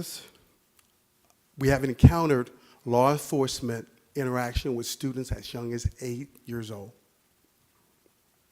And those behaviors are not criminal behaviors. Those are non-compliant behaviors based on disabilities. Our recommendation when it comes down to looking at law enforcement and interaction with students with disabilities, number one, schools have resource officers. Most Arizona schools have resource officers. And those resource officers are not necessarily trained to work with students with challenging and cognitive behaviors. They also need to develop uniform standards for reporting interaction with students with special needs to the U.S. Department of Education. And also state and federal organizations, the government should continue to support positive behavioral supports. I'm going to give you an example of law enforcement interaction with students with special needs. You may have a student with an emotional disability or cognitive impairment that may have a meltdown in the cafeteria. Not necessarily throwing chairs, not committing a crime, but a meltdown, being very, very verbal. Resource officer comes over and start giving commands. Law enforcement officers give commands, basically to comply. And often those students with cognitive impairments, they're very upset. Maybe 2%, 3% is being processed at that particular time. Law enforcement officer, resource officer put their hands on the student. At that point, the student turns around, you have assault charges now on that student. So that is an area that we're very concerned with, and we see that trend in the school system. We understand schools do have the right to call law enforcement when criminal activities, but these are two separate activities. For many individuals with mental illness and intellectual disability, they are frequently faced with inadequate access to appropriate community mental health treatment and other community-based supports and services resulting from people with disability coming in contact with law enforcement. As we heard today, there's a lot of recommendation. Training is essential in terms of addressing these particular issues. Oftentimes, that interaction will lead to injuries and, in many cases, the death of that individual with a disability. The deaf and hard of hearing community continues to experience challenges when they encounter law enforcement. State and local police law enforcement agencies are required to take actions to ensure effective communication with individuals who are deaf or hard of hearing. They are required to provide accommodations that are necessary to ensure effective communication, such as a qualified interpreter, cart services, assistive technology, and listening devices. For example, it may be impossible to provide interpreter services when a police officer stops a person with a hearing disability on a routine traffic violation. The police officer should take any steps, other actions possible to communicate effectively with the individual with a disability, such as exchanging written information, notes, to ensure effective communication. PNAs, NDRN, we are here to collaborate with law enforcement to ensure the protection of individuals with disabilities. Thank you for the opportunity to speak with you today. And thank you very much, sir, for your testimony. Next, we're going to move to Keyshawn Harley, member, Communities United for Police Reform. Mr. Harley? Thank you. I would like to say, firstly, if you tremble with the indignation at every injustice, then you are a comrade of mine. This was said by Che Guevara. I would like to thank the President's Task Force on 21st Century Policing for inviting me to testify on behalf of Communities United for Police Reform to this important panel on the training and education of police. CPR is a New York-based campaign to end discriminatory and abusive policing practices consisting of many of those unfairly targeted by police action and aggression. As a young, black 20-year-old man first stopped by police at the age of 13 and stopped and frisked over 100 times since, I know firsthand the issues our communities face with respect to everyday interactions with police. I've been slammed against the wall, placed in handcuffs, yelled, and questioned at by police in my city while doing nothing wrong, whether on my way home from school or just walking in my neighborhood. And as I watch closely at all that is happening across the country, it is hard to avoid thinking about my own interactions with the NYPD in my neighborhood of Bedford-Stuyvesant, Brooklyn, New York, and how they could have been fatal or lethal for no justifiable reason. The sheer number of these unnecessary interactions increases that probability. The killings of Akai Gurley, Eric Garner, Ronald Graham in New York, Mike Brown in Ferguson, Tamir Rice, Tanisha Anderson, and John Crawford in Ohio, Jesse Hernandez in Denver, and so many others at the hands of police demonstrate the tragic consequences of systemic problems with police accountability and the disregard for black and brown lives. The history of incidents like these occurring is long and painful. Some debate the role that the inadequate training and education of police officers plays in many of these cases. What is certain is that systemic lack of timely and meaningful accountability in so many of these instances sends a training message. Unfortunately, the training message is too often sent to officers from these incidents is that the departments and criminal justice system will treat them as above the law. In New York City, again and again, it seems the training message has been that there will not be timely and meaningful consequences when the lives of unarmed black and Latino New Yorkers are taken in police incidents. Formal police training and education sessions are close to useless if there is no accountability for non-compliance or their inadequacy. This task force has an incredible opportunity to acknowledge and urgently confront the serious problems with policing in America that have resulted in distrust of police departments and the criminal justice system. The challenges we face are not those of a few individual bad apples, but are more systemic and structural in the way policing approaches, targets, and treats certain communities. Black and brown young people should not have to expect to be stopped by the police simply because of who we are and where we live, and our parents should not have to prepare us for it. For young people like me, the effect of being put on display by the police in our communities and to our neighbors over and over again is demoralizing, dehumanizing, humiliating, and only serves to fracture our communities. It criminalizes us to our neighborhoods who may not have the appropriate context that we have done nothing wrong and assume the opposite, stigmatizing us as criminals or delinquents in our own communities. The reality is that we constantly see increases in police activity in our neighborhoods, but rarely see equal focus by our local governments to increase other critical services outside of law enforcement. Experiencing and witnessing the largest increased investment in our neighborhoods, primarily to be on the law enforcement side, has a negative cumulative impact on the conscious and subconscious of self-perception within our communities. It also perpetuates a destructive cycle. We are criminalized through broken windows policing, sent into the criminal justice system, returned back into our communities without adequate services and with collateral consequences of criminal records, which is then used to further justify increasing the police presence and hyper-aggressive enforcement against us. We are not anti-police. We are against policing systems that devalue our lives and repeatedly mistreat us in daily interactions and holistically. Policing has failed our communities, failed to meet community needs for safety and accountability, failed to respect human dignity, and failed to acknowledge our humanity. As Malcolm X said, I am for truth, no matter who tells it. I am for justice, no matter who it is or against. I am a human being, first and foremost. And as such, I am for whoever and whatever benefits humanity as a whole. We, as Communities United for Police Reform, offer 3 areas of recommendations with respect to police education and training: re-education on the role of policing, transparency, and education with training and accountability. What this means is the role of police must be refocused through education and training to be attentive to serving communities accountably rather than exerting control and power over them.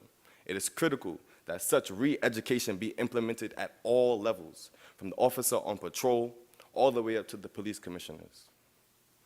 Consistent with this, education and training should standardize the use of force policies seeking to eliminate excessive use of force and incentivize communication and tactics that are not based on force or humiliation. Police officers should be educated with initial training that is continually reinforced about the need for respect and transparency in their interactions with the public.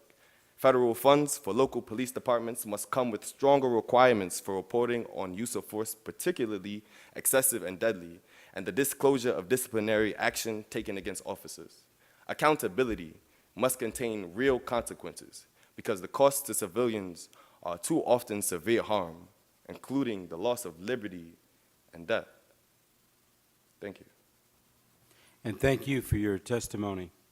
We'll next hear from Andrea Ritchie, Senior Policy Counsel, Streetwise and Safe. Good afternoon, and thank you very much for the opportunity to testify before you today. Streetwise and Safe is a New York City-based organization focused on profiling, policing, and safety of lesbian, gay, bisexual, and transgender, or LGBT, youth of color, and serves as a member of the LGBT advisory panel to the New York City Police Commissioner. In addition to our testimony submitted today, Streetwise and Safe drafted a submission endorsed by over 40 LGBT organizations and adopted by Lambda Legal in its testimony before you. My testimony and recommendations are rooted in the realities of women of color and LGBT people of color. People like Jessie Hernandez, a 16-year-old Latina lesbian recently killed by Denver police, or Rosser, a 40-year-old black woman killed by Ann Arbor police responding to a domestic violence call. Tanisha Anderson, a black woman killed by Cleveland police responding to a mental health crisis, and Kyla Moore, a black transgender woman killed by Berkeley police, also responding to a mental health crisis. It's also based on the experiences of women like Roseanne Miller, a 5-month pregnant black woman who, like Eric Garner, was placed in a chokehold by an NYPD officer, in her case during an attempted arrest for the broken windows policing offense of grilling on the sidewalk. Denise Stewart, a black grandmother who, like Eric Gardner, had asthma and was dragged naked into the hallway of her apartment building by NYPD officers who simply had the wrong apartment. And a pregnant mother recently thrown to the ground by NYPD officers who then used a taser on her belly. It's based on the experiences of clients like mine, including 2 lesbians, Black and Latina, thrown to the ground and beaten by officers calling them dyke-ass bitches outside of a gay club. A Black transgender woman profiled and falsely arrested for prostitution when leaving a convenience store by officers who told her, "We know what you trannies are up to," chained her to a railing outside a cell for hours on end, and referred to her throughout her detention as it. A Latina transgender woman beaten bloody during a prostitution sting by officers who then grabbed and twisted her genitals and held her in a cell with men. And a transgender woman swept up in a mass arrest during a protest, only to be subjected to an intrusive gender search. And it's based on the experiences of LGBT youth in Streetwise and Safe, who share experiences of racial profiling and police brutality with members of their other members of communities of color, as well as discriminatory treatment based on sexual orientation and gender identity, including profiling of gay men of color for lewd conduct in public parks and public bathrooms, profiling of women of color, including lesbian, bisexual, and transgender women of color, for prostitution-related offenses based on possession or presence of condoms, and pervasive sexual harassment and assault by law enforcement officers. These experiences are consistent with those documented by DOJ investigations in New Orleans and Puerto Rico, and across the country by organizations as diverse as the International Association of Chiefs of Police, the Cato Institute, Lambda Legal, Human Rights Watch, Amnesty International, and Make the Road New York. They, too, must be at the center of national debates around policing and safety. Training and education of law enforcement officers is necessary, but certainly not sufficient to ensure safety in our communities. Without clear policies on which to base training, accompanied by strong, effective discipline and oversight, impacts on individual officer behavior will be limited, and structural and systemic change cannot be achieved. Accordingly, I will offer 4 key recommendations to begin to address the experiences I described today. First, in the absence of clear guidance to officer with respect to how to determine gender for the purposes of arrest processing, accompanied by a clear statement that searches to assign gender are both unconstitutional and impermissible, no matter how many cultural competency training officers receive with respect to LGBT communities, transgender and gender nonconforming people will continue to experience assaults on their rights and dignity, as well as dangerous and degrading placement in police custody based on anatomy rather than safety. We therefore urge the DOJ, in consultation with LGBT advocates, to develop and promulgate national standards and training concerning arrest processing, searches, placement, and access to hormones and HIV medication for LGBT people in police custody that will ensure respect for rights and safety.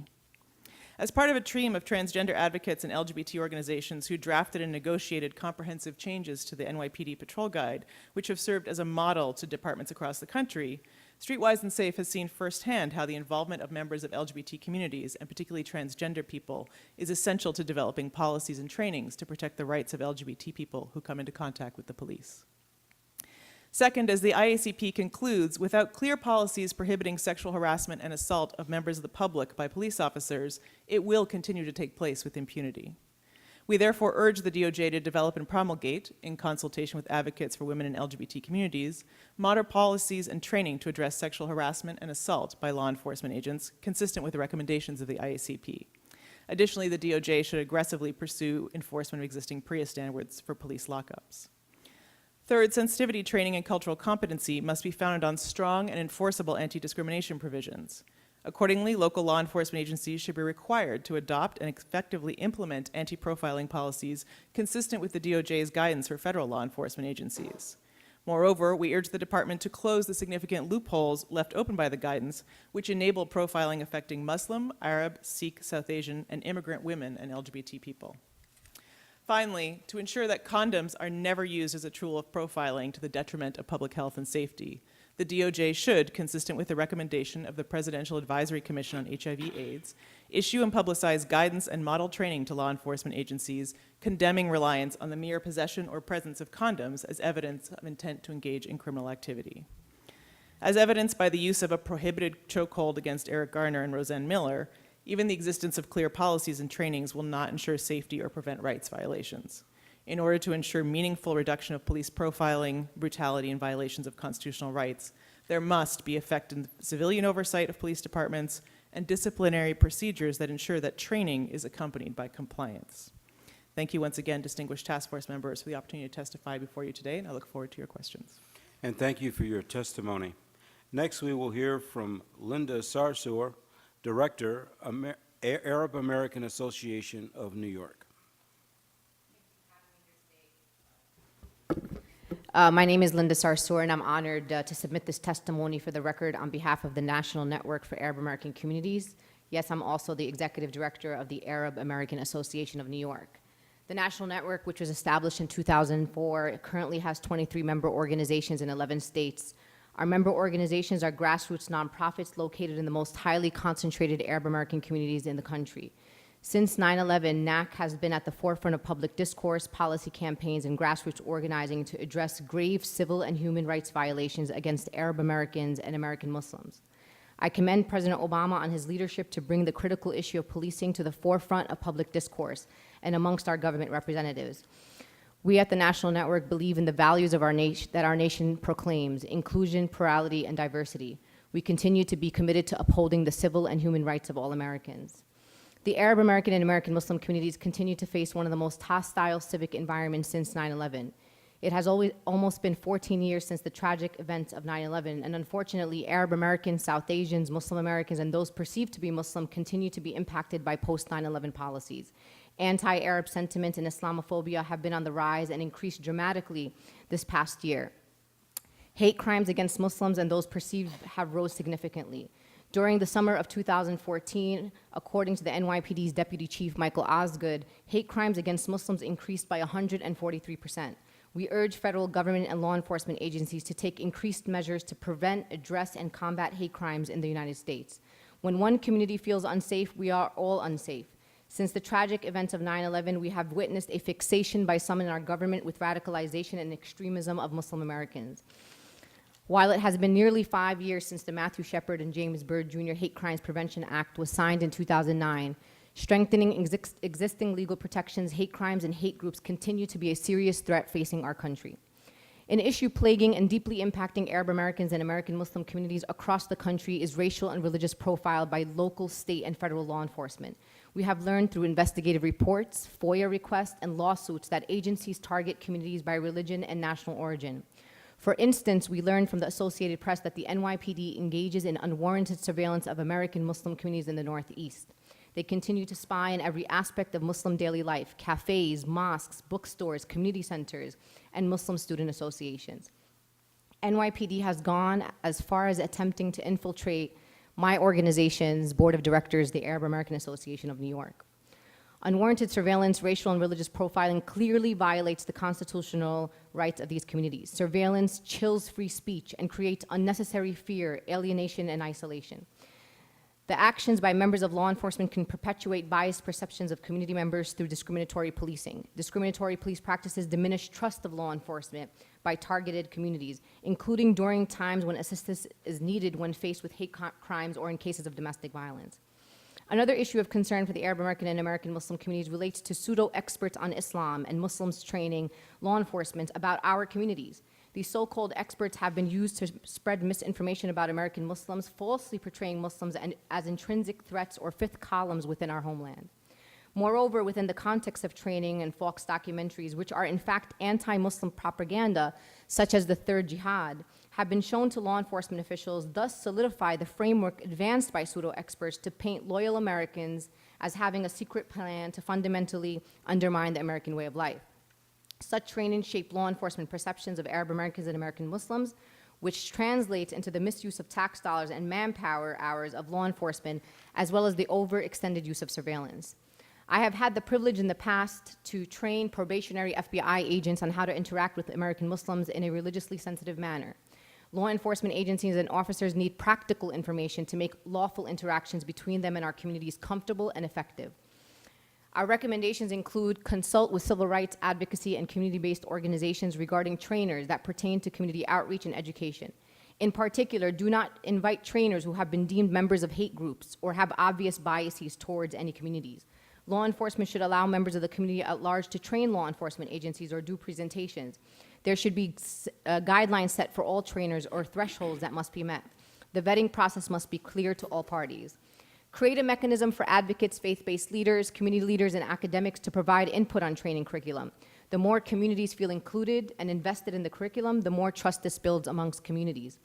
Allow civil rights leaders and advocates an opportunity to observe aspects of law enforcement trainings about engagement and outreach in Arab, Muslim, and South Asian communities and give feedback.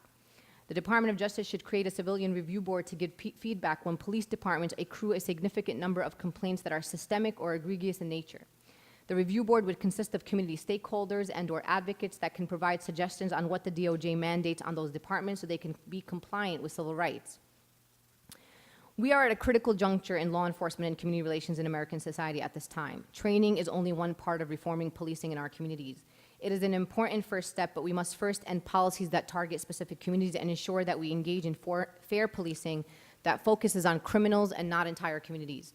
In order to rebuild trust and improve public safety, new mechanisms need to be implemented to better ensure that law enforcement is equipped to optimally perform its duties while at the same time purge the potential for biased policing and unwarranted surveillance of communities. We hope that the recommendations presented today will help facilitate the mutual goal of better policing and safer communities. Thank you. Well, thank you very much for your testimony, and thank all of you. It's been a very interesting panel. I'll now turn to task force members that will be called on in the order in which they've indicated to me that they have a question for the panel. The first will be Connie Rice, followed by Brittany Packnett. Hi, and to this panel, each and every one of you, thank you so much. It's extremely important that we hear from you. What can Chief Bratton do to signal to you that he is changing things at NYPD in favor of equitable, humane, fair treatment of your communities? What can Chief Bratton do? What would be a sign to you that he's serious about deep change and that he does no longer will permit your communities to be humiliated and harassed? To reply to that, I think there's several things that he could do. I mean, Bratton has consistently and persistently stood by his policy of broken windows and whose practice is stop and frisk, and that we have seen to be a great dehumanizing factor in New York City, where over 5 million young people, Black and Latino specifically, have been stopped, harassed, humiliated, and virtually just... Bratton thinks he has stopped stop and frisk. Are you telling me that that's not the case? Yes. Bratton has not ceased the practice of stop and frisk at all. As a young, like I said earlier, as a young Black male in Brooklyn, New York, living on the streets and moving through the neighborhood, I know for a fact stop and frisk has not stopped. I know that when I am put up against a wall, that it is a police officer who randomly has stopped me for no reason, not because I have done any criminal activity. When's the last time that happened to you? The last time this happened to me, I would say, was earlier in the month. I was walking down the block and with my brother, and the police officer just kind of came out of an unmarked car. Following the deaths of the two officers in Bedford-Stuyvesant, policing has escalated even more. And I wouldn't say that it's so much due to that specific incident, as I would say it is due to the trend of aggressiveness and hyper enforcement of laws and petty laws in Black and brown communities. And I feel like if Bratton wants to show the communities that he is serious about creating relations with us that are substantive and systemically changing, then he will end these practices that we feel as a people are dehumanizing and demoralizing. Okay. So if he stopped stop and frisk, that would be the sign to you? It's not stop and frisk, it's broken windows, which is the theory behind stop and frisk. Stop and frisk is the practice. To use it in an analogy, broken windows would be the gun and stop and frisk would be the bullet. Ms. Censor?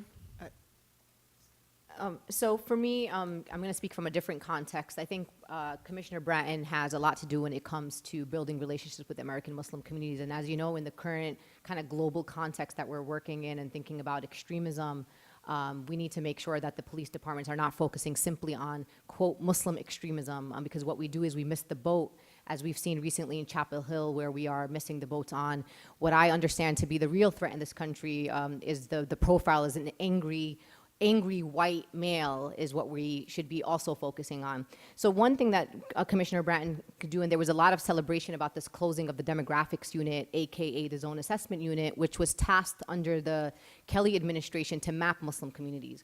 They already mapped us. They already know exactly where we are. So when Bratton came in and closed down the demographics unit, it was already an inactive department. So it wasn't really much to celebrate about, at least not for our communities.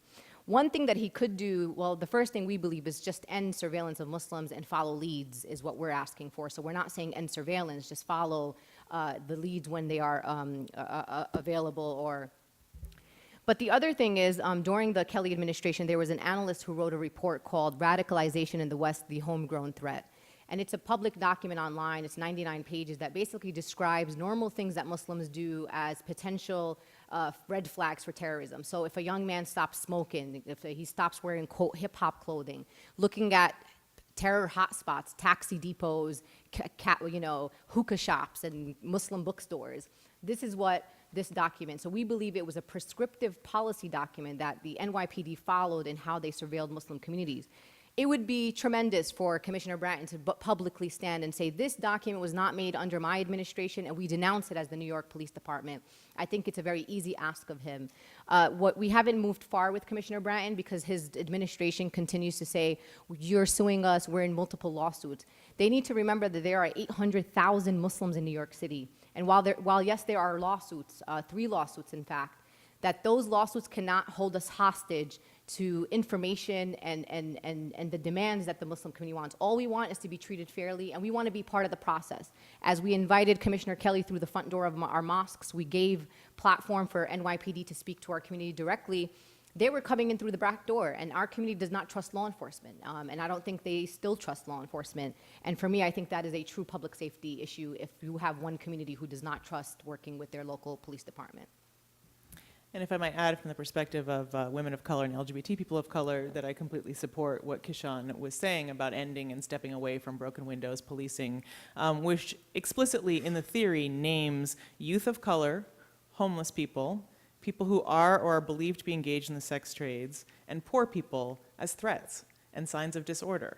And when you're looking at a population of lesbian, gay, bisexual, and transgender young people of color who are disproportionately homeless, that puts them in the crosshairs of all of the broken windows policing practices that are taking place in New York City and which proved fatal in Eric Gardner's case. And I feel like broken windows policing practices also offer tremendous opportunity for policing of gender and sexuality through sort of the perception that if someone's gender doesn't match what a police officer might initially think it should be, or they're struggling with putting someone in a particular box, then the implicit bias is that that person represents disorder. And then that generates public attention, questioning, and harassment that then can devolve. Similarly, sort of the notion that someone might be displaying a sexuality that's non-conforming is then also read as disorder. And finally, it offers, broken windows policing offers tremendous opportunities for sexual harassment because police officers can write you so many tickets for so many things that then it creates so many opportunities to say, and this has been documented multiple times in New York City, to say, give me your number, I won't write you the ticket. Or do this, and I won't write you the ticket. And I'll spare you the details of what this might be. One quick thing about the stop and frisk, because I work with these beautiful people that are sitting right next to me. The numbers were so outrageous when we're talking about 685,000 stops in 1 year, and let's say the number went down to 280,000, I'm just making that number up. What people don't understand is that they disproportionately still impact communities of color. So while it may look like the numbers went down, the impact is so great on those particular communities that it does not feel like stop and frisk stopped. And that's the kind of larger context that we need to speak in because, yes, the numbers on paper absolutely went down, but the impact has stayed the same. So if you went to Brownsville, parts of central Brooklyn into the Bronx, and we talked to young people, they're like, what stop and frisk stopped? It didn't stop in my neighborhood, it didn't stop on my street. So I think those are the kind of conversations that we need to have, that even when the numbers drop, where are they disproportionately impacting young people and people of color?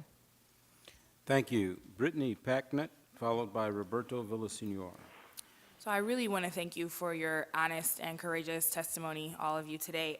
My question can go to anyone, but in particular, Ms. Ritchie and Ms. Sarsour, I think you probably might have some thoughts about this, because several times throughout this panel, it's been mentioned, right, that cultural competency training is one thing, but if policies are inherently discriminatory, then that is another piece. And I would say that perhaps the third leg of that stool is data, right? So there's a statement that you made, Ms. Ritchie, in your testimony. It says, moreover, although no official data currently exists, research indicates that sexual harassment and assault of women and LGBT people by police officers occurs with alarming frequency. And I kept zeroing in on that phrase, although no official data exists, because we know that often anecdotes and stories, while they are valued in other traditions, are not always of value in Western traditions. And so I want to know kind of what are the current barriers, either in the community or according to policy, to actually collect the necessary data to prove to people that these are real issues, and what your suggestions are about what can be done about it. With respect to specifically the issue of sexual harassment, as you may know, according to the Bureau of Justice Statistics, only 30% of sexual assaults by anyone are ever reported to anyone, much less law enforcement. So I believe as Chief Penny Harrington, formerly of the Portland PD, has said, if the police officers are the people committing the sexual assault and they're the people you're supposed to report to, then who are you going to report to? So I imagine the percentage of reports is that much lower. I have several suggestions, one of which would be, so the data is not collected in federal surveys around police contact, and it's not collected in federal surveys around violence against women. So I would suggest adding that question to both those data sets. So for instance, the BJS police contact survey, we're about due for one. It would be fantastic if there could be a question added to that about sexual harassment and assault by law enforcement agents. It's an anonymous survey, and therefore one of the safer ways to gather that data. Similarly, the National Crime and Victimization Survey doesn't ask when you're reporting a sexual assault whether your assailant was a law enforcement officer. That would be a great question to add. And then finally, to make it more possible for people to report these incidents to civilian review boards. So one, civilian review boards aren't necessarily trained to receive such complaints or to offer referrals and support in those situations, or to even ask the question, you know, was there anything about your interaction with law enforcement that was uncomfortable during your stop and frisk? Do you feel like you were touched inappropriately? Was there comments about your appearance, your body, and so on? Because often when I ask those questions, I get answers that don't come out in the first part of the story because of stigma, shame, and because it's not commonly perceived to be part of what police brutality, racial profiling, stop and frisk is about. So one, we have to make it part of the conversation so people feel safe coming forward to talk about it, and make the conditions possible for that, have support available for people when they do that, make it anonymous, because often what happens in those situations is someone reports that, and then it immediately gets referred to internal affairs if it's criminal conduct, and then internal affairs detectives start showing up at people's doors and banging on their doors and asking them questions in ways that make them feel very unsafe. So that I would have to say, like, I receive almost more distress calls from my clients. I receive them when they're being stopped, but I also get distress calls from people saying IAB is banging at my door, or they've been asking my neighbors about me, and I'm terrified now because I reported an officer, and now there's an officer sort of pursuing me and questioning me in a way that feels very much like I'm the suspect. And so I think that finding other ways to address that. And then finally, the LAPD at one point had some very successful sting efforts, and I've heard of them in other cities as well, where you don't rely on people to come forward to report sexual violence, again, because of the stigma and shame and fear of retaliation. But if you hear about it, you immediately follow those leads, and you create a sting for officers, and you catch officers in that way. And I feel like that has been very successful, and therefore hasn't put all the onus on people who are already feeling threatened, violated, and fearful to come forward, go through with the whole complaint process, and then often in the prosecutions, the officers are rarely convicted, or they're convicted of misdemeanors. So I think that for women who come to me, they say, I'm not bothering with that. So if we could get departments doing some more proactive things to deal with that, and the International Association of Chiefs of Police has some very strong recommendations in that respect. So there isn't really, so we have, as an Arab American and from an Arab American community, there's actually a problem with data collection nationally. As you know, anyone from the Middle East or North Africa is considered white by the US Census, so there isn't really a lot of data, and obviously police departments are not collecting the right data and this information.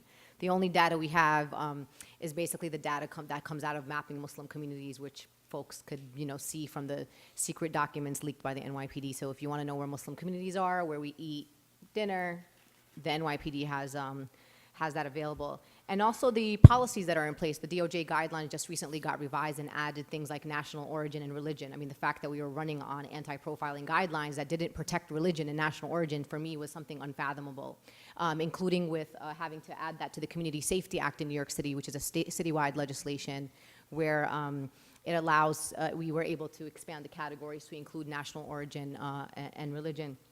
And I think you're right, it's about changing the minds and hearts, and I think training is a big part of that. So when you're a police officer and you're watching a film like The Third Jihad, which is on YouTube, I don't like to give it hits, but it'd be something interesting for you to watch. It's a very obvious Islam-bashing propaganda film that tells you that Islam is at war with the West and that we're here to take over America. What kind of perception does that put into the minds of police officers when they're out in these communities and see people that look like the people in the video?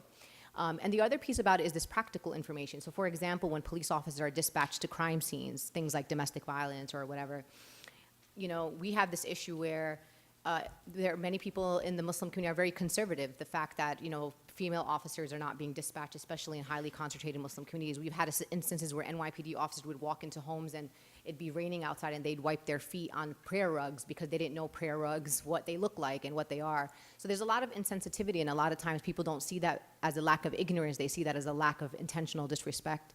And when I went to, I've went for a few times to talk to about 75 probationary agents, each time FBI agents, they would come up to me afterwards and they'd say, why do they bring us these professors to tell me about the evolution of Islam and the history of Islam? I don't care about the history of Islam. I care about when I go into a Muslim community or I have to do an investigation or interrogation or whatever it is that they do, they want to know how to act with women. They want to know how do they act when they go into a home? How do they act when they go into a mosque or when they talk to an imam? They don't care about what the 5 pillars of Islam and how many days a year we fast. Like, that is not that's not information that is helpful for a police officer or for an FBI agent to know. So again, I think it goes back to who's training, what are they training, is it accurate information, and are we allowing these local police officers, including patrol, to actually really build relationships with local communities? Do they come into the mosque? Are they trained to do the very practical things to show respect to communities so that communities could then be a little bit more open? But again, the backdrop is there has to be just policies that are in place for that to happen. Thank you. Roberto Villaseñor, followed by Jose Lopez. I'd like to direct this towards Mr. Fowler. I don't want to lose the importance of the topic that you're bringing to the table too. Are you familiar, you know, because we're looking and trying to develop best practices throughout, and I think that the issue of law enforcement dealing with disability and people who have issues like that, are you aware of any good programs that you can point us towards, or if not, some suggestions on you think that law enforcement should incorporate into their response and service strategies? I would say to you the National Disability Rights Network in Washington, D.C. would be an excellent starting place for you. They have information on working with law enforcement, and I do believe that they've interacted and done some trainings with law enforcement, but I would really steer you towards National Disability Rights Network in Washington, D.C. That would be a start in terms of looking at issues regarding people with disabilities, because I think so often when we talk about disabilities, I know we talk a lot about mental health today, but there are individuals with physical disabilities, there are individuals with intellectual disabilities, and one of the things that happens so often is when you have officers giving commands and directions, they may be multiple commands. That person with intellectual disabilities may only get half or partial of it. Then that behavior may be seen as non-compliant, so it escalates things. And I think one of the things that's very, very important is de-escalation. I think if you're in this field, you're a law enforcement officer, de-escalation, and having the appropriate law enforcement officers trained to interact with individuals with mental illness and other physical disabilities, and especially, you know, in Phoenix, it's an issue we have now in this community. So I just really, really feel because people are losing their lives because people are not trained and people are violating protocol. So I hope I answered your question. Yes, sir. Yes, sir. Jose Lopez, followed by Sean Smoot. Yes, I just kind of have a broader question. And so one of the things that we've been talking a lot about today is the training and retraining of officers and kind of the refocusing of departments across the country to be able to engage collaboratively with communities. And so I guess my question for the folks doing the groundwork in these communities with the populations that you're working with, are our folks ready for the engagement in that collaborative model? And if not, then what needs to happen for us to be able to accept the hand of the department once it reaches a point where it extends it to work on that collaborative model?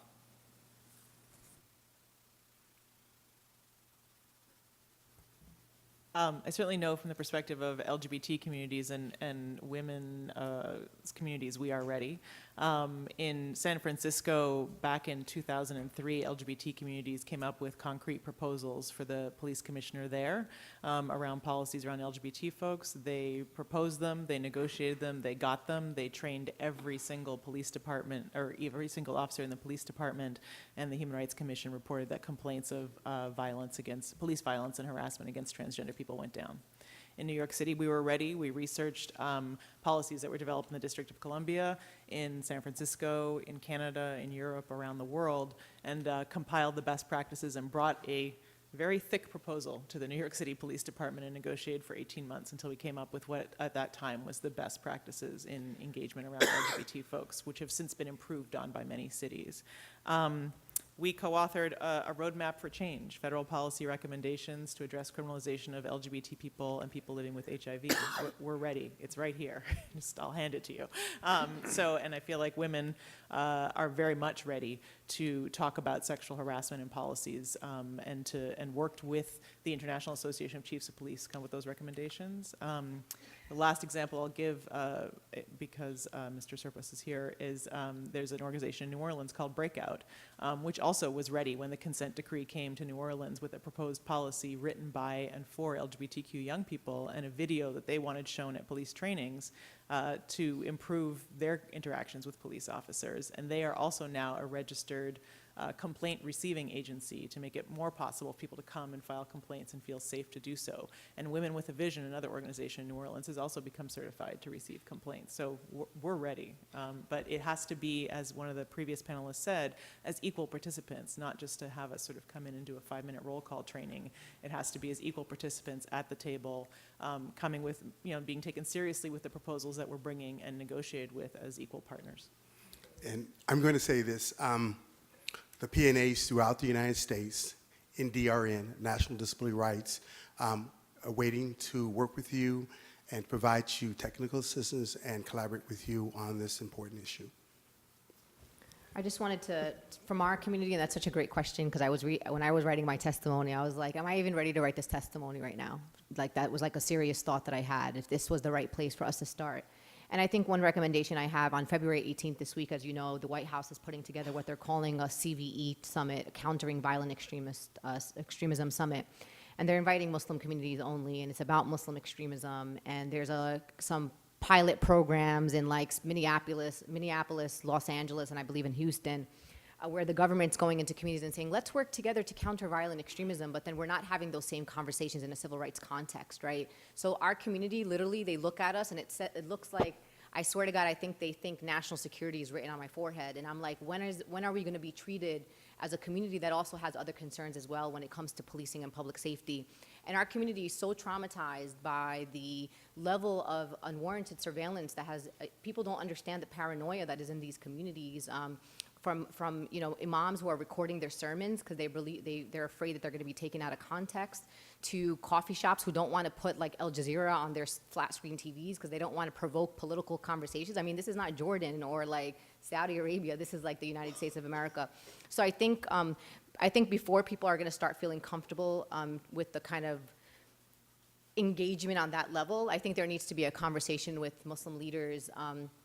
Not in a national security framework, in a civil rights framework, and that we believe that we deserve that, and we believe that it would be a first step to having a much more productive conversation than just talking to a particular community in a national security frame, and which is going to be obviously happening on February 18th, and I hope that you can tell your colleagues that, it's not a helpful conversation to have, especially not in light of this recent shooting in Chapel Hill, that we cannot in our country talk about extremism in the context of one particular community, because we do lose out on the larger problem that we have.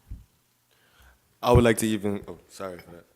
I would like to even say that I know definitely for a fact that young people in New York, Black, Latino, whatever the case may be, we are definitely ready to sit down and have these conversations. I mean, the youth held a media summit basically in Soho in Lower Manhattan that expressed their concerns about policing and policing tactics. You know, the fact that young people in coalition with Researchers for Fair Policing at the CUNY Grad Center came together to create a survey that so they could survey their peers in schools and out of schools and talk about policing in these aspects. You know, what does violence look like? What does brutality look like? What do you expect from your policing institutions? What does good policing look like? What does bad policing look like? How does policing look like in your community right now? All of these ideas and these concepts, you know, that are really prevalent today in our dialogue when we talk about community policing. Young people are having these conversations, so I definitely feel like young people are ready to sit down and talk with policing agencies, whether it be the DOJ or Bratton himself, to really come up with something substantive and that will change the system, not just a police officer or a case or an indictment. You know, that's something that will bring serious cultural change to this institution that we have. And I just want to say, from the domestic and sexual violence world, Violence Against Women Act passed 21 years ago this year, and we've been having these conversations and been willing to sit at the table with law enforcement, prosecution, court, community for that entire time. And I just also want to add that, I mean, those who experience domestic and sexual violence are as diverse as this panel, and those who are experiencing it very differently, and their interactions with law enforcement very differently depending on the communities in which they also are. No one is just a victim of domestic violence or just a victim of sexual assault. That is one part of their identity, and that we must recognize that people have many ways that they identify themselves, and we need to be respectful of that. The thing that we need more than anything is resources and time. If those things are not, if it is not invested in, if the resources aren't put towards it, I mean, the Violence Against Women Act is such a small amount of money considering what all is needed, and it's only a drop in the bucket in ability to invest in jurisdictions here, there, and not everywhere. And I think that's the biggest issue that we need to address. Thank you. Sean Smoot. We're covering a lot of ground here today with this panel, so I wanted to thank you all very much for your testimony. I really appreciate what you just said. I think you summarized that very, very well. So I have two questions. One's for you and one's for Mr. Fowler, and just kind of specifically, because we're trying to formulate these recommendations.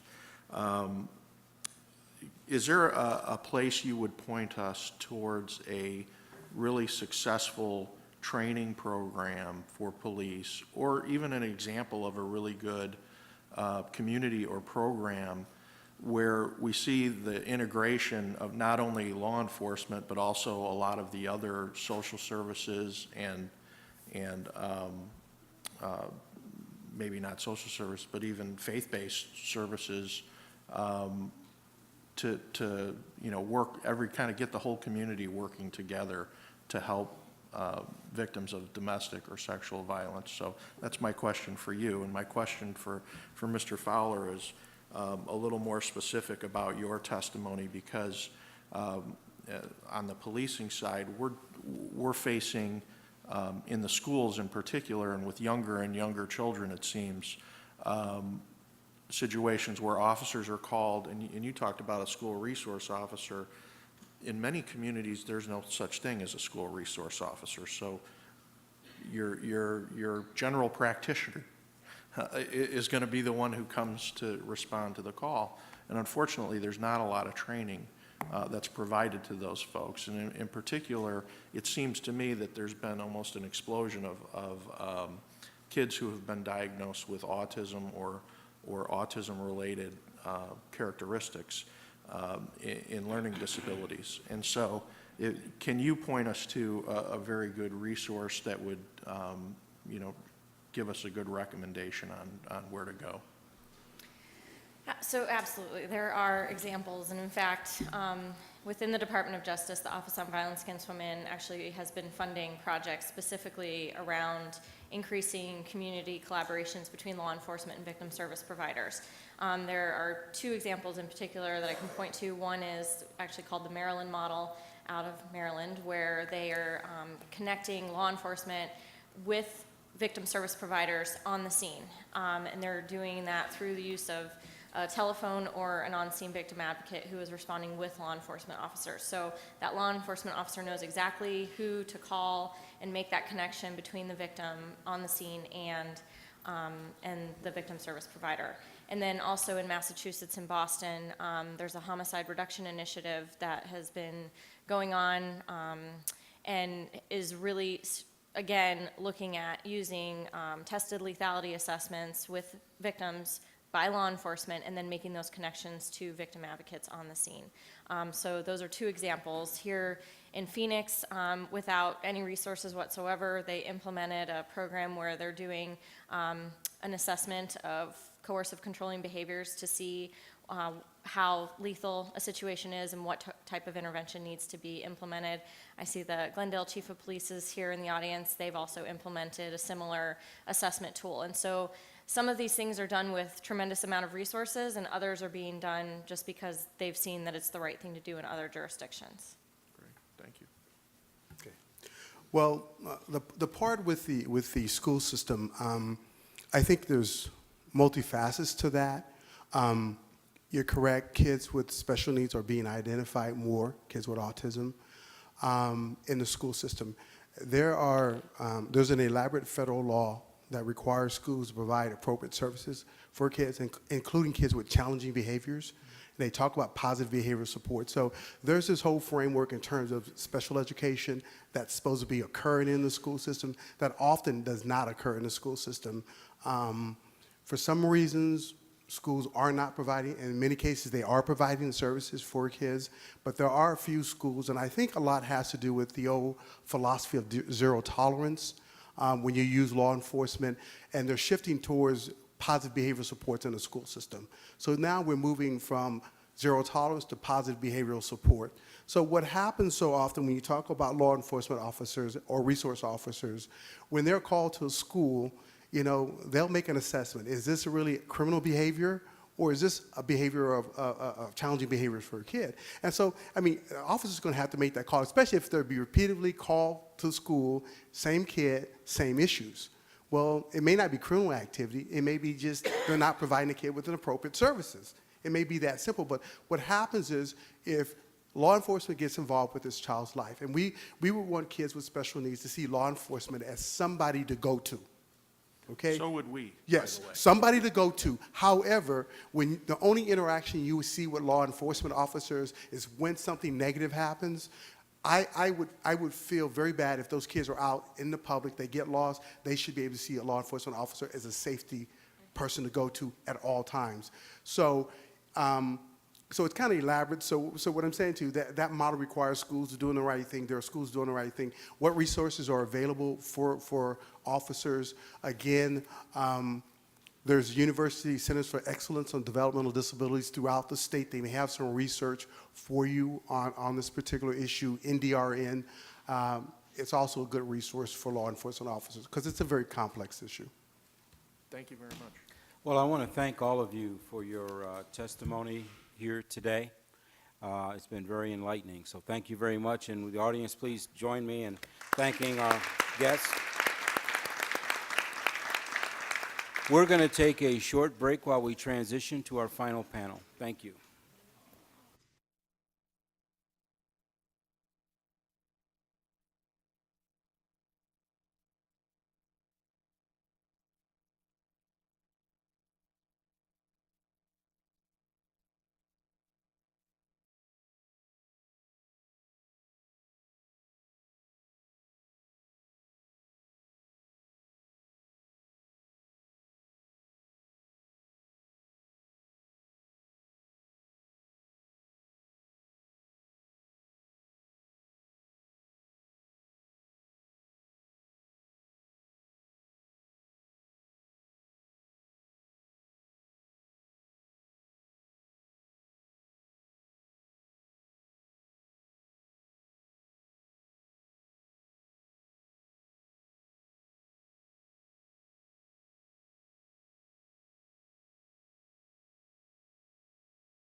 Okay, we'll be starting in 30 seconds.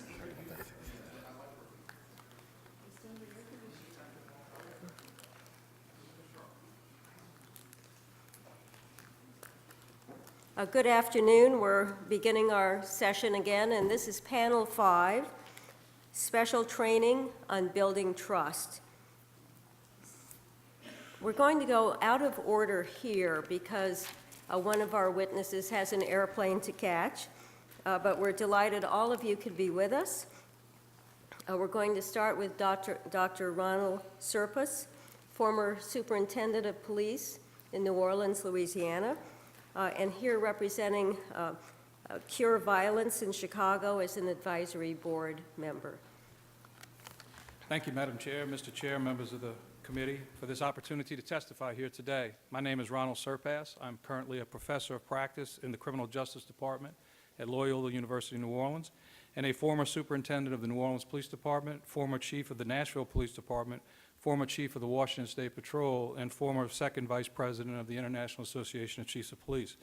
However, today I speak to you as a board member and representative of the nonprofit organization Cure Violence, founded by Dr. Gary Slutkin. In communities where violence and crime are endemic, law enforcement has sometimes taken a warrior mentality. As police officers, we were taught to fight crime and to lead the war on drugs. We have at times treated these communities as combatants, and it should therefore be no surprise that there is now a fractured relationship between law enforcement and far too many communities in America. As the chairman of the International Association of Chiefs of Police Community Policing Committee, and in partnership with the Bureau of Justice Assistance and the COPS Office, we define the key concepts of community policing as developing community partnerships, engaging in problem solving, and implementing community policing organizational features. I believe it makes perfect sense to recognize as a part of our key component of community policing that building a stronger relationship and trust between police and the community requires that we adopt and add a health perspective to violence and train our officers and the community in this understanding and approach. A health perspective offers an understanding of the causes of violent behavior that is based in the latest science. The science tells us that violent behavior is transmitted between individuals for all types of violence, including child abuse, community violence, and intimate partner violence. An evolving science-based understanding of the causes of violent behavior is an essential component of the problem-solving feature of the community policing model. This transmission of violence occurs as a result of exposure. We unconsciously learn violent behavior as all behaviors from those around us. Violent behavior has added effect of being a traumatic experience which can have a profound mental health impact, leading to increased impulsivity, depression, stress, and exaggerated startle response. Exposure to violence also creates physiological effects, such as changes in our neurochemistry and brain structure. While the details of this transmission process may be extensive for this meeting, understanding that violence is a transmitted behavior is essential to moving law enforcement to a more fair, equitable, and effective approach. This understanding moves us away from an adversarial relationship where community and law enforcement blame each other and think of the other as the bad guy. It moves us towards understanding why some human beings, those in the community and those in law enforcement, exhibit violent behavior. The health perspective is not in any way contrary to society's need for accountability for crimes committed. The rule of law is fundamental to a civilized society. Rather, this approach rests on the acknowledgement that we cannot arrest our way out of the problem of violence. As in community policing, we seek to more fully understand the causes of violence and, in partnership with our community, devise and implement alternatives that do not rely on arrest. The health approach can help us move from the warrior mentality to the guardian mentality. Fundamentally, this approach is about preventing future violence by understanding what is perpetuating it. It recognizes that the experience of living in a violent community is creating more violence, and the only way to stop violence is to address the underlying causes. My specific recommendations for this task force and for President Obama is that we need to implement training in the health approach to violence for all law enforcement officers in this nation. Further, we need to make this training available to the community. This training would serve at least 3 valuable purposes. First, health training increases our officers' and community's understanding of how violent behaviors are formed, including the dynamics in the community, the experience of individuals in the community, and the traumatic effects of the exposure to violence.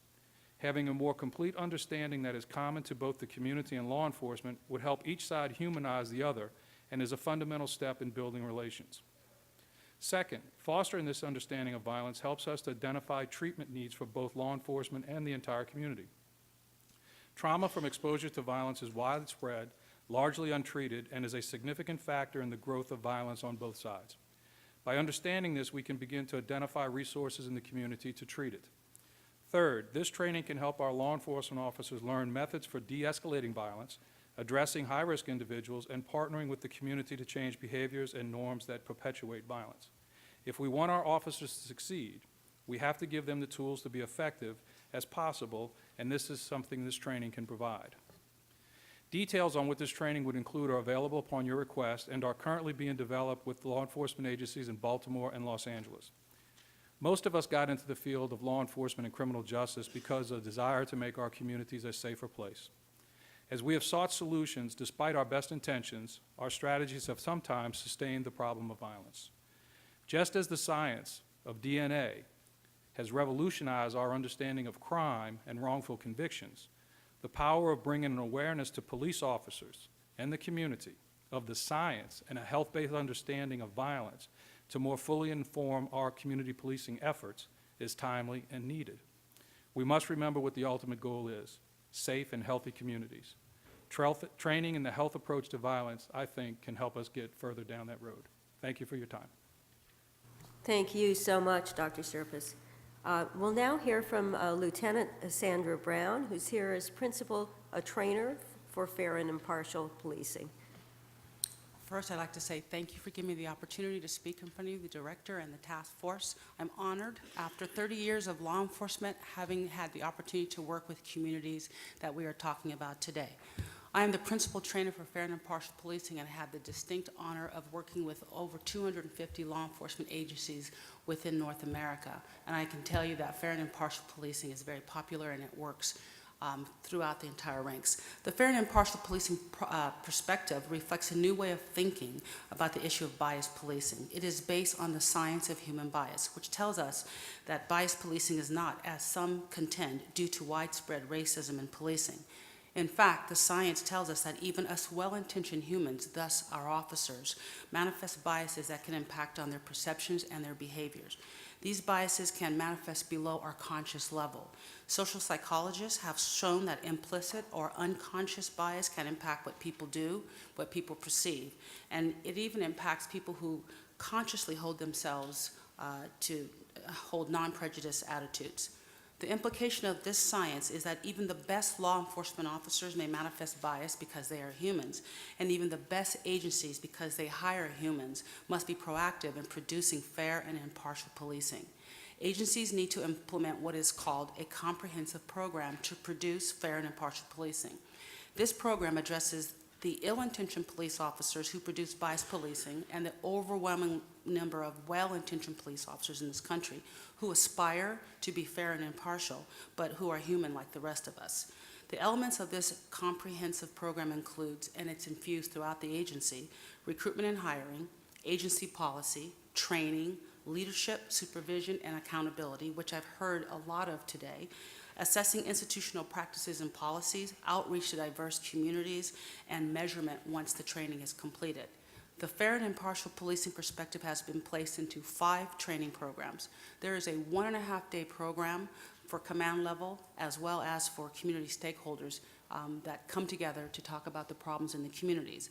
The United States Department of Justice COPS Office, thank you, funds 4 other curriculums for recruit and patrol officers, first-line supervisors, which I've heard questions about today, mid-level managers, which would be your lieutenants and your captains, have been developed. There is also a Train the Trainer program, which we are booked throughout this year into next year, training law enforcement officers to train the police within their agencies to teach the academy, first-line, and first-line supervisor programs.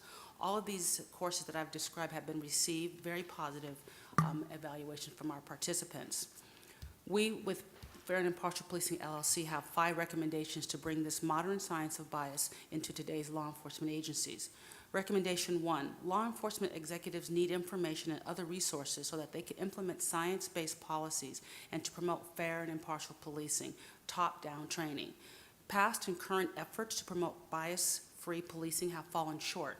When leaders have attempted to identify officers who exhibit bias policing by focusing on those with explicit bias. The science indicates that leaders must expand their focus and include our well-intentioned officers. The science has implications for law enforcement policies and practices throughout the department. During the command and staff community training, the participants leave that particular training with preliminary action plans to go forth within the community and throughout the agency. Recommendation 2, law enforcement agencies should provide science-based bias policing training to all participants of a law enforcement agency, including our non-sworn, our civilian staff. The good news is that implicit biases are malleable and are controllable. We humans, all of us, can be trained to reduce and manage our biases. One of the key mantras that we throw throughout the entire training is policing based on stereotypes and biases is ineffective, unsafe, and unjust. Now, our supervisors and our mid-level managers receive additional training. They are trained to scan for bias policing on the part of their officers. They are given tools for intervening when bias is suspected. Now, identifying an appropriate supervisory response is very difficult and is very challenging. But when this bias behavior is non-intentional or malicious, punishment would not be appropriate. This training guides supervisors when and how they can intervene to stop what appears to be inappropriate conduct. Over 250 state, local, federal agencies in North America have received training in these various curricula. Most trainees, especially at the lower levels, come into the classrooms with their arms folded, very angry and upset about being forced to come to the training. This attitude abates quite quickly once they start to hear about the implicit bias and its impact on all humans, not just law enforcement officers. Recommendation 3, scenario-based videos used during use of force judgment training should incorporate science-supported elements that can help to reduce bias. State-of-the-art training where pre-service and in-service officers respond to video scenarios and must decide if the subject is a threat or not a threat, and whether and how much force to use. Such video training, which includes ambiguity and counter stereotypes, help officers reduce or eliminate reliance on demographics when attempting to discern threat or lack of threat. The demographics that are tied around stereotypes in some of the conversations I've heard today. In recommendation 4, resources should be made available to agencies so that they can provide frequent scenario-based use of force training. But there are some questions that remain. How many agencies have access to video scenario resources? And in those that have it, what is the frequency and the dosage of exposure? Research indicates that fewer than half provide computer-based scenario training. Of those that do, 25% expose their officers to 1 scenario annually, and then 6 in 10 expose their officers to fewer than 4 annually. Now, in recommendation 5, we suggest that research should be conducted to identify the above information in reference to scenario training to reduce and eliminate biased use of force decisions, and the results should be used to develop standards to guide agencies. There is sufficient theory and empirical support to implement recommendation 4 in the near future. That said, more research needs to be conducted. A top priority would be to initiate research that will answer the questions in recommendation 4, when, how much, how often. And this research and the answers can be used to produce standards for agencies throughout the country. Thank you. Thank you so much. Our next speaker is Dr. Randolph Dupont, who is professor and clinical psychologist, University of Memphis. Thank you. First, I'd like to thank the task force for your all service. I realize each of you has a day job, so your willingness to help our country address such important issues that are part of our community-oriented policing deserved a great deal of thanks. So thank you all for that.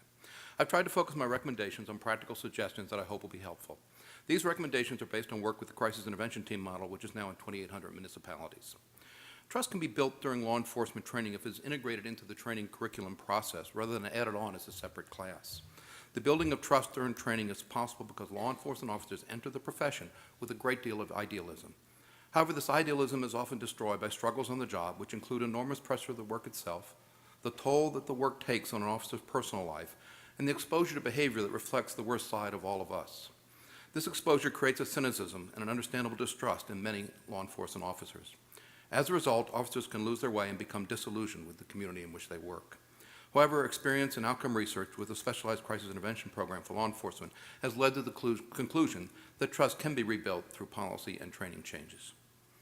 I'm going to start with 5 recommendations. That is, first, to establish common tasks to produce a common direction, common tasks between the community and the police department. The training itself should be made strategic but not traumatic. That there should be a redesign and a renaming of cultural competency and empathy training. that we should address the negative attitudes towards police officers as part of training. And finally, we should expand the use of force continuum training so that verbal interventions and de-escalation techniques are more than just 1 or 2 items on a short list of options. First, law enforcement agencies should jointly engage in common tasks prior to the start of training. Community involvement can be complex, and often departments find it somewhat messy because they have to work on a very efficient, highly efficient schedule. However, community involvement is worth the effort necessary for success. These common tasks should be related to training and corresponding policy changes which would occur. Shared tasks and shared accomplishments are needed to make trust meaningful and actually lasting. Common tasks involving planning for training can start small and become more substantive over time. Feedback from successful crisis intervention programs has a common theme. They consistently tell us and they consistently report that success is all about the community networking when we go back and talk to them a year later. Second, law enforcement builds the potential for greater trust when training is made strategic and not traumatic. The change to a more strategic approach to policing is positive because too often in the past, training has focused and shown images where officers see graphic images of terrible outcomes to police-citizen interactions. While law enforcement is indeed a dangerous job, the concern is that these graphic images or stories of harm to the officers is less effective than teaching new skills and strategies. Trainers are starting to understand the importance of relying on the skills of the officer and the ability of the officer to comprehend the unique circumstances encountered in a citizen event. Third, teaching officers cultural competency and empathy training is a well-meaning pursuit that could use redesign and renaming. Cultural competency and empathy training should be integrated into the curriculum so that it would become redundant to have second courses. It should be a part of every course. It should be a part of all that officers do. While some lecture material may be necessary, the change in behavior is more likely to come from officers learning in small groups with members of the community. In CIT training, officers participate in a free-form discussion with veterans and individuals with mental illness in a non-crisis environment. Afterwards, officers in Memphis reported, "They are just like us." Fourth, a corollary to changing officer attitudes toward the community is to address the negative image and stereotype that some community members have towards the police. Both the original receiving facility and the VA Medical Center in Memphis has psychiatric staff and trainees ride with the officers. Riding with an officer tends to really make them see the challenge faced on the street by officers and changes the attitudes towards police. Finally, while a small percentage of use of force complaints are substantiated, issues around the use of force continue to challenge law enforcement agencies. Community trust in departments might well be served if the use of force continuum was expanded during law enforcement training. Currently, verbal interventions under the use of force continuum can sometimes be limited to commands such as stop or other similar commands. However, more complex de-escalation techniques are not always clearly part of the use of force continuum. De-escalation techniques are rated by crisis intervention team officers as one of the best set of courses in their entire 40-hour training. The 5 recommendations that I've forwarded are built on the assumption that law enforcement agencies can find the appropriate support to make change. In addressing the population of those living with mental illness, a number of barriers need to be addressed, most notably the lack of emergency mental health services. Additionally, innovative programs have been developed to assist smaller rural and suburban departments that often struggle with the training needs of more extensive training. However, the success of a grassroots program like the Crisis Intervention Team in developing well over 2,800 sites shows that meaningful trust can be established. Thank you. Thank you so much. Our next speaker is David Friedman. He's Director of National Law Enforcement Initiatives for the Anti-Defamation League. Welcome. Thank you. We are deeply appreciative of the opportunity to appear before you. The Anti-Defamation League is one of the nation's most respected civil rights organizations. We are a leader in the fight against hate crimes and the most important non-governmental authority on extremism, hate groups, and domestic terrorism. No other civil rights organization works more closely with law enforcement. ADL trains thousands of law enforcement professionals each year on subjects ranging from hate crimes to terrorism. I have been asked to focus on one specific training initiative, law enforcement and society, because this program addresses some of the central issues before the task force. In 1998, Charles Ramsey, the new chief of Washington, D.C.'s Metropolitan Police Department, whom some of you may have heard of, asked the Anti-Defamation League and the United States Holocaust Memorial Museum to create a new training program for his recruits. He believed that learning about the Holocaust would increase recruits' understanding of their relationship to the people and communities that they served, and understand better their role as protectors of individual rights and the Constitution. We started with his recruits. Instantly, he asked us to train the entire department, 3,500 personnel. The FBI heard about this program, and within a year, mandated that every FBI new agent had to take this program before graduation from Quantico, and that is still the case today. To date, close to 100,000 law enforcement personnel have participated in law enforcement in society. We do not market this program. Agencies come to us to request it. Why? Why do police feel so badly that they need this? And why do they need it? Police training, and it has been said throughout the day, has traditionally focused on technical proficiency, knowledge of the law, policies, and procedures. But today, that is simply not enough. Policing in a democracy is about interacting with people. It is about how you treat people fairly, with respect and compassion. And those behaviors cannot be transformed into practice unless they are internalized. And that requires a different kind of training. Law enforcement and society training has been described as transformational, and that was from the outset Chief Ramsey's intention in building a training around the brutality and inhumanity of the Holocaust. He believed that it was imperative to reach officers not just on the intellectual level, but on the emotional, spiritual, and moral plane as well. Training needs, in his word, to help them see things differently. Law enforcement in society is a full-day training. It starts by examining the history of the Holocaust and the conduct of police under the Nazis, who started in 1933 as neutral professionals that most law enforcement professionals would recognize today. It builds to a discussion about policing today. We lead the training by asking questions. Why did you go into law enforcement? What are the stereotypes of law enforcement? Where do they come from? Does it matter how people see you? Whether they trust you? How do you keep from seeing the world as us versus them? What prevents you from abusing your power? But towards the beginning, we always ask a question: how do you want to be seen by the people you serve? We have held 1,000 trainings, and the answers are always so similar. They want to be seen as fair, unbiased, professional, compassionate, role models, and protectors.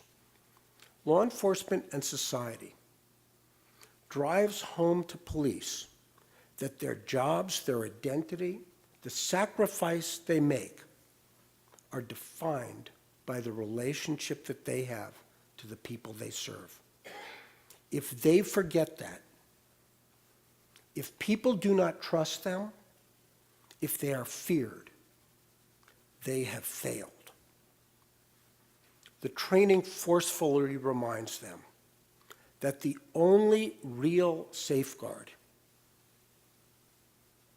are not civilian review boards, internal affairs. The only real safeguard from abuse is the conscious decision that each officer makes to act according to their professional core values. Today, although it started as a program for recruits, the greatest demand for law enforcement in society is for leadership training. It is part, for example, of the curriculum of both the FBI National Academy and National Executive Institute, as well as Pele.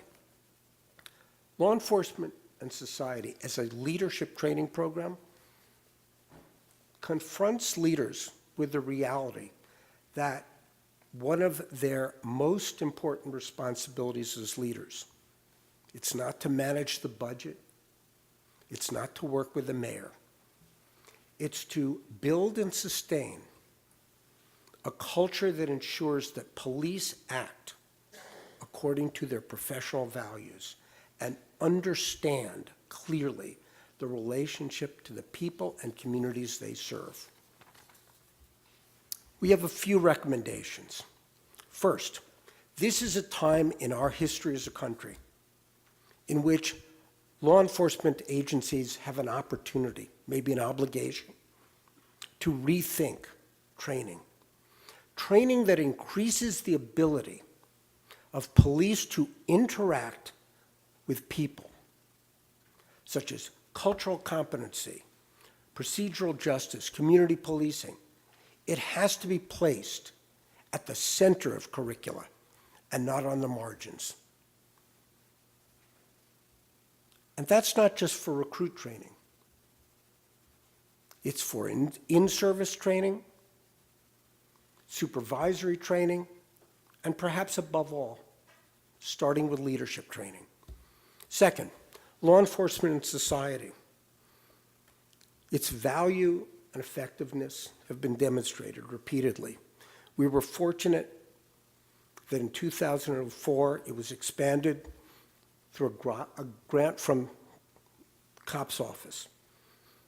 We believe that COPS, the Department of Justice, should work with ADL and our partner, the United States Holocaust Memorial Museum, to expand this training to selected jurisdictions, with particular emphasis on leadership training.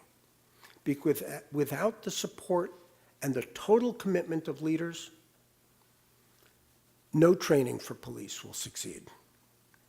And finally, there need to be incentives for creating innovative programs which address the issues of policing in a democracy and building trust. Training programs that change the way in which people see the world must be shared and replicated. I thank you for the opportunity to speak to you today, and if anything, that is my Valentine's Day present to you. Thank you for that Valentine's present. Our next and final speaker on this panel is Lieutenant Bruce Lipman. He is here representing procedural justice training. Thank you. Yeah, thank you. It really is an honor to be here today, and also on behalf of the officers who made procedural justice training in Chicago happen, hopefully I can represent them, because without them it wouldn't be as effective as it was. My recommendations are pretty much the same as a lot of other people's. I think Sandra and our training are very similar, and her recommendations actually very much mirror and probably say better than I could what mine would be. So I'm going to try and tell a little story today about how procedural justice came about and how effective it's been in Chicago. When Gary McCarthy came to Chicago, about 6 months after he came to Chicago, he directed the Training Academy of Chicago Police Department to develop a police legitimacy program for the entire police department. Now, I was the commanding officer of instructional design and quality control unit at the time, which means it was my job to develop the training. Now, I've been around for a while. I've been around, I think at the time, about 26 and a half years, and I'd seen superintendents come and go and new programs come and go. And the first thing I thought was, okay, here we go, another training program. But being conscientious, I started to do my due diligence and started to do research. And I don't like to read off of computers. I had to print everything up, and I started out with about a 1-inch binder, and I ended up with a 5-inch binder, and this is literally the truth. I had a 5-inch binder of material by people like Tracy Meares and Tom Tyler and Sunshine that I read about procedural justice. A breakthrough came through, though, in March, 3 years ago, when we were invited to go and talk to Tracy Meares and Tom Tyler at Yale University. And myself and a police officer of mine, Al Ferrara, went and traveled to Yale, and we sat for 2 days with Tracy and Tom, and we outlined procedural justice. And Tom and Tracy couldn't have been kinder and more gracious to us. So we went back with this outline to Chicago.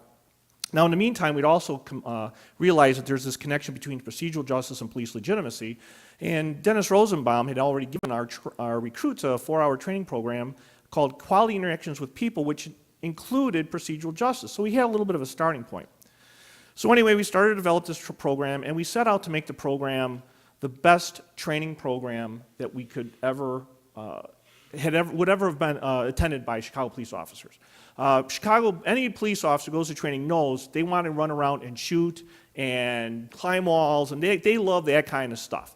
To sit in a classroom and discuss procedural justice and police legitimacy, we knew was going to be a hard sell. One of the things we wanted to do was we really wanted to try and reach the police officers. We wanted self-learning to go on. It was not a lecture-based instruction. It was very interactive. We asked a lot of questions. We had a lot of group exercises.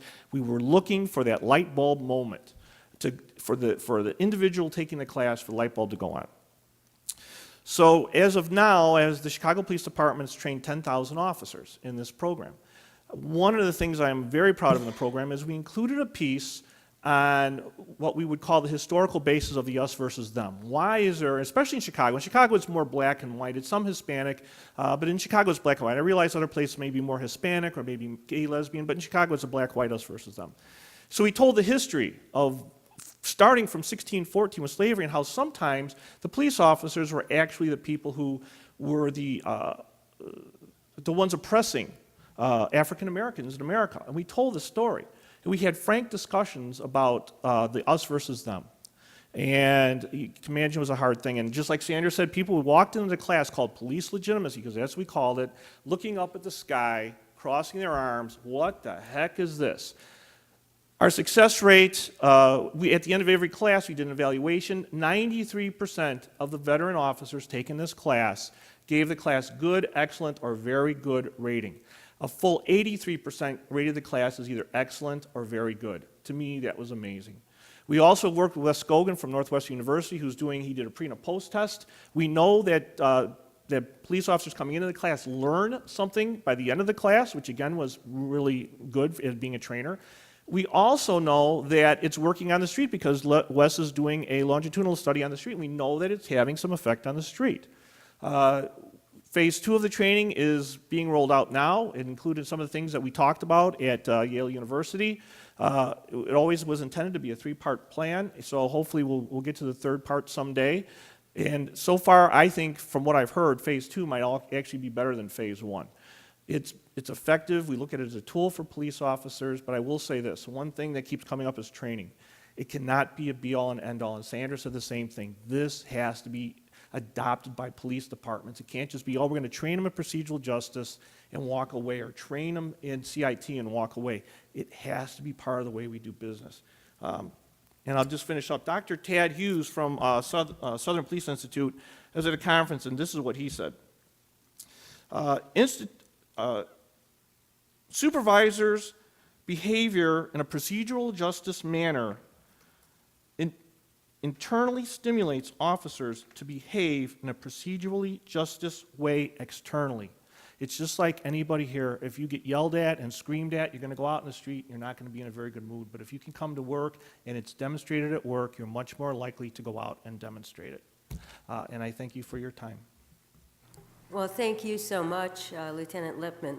I'm now going to be turning to the task force for questions. And we're going to start with Chief Villaseñor. Thank you all. It was an excellent presentation. What a great way to end the day. You all bring such good insights. I think this is primarily towards Lieutenant Brown and Mr. Friedman, but any of you feel free to weigh in. I've participated in both your trainings. We brought Fair and Impartial to Tucson, and you were one of our train-the-trainer primary trainers. And Mr. Friedman, I've been through the Holocaust training as well. And I think you both bring up, and Lieutenant Lippman, you bring it up too, cops tend to go into these things with a very blocked attitude, arms folded, rolling their eyes and everything. Now the benefit here we have is that they're a captive audience, and we get to make them sit through there.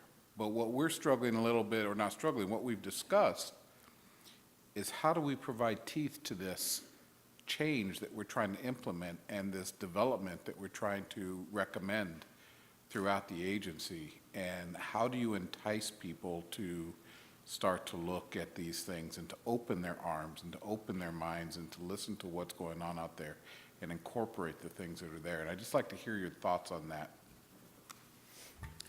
I would have to say, in my experience, is that when a trainer stands in front of a classroom and talks about implicit bias, they must be honest and transparent.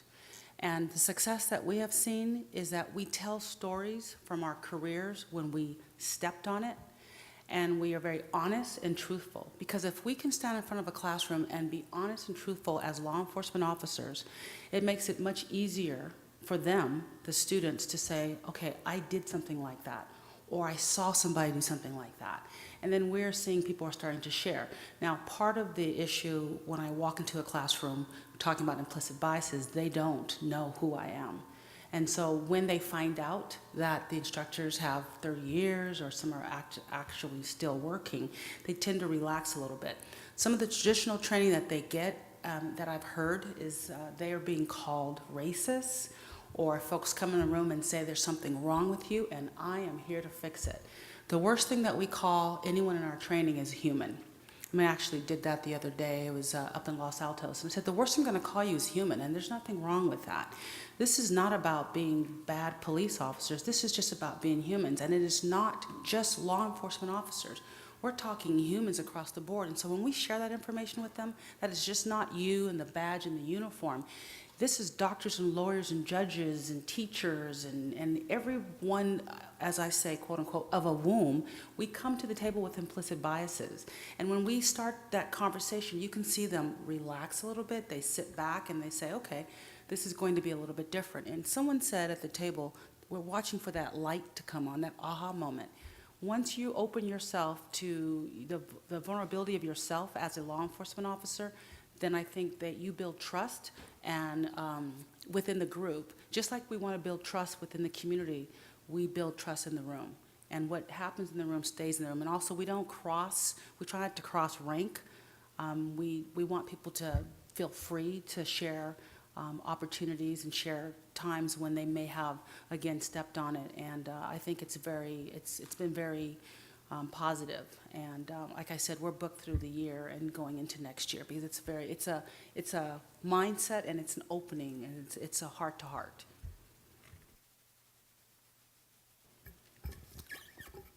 We start, as you know, with several hours examining the Holocaust, and it's important not just as an intellectual experience, it opens the participants up.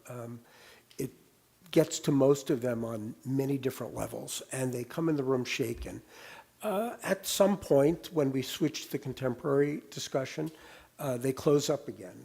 They cross their arms, they become, and we know that. All of the trainers are civilians. We've never been law enforcement, and that doesn't make them feel any better. They're used to being beaten on, accused, to having it called sensitivity training. And we like when they come in with that attitude, because they don't know that at the end where we're going. And as you've seen this, we have them share with us things that they often don't get the opportunity to talk about with a civilian. They talk about how they are treated by the people on the street, and they are treated shamefully. And it's painful to me to hear that. And yet, as they talk about it, they often realize that there is this dichotomy between how they react as individuals and how they must act as professionals. And that's kind of where we're moving them to. And then when we talk about how they want to be seen by the people they serve, we're talking about the core values. We're talking about something that's aspirational. So by the end of this, instead of feeling like we are disasters waiting to happen, they see this higher calling. And they see it against the backdrop of the Holocaust, in which every value we have as a nation was abrogated, in which the conduct of government was on a level of atrocity that is unimaginable. And they realize that it's their choice to be part of a system in which they're going to be treated badly, they're not going to be thanked the way they should, but the reason we are the nation we are is because of our laws and our values, and their job is to preserve those.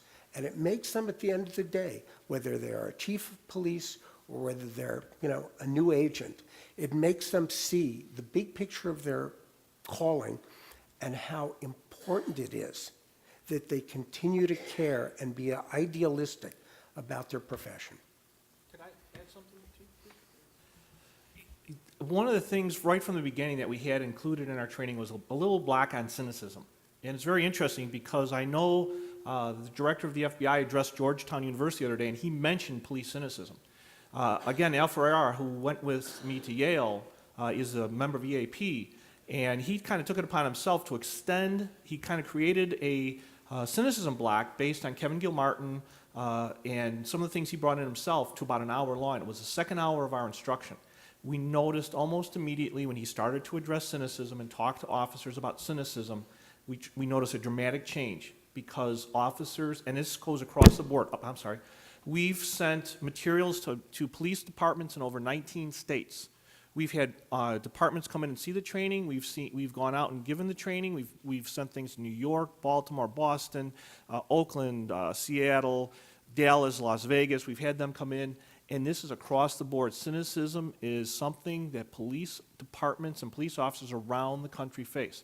And when we started doing that block on cynicism and walking officers through it, and Al standing up there asking questions and getting these responses and getting these officers to think, it made a huge difference. And it's something that probably needs to be addressed, is this police officer cynicism, where it comes from, how it can be addressed, and how it can be cured. Because until it does, there's this block.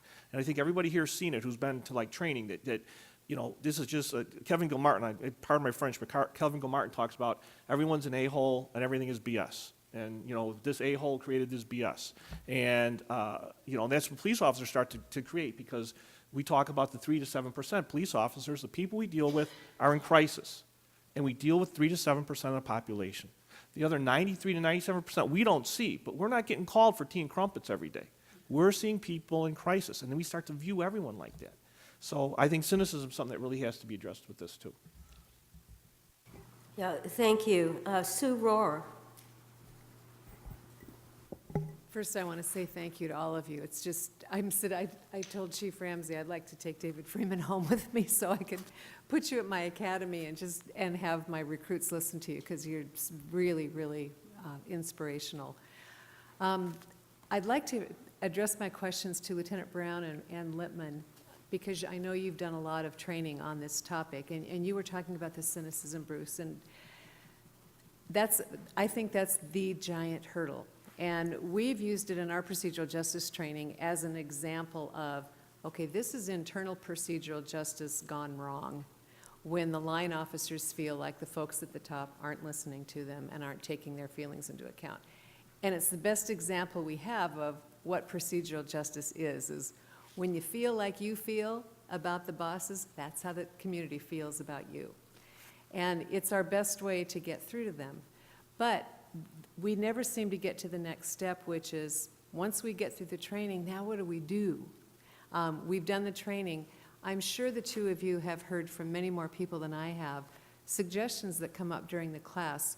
What do the line officers wish the departments would do to make procedural justice real, internally and externally?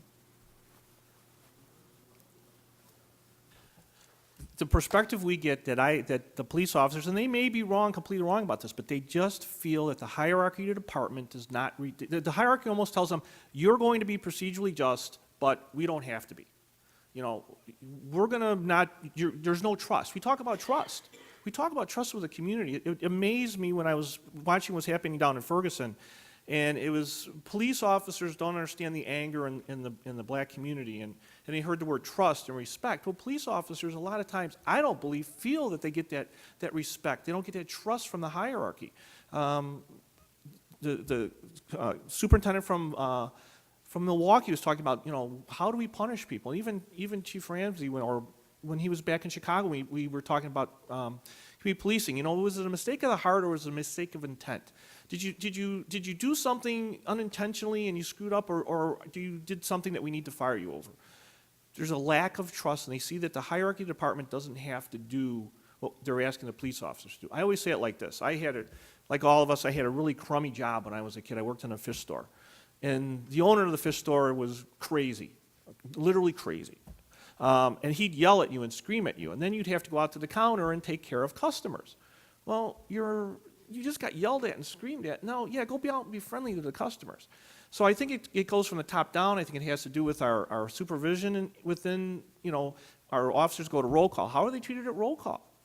Are they yelled at and told, hey, you didn't write enough tickets, you didn't write enough moving violations, you screwed this up, or are they complimented and encouraged? We all like to be patted on the back. We know if we take a kid and tell the kid, you're bad, you're terrible, you never amount to anything, the kid's gonna grow up bad.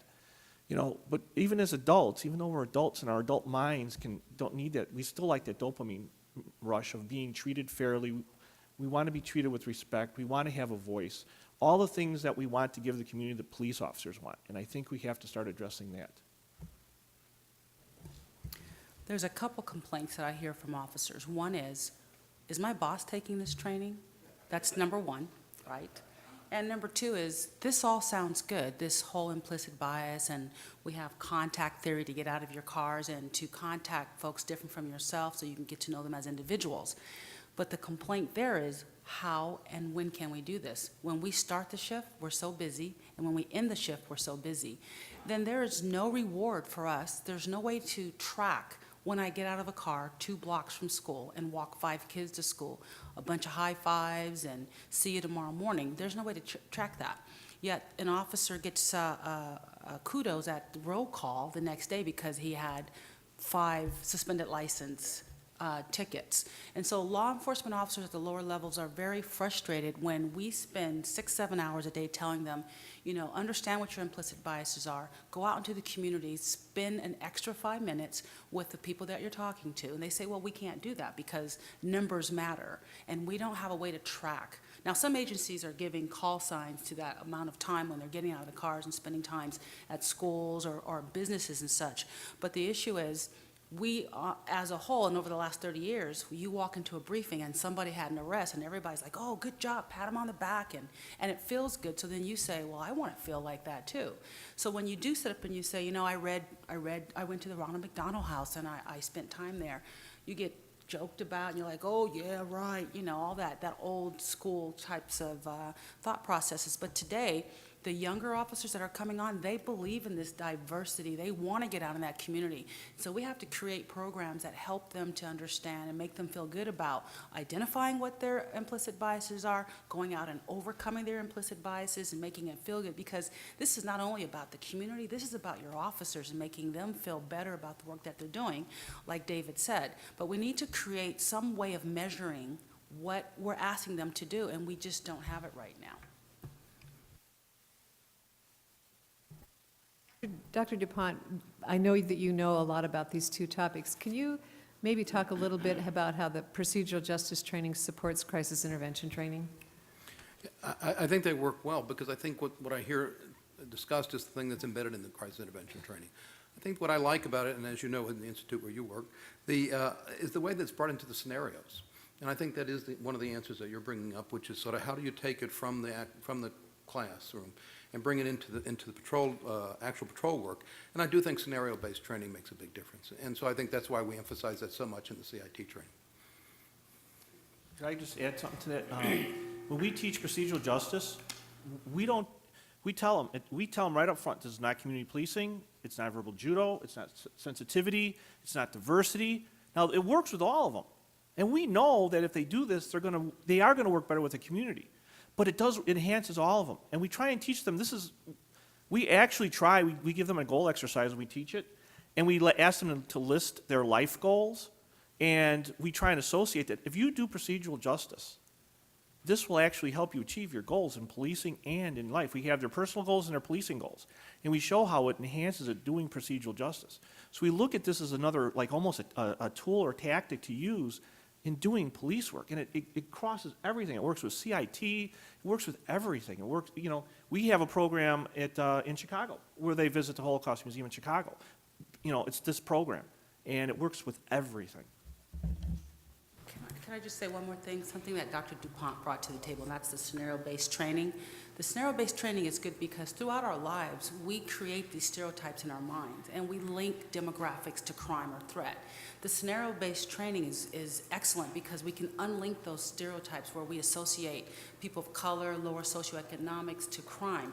And we now, with the scenario-based training, we can link women to crime as well as children to crime, as well as counter stereotypes, where we're not always seeing an African-American male that we suspect as a threat, but we see a black male in a business suit. So we have these counter stereotypes, which we are training officers to actually see. And it makes a change in their mind, and they see, okay, I didn't know I was doing that, but guess what? I was. And that's really important for them to identify.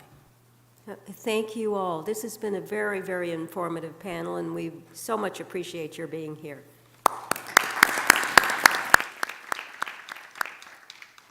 With that, let me turn back to our director, Ronald Davis. So at this point of the program, we're going to go to community comments. If you want to make a comment and you have not filled out a card, please do so. As this outstanding panel transitions, Jim Koppel will come up. We have 2 speakers, and I believe Jim also has 2 or more comments online. So let me start with the speakers in the audience. The first card I have, if I'm pronouncing this right, I apologize if I am not, Charlene Carver.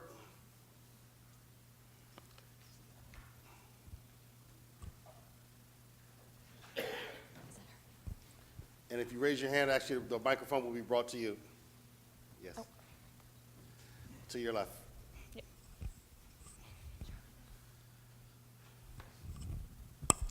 Good afternoon. My name is Charlene Tarver. I am a local resident here in Phoenix, Arizona. I think I've spent my entire Valentine's Day with you all since about 9 a.m. this morning. I actually went to work at 4 a.m. so that I could get my work done in my law office and spend my day with you all. This is a hugely significant topic. I am tremendously impressed with the diversity that I see reflected in the task force. Unfortunately, I did not see that same diversity echoed throughout the panels. So that is one criticism that I do have. On the other side of that, I think it is also tremendously unfortunate that the media is not represented here, because I think the media is a huge factor in a lot of the stereotypes, stigmas, biases, etc., that fuel much of the tension between communities of color and law enforcement. So I think that it would behoove us to include them in the conversation, because all too often, I think that the way that we handle, or that the media handles, whether it is the death of a young black male or the incarceration of a young black male, is oftentimes projected in very negative ways, and it further exacerbates some of the problems that we're seeing. Beyond that, I would encourage you to continue to do the work that you're doing. I appreciated all of the comments. Again, I appreciated the diversity and seeing African American women and men part of the conversation. I think it changes the dynamic of the conversation. All too often, I am seeing Caucasian politicians, Caucasian leadership and management in law enforcement, and typically on the other side where there is diversity, it's generally those that are perceived as the aggressors. So that's my comment for today. Thank you so much. Thank you, Ms. Carver. The next speaker, before we go to online, Gerald Richard. Thank you, sir. Thank you. I've enjoyed the last 2 days with you, and since I had an opportunity to be here yesterday as well, I sincerely appreciated the diversity that I saw, especially within the youth panel, including our Native American children, our Latino children, as well as our African American children. I want to say this, and that is, I'm sorry that you had to spend so much time inside. It's been beautiful outside for the last couple of days. And my understanding is that the Gang Resistance Education and Training paper was presented in Washington, D.C. to your listening at your listening session there. Here I want to say welcome to the Valley of the Sun, where the Phoenix Police Department a few years ago was recognized by CALEA as one of the best law enforcement agencies in the world. former Chief, Chief Roy Mentor, who was here from Peoria, he, on a monthly basis, he has community and police relation meetings every month in his department. He invites the business community in, he invites our community leaders in, and also he makes sure that he has members from the city government there in order to respond to questions. And to Chief Byers-Black, who had to leave because her husband's birthday is today, one of the things that a lot of people don't know about her is that she was one of the founders of the Great Foundation, Inc., which is a supplemental program in order 501c3 in order to assist the Great program. She also is the individual that was responsible for Super Bowl 49 and make sure that we had the collaboration that was necessary in order to pull that off successfully. The Great program was started in 1991. The Phoenix Police Department wrote the curriculum. ATF was there in order to provide the funding. And the Federal Law Enforcement Training Center was there in order to provide assistance. That particular program at that time was geared towards helping children, with law enforcement officers doing the training, helping children to understand exactly the right choices they should make, but also to build a relationship between law enforcement and the children. Let me give you an example of how that works as far as how to develop a leader. At the last National Policy Board meeting that I attended, one of the things that I found in Orlando just before you start your IACP was a representative for FLETC, the Federal Law Enforcement Training Center. The representative for FLETC talked about how he went through the GREAT program. So the program helped to develop leaders. When I walked in here yesterday, the young man that's sitting outside, Stephen, is a son of Colleen. She too started a program in Salt Lake City in order to address youth and gang violence.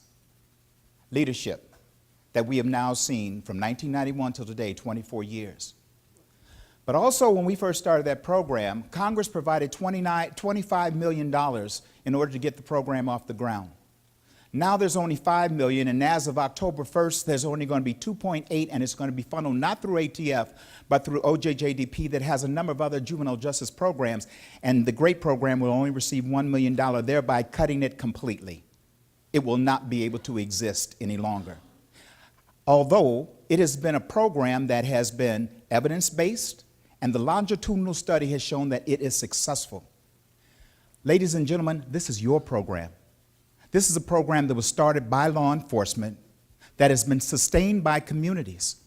This is a program that has evolved over time in order to make sure that we address contemporary issues such as bullying, cyberbullying, and through our family programs where we bring in the entire family, we address domestic violence.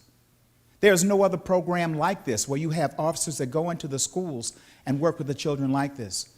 There is no other program where they provide the summer programs whereby you have an individual like the last time I went to talk to one, a young lady who was in the 9th grade, not middle school, but the 9th grade, who came back and said, the reason I came back is because it's fun, it's safe, and I learned stuff. This program has been one that over time officers have fought with everything they possibly could. But because it has lost the attention that it once had, it is now literally going away. And yet, the State Department, and as of October 1, will be paying more money for the GREAT program in Central America, where it has been thriving in Belize, San Salvador, and others, but yet not here in our own nation. It is critical that when you go back in order to put into the 21st century... 30 seconds. Pardon? I need you 30 seconds, sir. Put into the 21st century policing program, that the GREAT program is there, and it's first and foremost as far as a law prevention program to help our youth and to maintain positive relationships and law-abiding citizens. Thank you so much for your time. Thank you. You didn't tell us, I don't think people know who you are besides your name. My name is Gerald Richard. I chair the Gang Resistance Education and Training Foundation, Inc., former prosecutor and former director with the Phoenix Police Department, primarily specializing in police and community relations, demonstrations, protests, and rallies. Thank you. Jim. We have an email from Dorothea. She says, I would like to suggest that as much as possible, police should live in the community they police. They should know the names of as many residents as possible and not just the criminals they encounter. Another email from Doug Parker, who says, law enforcement policies. American law enforcement is so decentralized that without the work of organizations such as IADLEST, there will never be anything close to national standards for policies, recruiting, and in-service training. This is a core issue for the task force. Thank you, Jim, and I now turn it back to the co-chairs. Thank you so much, Ron. I'm now going to be turning to the task force for concluding remarks, and we're going to be starting with Dr. Alexander. Thank you and good afternoon. And what I want to say very quickly is that I believe we all, certainly I have, enjoyed the testimony we heard here today. And I am more than optimistic that at the end of all of this, what we're going to see is a real advancement in policing in this country. And it's all because of what the experiences that we've heard here today and the commitments and the passion that all of our presenters have had around these particular issues that are still of grave concern to all of us. But thank you all very much, and thank you all for coming as well.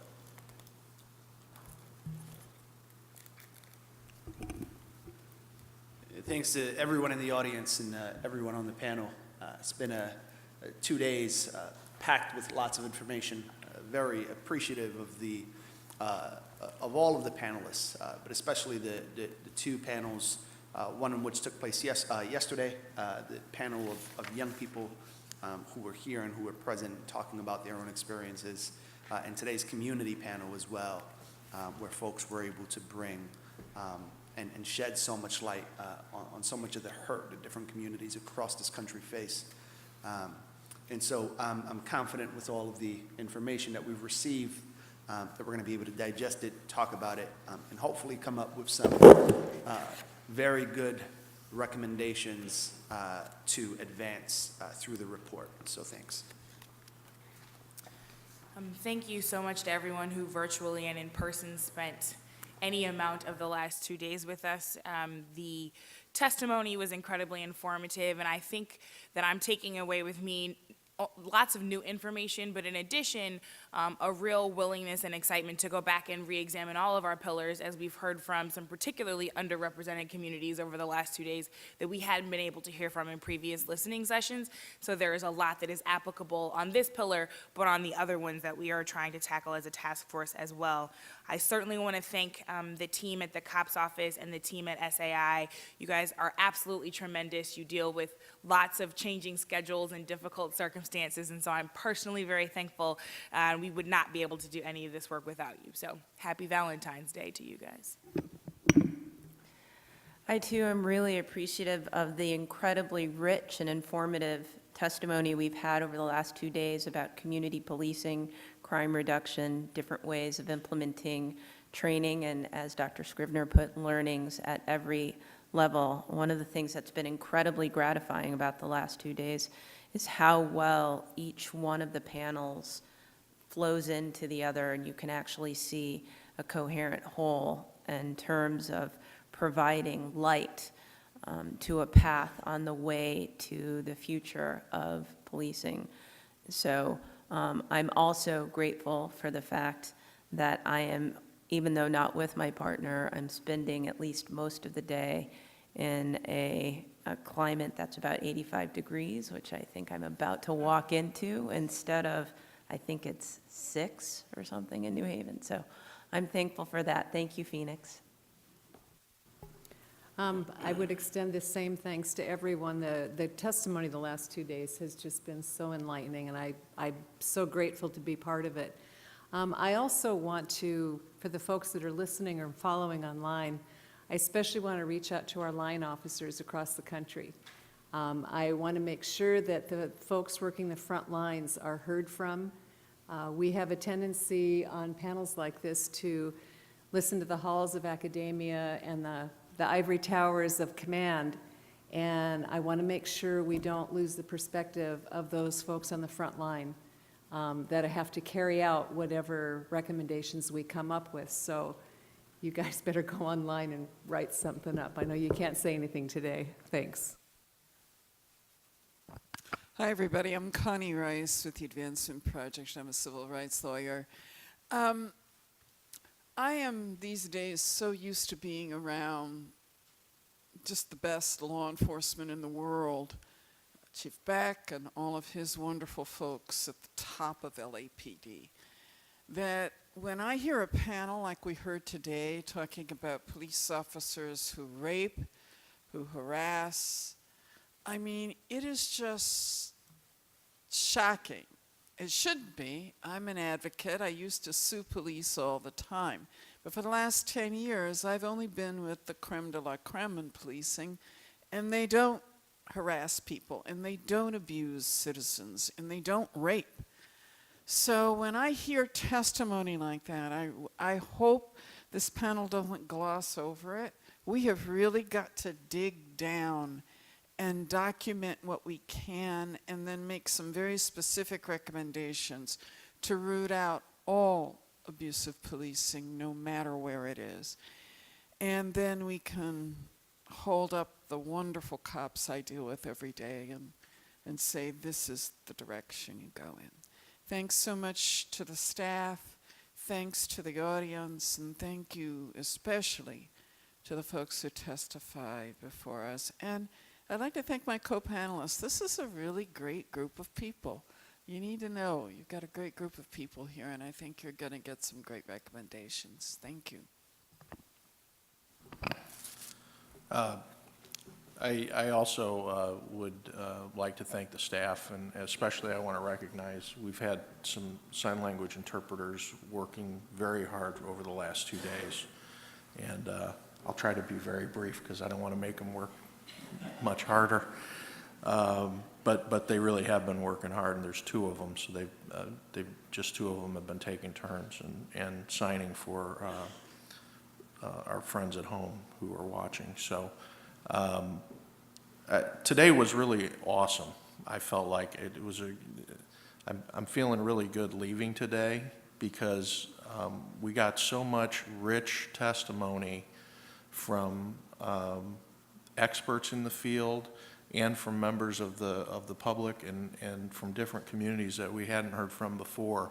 And I think it just really today put together just how much education and training permeates all of the other things that we're looking at and working on. So I congratulate the COPS office and SAI for the quality of panels and witnesses that they got here to present testimony to us.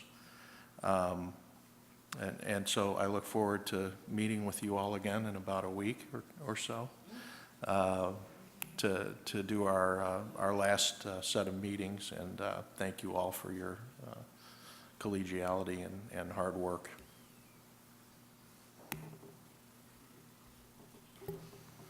Well, I think everything has been said. It just hasn't been said by everybody, so it's my turn. I, too, have been thrilled by the conversations that we've had and the information that I've heard.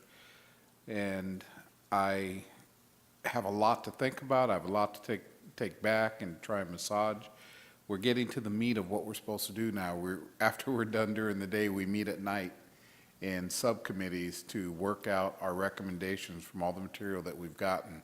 And the only way we're able to do that is because of the tremendous work of the staff from COPS office, SAI, DOJ. I mean, I even had one of them do a combat crawl in front of the panel here to get me some information and not disturb the view of anything. So it really, they make us feel and they make us recognize there's nothing they wouldn't do to make us successful. And they're just great people. And I appreciate the time for everyone who took time out of their schedules to come here and to present or just to listen and talk.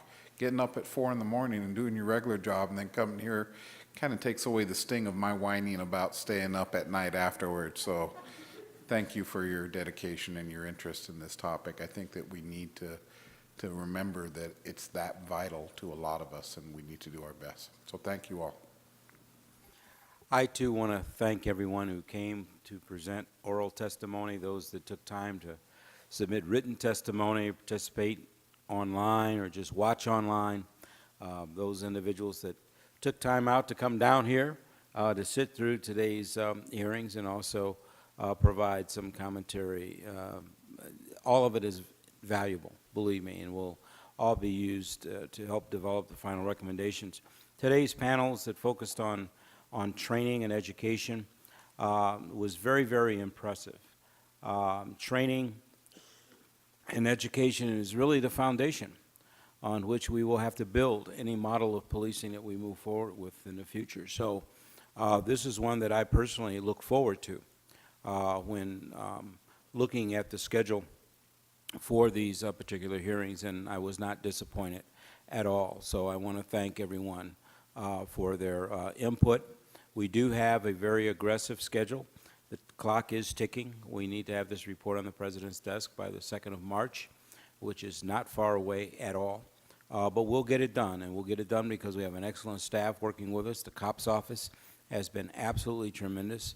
SAI has been phenomenal in putting together everything that people are saying and giving us a list of recommendations that we can then talk about and try to decide which ones go forward. We've got excellent technical advisors, Daryl Stevens and Steve Rickman, who have helped guide us through the discussions. And of course, as someone already mentioned, Sean mentioned the sign interpreters that are over there working very hard so that our message can be heard throughout the country, even those that are deaf or hearing impaired. So with that, let me turn it over to my co-chair, Laurie Robinson, for final comments, and then we'll let Ron Davis close us out. I think everything has been said about the days, but I would just add that this has been, in fact, a remarkable 2 days of testimony with wonderful witnesses. I often think over more than 3 decades of work in criminal justice that I've kind of seen it all. And there were a few moments when I hesitated when the President's office called several days before December 1st and asked me whether I would agree to co-chair the task force.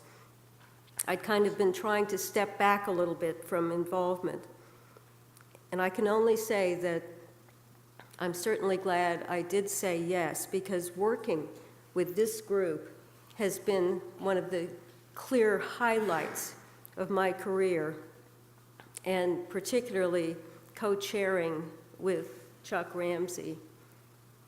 And I never thought that I would spend these intense days and learn so much.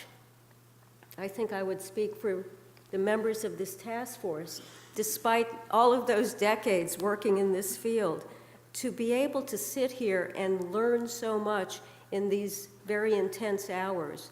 But we've had some remarkable witnesses, and I want to join in thanking the people who are still here. This expertise coming from every corner, from the youth who were with us yesterday, bringing their special expertise, to the members of the community, to, of course, the members from law enforcement and academia and such, but it's the diversity of views that has come together that is really going to inform what we bring back to the President. So with that, Ron, let me turn to you. So if I just make a closing comment, then give you information for our next hearing session. I want to thank my staff, the COPS office and SAI, like everyone else. You guys have done a tremendous job. And somewhere in between supporting the work of the task force, the COPS office still is putting out grants and providing just a tremendous service to the field. So thank you very much, especially on this special day. And just to show you how grateful I am, you can actually have tomorrow off. Yeah. With regards to the witnesses, I want to make one correction. I think over the last 3 sessions, about 5 or 6 days, we've been able to, and I'm going to use the word we, collectively been able to bring in front of the task force and bring in front of the nation, quite frankly, the best witnesses, the best experts, people with real-life experience, community, youth people that the country offers. And a lot of it was because everyone had input. And so we received recommendations from online, from the field, from the task force members that are also very much engaged with this. And because of that, we had these diverse panels, and it won't stop there. I think one of the strengths this task force is doing right now, even before the recommendations go to the field, is a model of how to have a discussion, how you can have diverse perspectives, people that may be on just polar opposite sides of an issue, and be able to agree, to build consensus, and when you do disagree, do so without being disagreeable. And I think that's the part that also the task force is demonstrating. So I'm thankful for the task force, its leadership, the co-chairs, and everything that we're doing. Now, this continues, as the co-chairs mentioned, the report's due March 2nd. So we have another hearing February 23rd and 24th. On February 23rd, we'll be looking at officer safety and wellness, and you heard a little bit today on why that's important, as far as how the officers, their well-being and safety, and so I think we'll hear a lot more from rank and file that have been dispersed throughout the hearings, but now we will focus on that area. And then on February 24th in the morning, we will finish up with a panel that the co-chairs have designed, talking about the future community policing, and there's really no better way to close out than looking forward. So we learn from the lessons of the past, we look at what's the challenges of today so that we can get prepared for tomorrow, and that's what this task force is doing. So February 23rd, February 24th, go to the COPS website. Both of these days will be in DC. We'll be, as they say, hopefully it won't be 6 degrees, but we'll be there. And if you want to give any comments, give any materials, you can do that at any time online. And with that, thank you for your attendance. For those watching, thank you for your patience, and thank you for really participating with us as we deal with these issues. So we are officially adjourned for the day. Thank you.